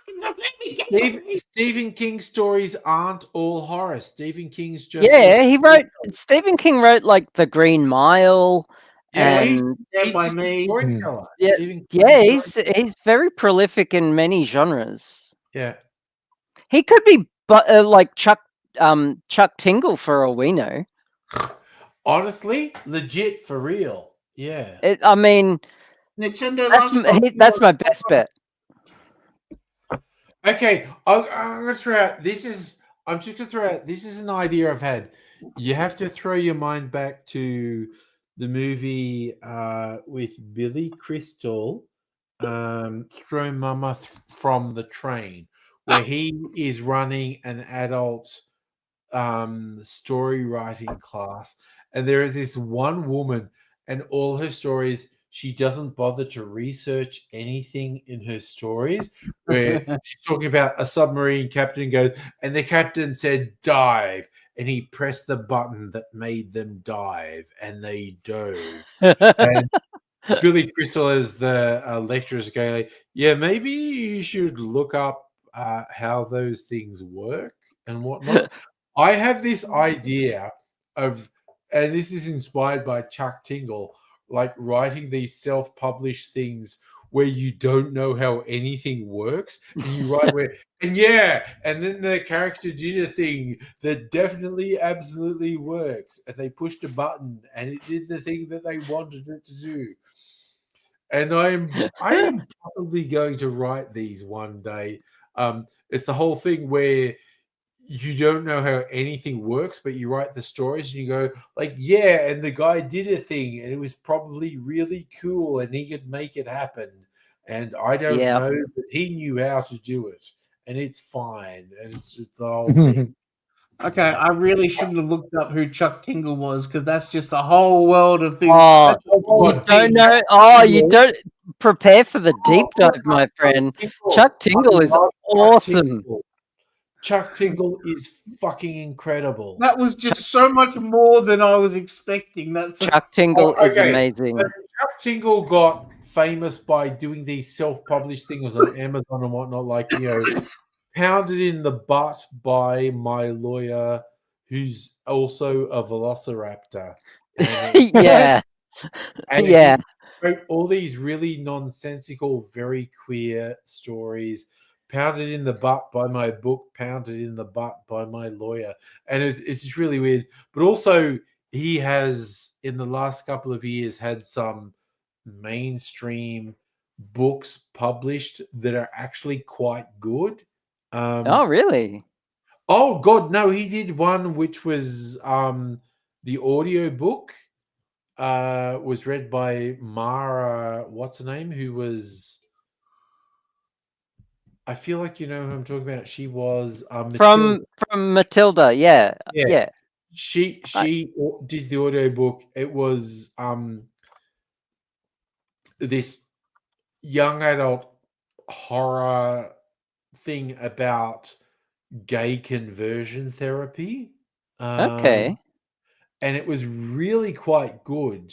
I think Chuck Tingle is possibly up to 3 mainstream printed novels now, but also just the random jokes. Chuck Tingle has literally self-published like 100 stuff on Amazon or whatever, and it's just this weird, you know, my lawyer is a rapper who butt fucks me, and it's like, my favorite book title is something, and I'm paraphrasing because I can't remember the exact title. It's the personification of my morning walk, who is a lawyer. Pounds me in the something like it's just actually I got to look it up because legit Chuck Tingle has published dozens of really funny spoofing. Baseball hits a home run into my butt. Yeah, but also he does this genuinely wholesome stuff of love is real and whatnot. And whoever is the anonymous person behind the Chuck Tingle stuff is fucking hilarious. Pounded by the pound, turned gay by the socio-economic implications of Britain leaving the European Union. Again, Chuck Tingle has just got these meta jokes going on, and but also I think there's now up to 3 serious print books. Oh God, I forget what the first thing is. Camp something, but it's basically inspired by Christian gay conversion therapy, and it is actually a genuinely good book. I've had the audio book of it. Camp Damascus, that's what it's called. His first serious print book is called Camp Damascus. The second one is called Bury Your Gaze. And I forget what the third one's called. Not pounded by anything. 6 platonic tales of non-sexual encounters. Yes, that was the other thing sexual does is non-sexual stuff. Because there was dozens of stuff that was pounded in the butt. Gay porn stuff was pounded in the butt by what? Yeah. Absolutely no thoughts of pounding during my fun day with this kind T-Rex because I'm aromantic and asexual, and that's a wonderfully valid way of proving love is real. And that's just the title. Yeah. But Chuck's stuff about love is real is beautiful. Again, whoever the fuck is behind the Chuck Tingle stuff is a beautiful person. I love how they're all queer, except the very few straight versions that are dystopian nightmares.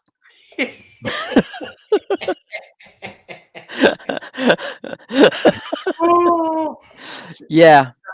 Chuck is absolutely Chuck Tingle is a construct, and the construct of Chuck's Tingle is absolutely beautiful.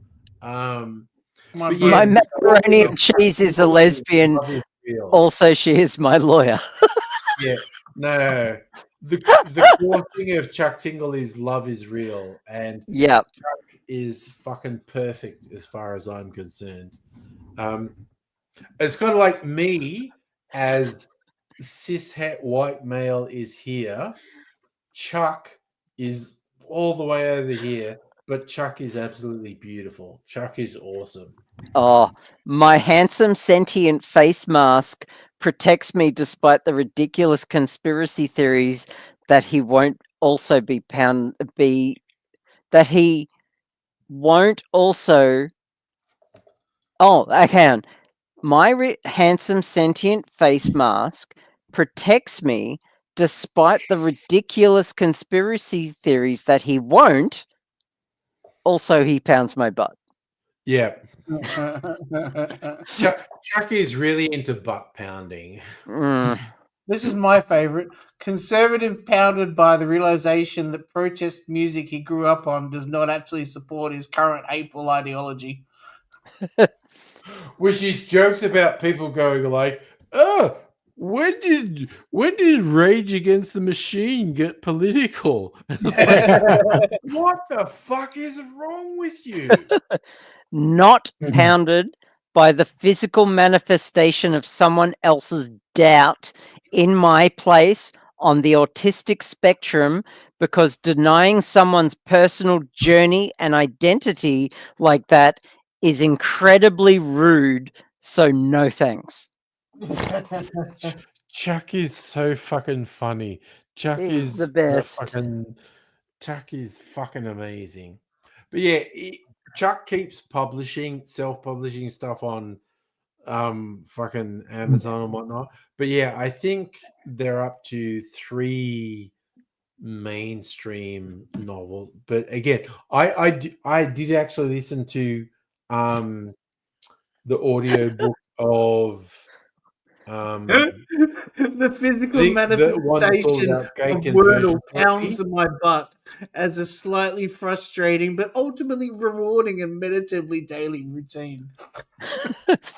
Open wide for the Please. handsome saber-tooth dentist who is also a ghost. I love the non sequiturs. Okay, It is I'm closing so this many tab. other- I'm going to be there all. Here's one for you, Angry. Thank you. I have no butt, but I must pound. Because I know you're like what's his name, Philip K. Dick. I have no mouth, but I must scream. Yeah. Hmm. Glazed But by also, the gay living donuts. Chuck's first serious print book was Camp Damascus, and it's the whole thing about gay conversion therapy. And Mara, what's her name, who was Matilda, reads it, and it was really good audiobook. And I was reading it, oh, this is really good, and I was like halfway through it before it. Oh, okay. I feel like smarter people would have picked this up ages ago, but I legit just worked out what was happening here. There's an official Chuck Tingle role playing game that Chuck Tingle wrote. I bet there is. Yeah. I am amazed that none of the Chuck Tingle stuff has been turned into movies or streaming series at this point, quite honestly. But legit, Camp Damascus, which was his first mainstream novel, which was a print book and whatnot, it was very good, and I was like halfway through it because it's all told from a first person perspective, and I was going like, oh god, it took me this long to work out what was happening. God, I'm stupid. It was just like, Game of Butts, the pounds of winter. exactly. Again, Chuck Tingle, the sense of humor in Chuck of Chuck Tingle stuff. Mm. So funny. At least he gets behind his work. So Also, because sorry, it's been sitting in my head. like for legit, okay, like Chuck Nichols, not his real name, but his promo photos, he's wearing like a bag on his head because he's on the autism spectrum, and he's like, it's all too much. And there's been a couple times where people have said, "Yeah, you should show to our literary festival, but you can't wear your bag." And he's going, "You don't understand. I need to have the bag on my head to actually interact with people because I'm on the spectrum and it's fucked." That's why And Sia has So he the does it hair for down to here. mental health. Yeah. yeah, see her hiding her Mm. face in public. Blind Boy Boat Club wearing a plastic bag on his head. Chuck Tingle wearing a bag and trying to tell people these things like, no, I need to control how I interact with the world because it's actually difficult for me. And you in your event don't understand this, so I'm just not going to do it. Yeah. But I have a huge soft spot for Chuck Tingle. I think. He's the best. I think they're amazing. He's a It's legend. definitely been eye opening. I tell you what, I've Up until this time, I had never heard of him, so I've been educated. Yeah, so. same. Yeah, look up some Chuck Tingle stuff. Sentient lesbian jet ski gets me off. Yeah, again, Okay. Angry. Chuck Tingle's sense I'm of still trying to humor find my is favorite incredible. title. Can you name the dog from Back to the Future 1? What fucking dog? What the Oh, fuck is yeah. There's two of them. Fluffy. He's a fluffy. There's two of them. Einstein. Einstein and Copernicus. Copernicus. Don't Yeah, remember that Einstein one. was the one I wanted. Thank you. Einstein. Yeah, Einstein is the one from 1985, and Copernicus is the dog from 1955. What was the name of the school in the Breakfast Club? Never seen Here's it. a clue. It was located in Sherma, Illinois. I don't know. For God's sake. Okay. In the Ghostbusters, what is the name of the giant marshmallow man? Stay Puffed. Stay Puffed Marshmallow Man. Correct. Everyone knows that. Which actor played the role of Indiana Jones in Raiders of the Lost Ark? Harrison Ford? Yep, correct. Sorry, question. I was very confused by that question. Yeah. What's the name of the friendly alien in the film E.T.? What's the one? E.T.? Yep, correct. So what the fuck are you looking at, Charlie? Is this a quiz for 2-year-olds? In the movie Top Gun, what was Maverick's call sign? Maverick.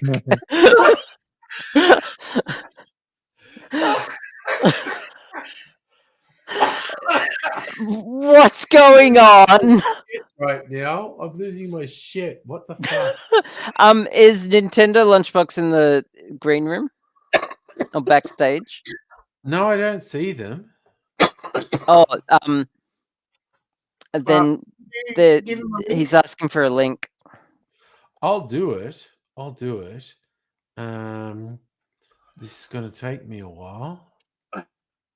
Which 84 film features a group of children who discover a treasure map and go on an adventure?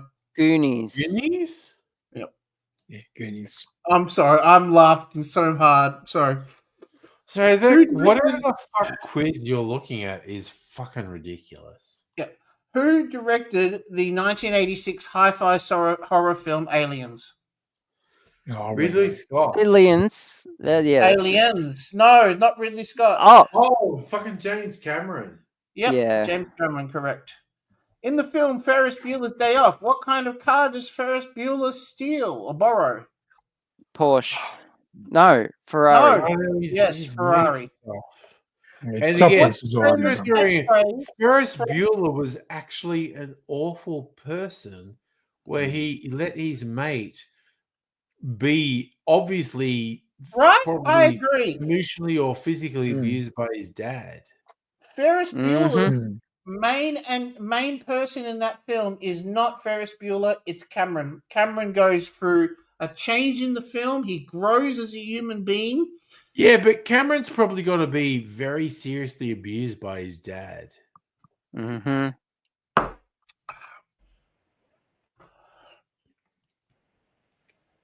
Nintendo Lunchbox. Like Hello. What's the Hello. most famous catchphrase from the movie The Terminator? I'll be back. No, that's Terminator 2. I know someone who hasn't Come on. seen any of the Terminator movies, and the she's fuck? an actor. What the fuck? What the fuck? I know. How you doing, Nintendo Lunchbox? There's going to be a sequel to Ferris Bueller. Is it? No, I'll be back's from the original Terminator. Yeah. Is it? He says it in the police station. Yeah, He says it in the police station. and says, I'll be back. Here's the 4 choices. 1, Hasta la Vista, baby. That's Number from the 2, second one. Come with me if you want to live. No. Number 3 That is in the first one. Is not set. And number That's 4 in the second is one. I'll be back.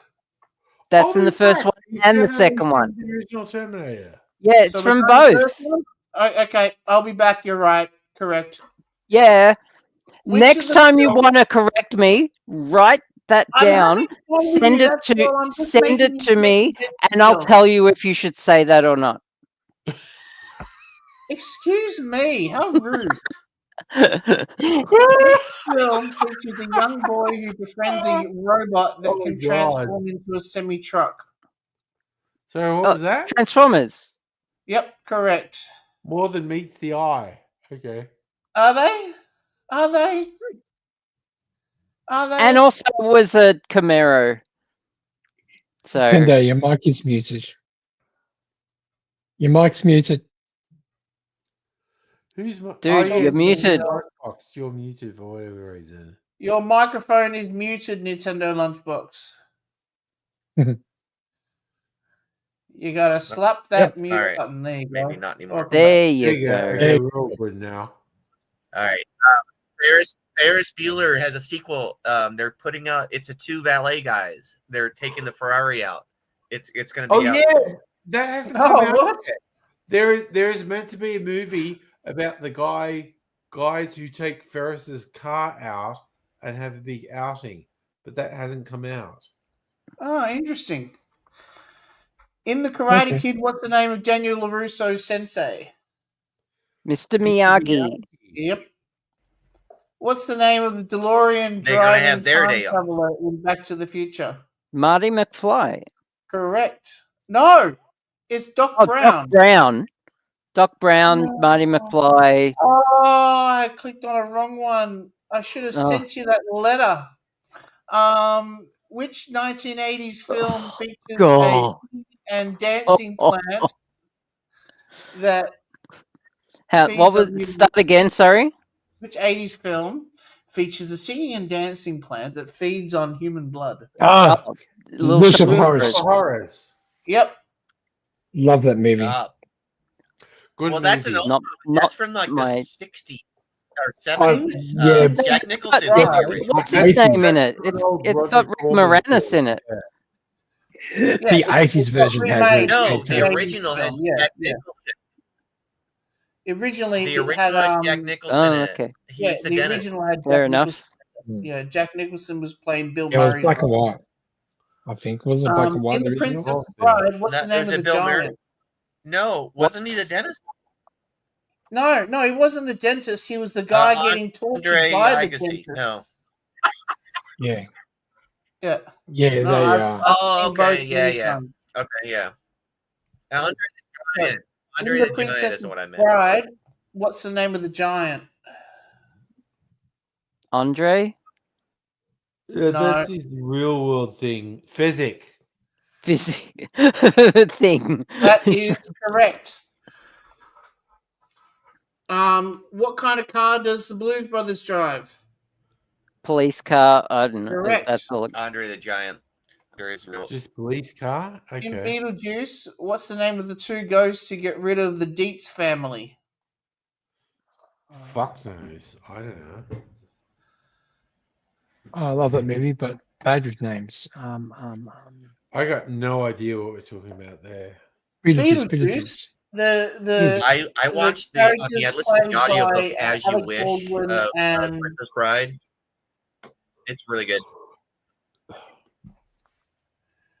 Yeah, we love Princess's Bride. Yeah.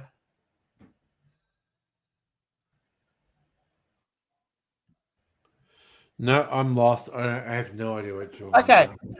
The name was Adam and Barbara Maitland, I think. I'm just Yeah, guessing. yeah, that's it. The Maitlands. The Maitlands. Yeah.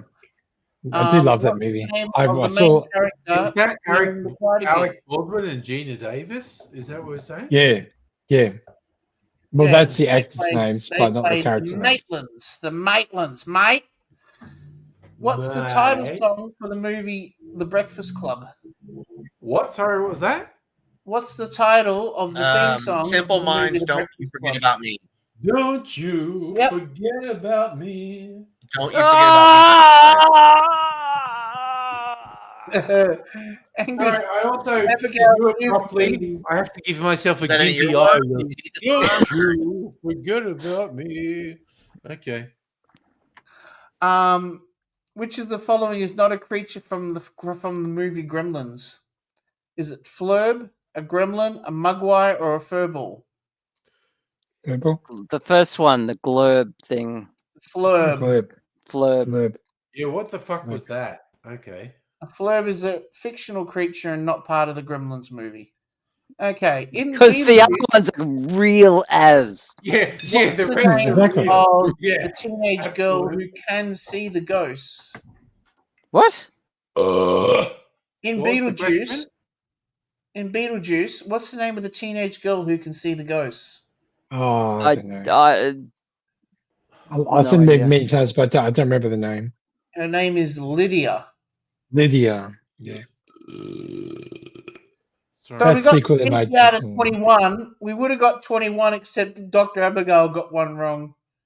What did I get wrong? No, you got everything wrong. It's all your fault. Fuck you, Angry. I know. Seriously, the number of people in the world who say that is significant. What did I get wrong? Hang on, I'm pulling it up. You said Marty McFly was the name of the time Driver. traveler. He was. But He Dr. traveled in Brown time. He would say that. He was the time traveler. There were two time travelers. Technically three if you count Einstein. Einstein also traveled in time. Yeah. Yeah, although Marty McFly is the main character who travels through time, he is not the inventor of the time machine. So he's still a time traveler. You don't have to invent time travel to be the kids a time traveler. It was written in fucking AI. You got it wrong. Oh, Didn't. that's Oh, no, he didn't. Biff also traveled in time.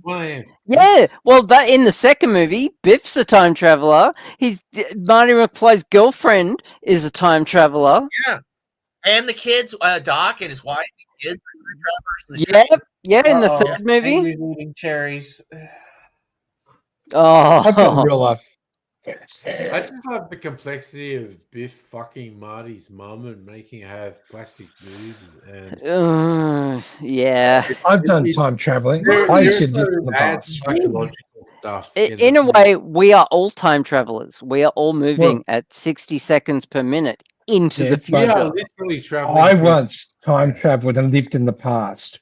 I moved to Rockhampton, and that was like the 1950s. I went to Queensland once. I also Sorry? have to explain I went to you Queensland time once. travel. I have to explain. In fact, I went to Tasmania once.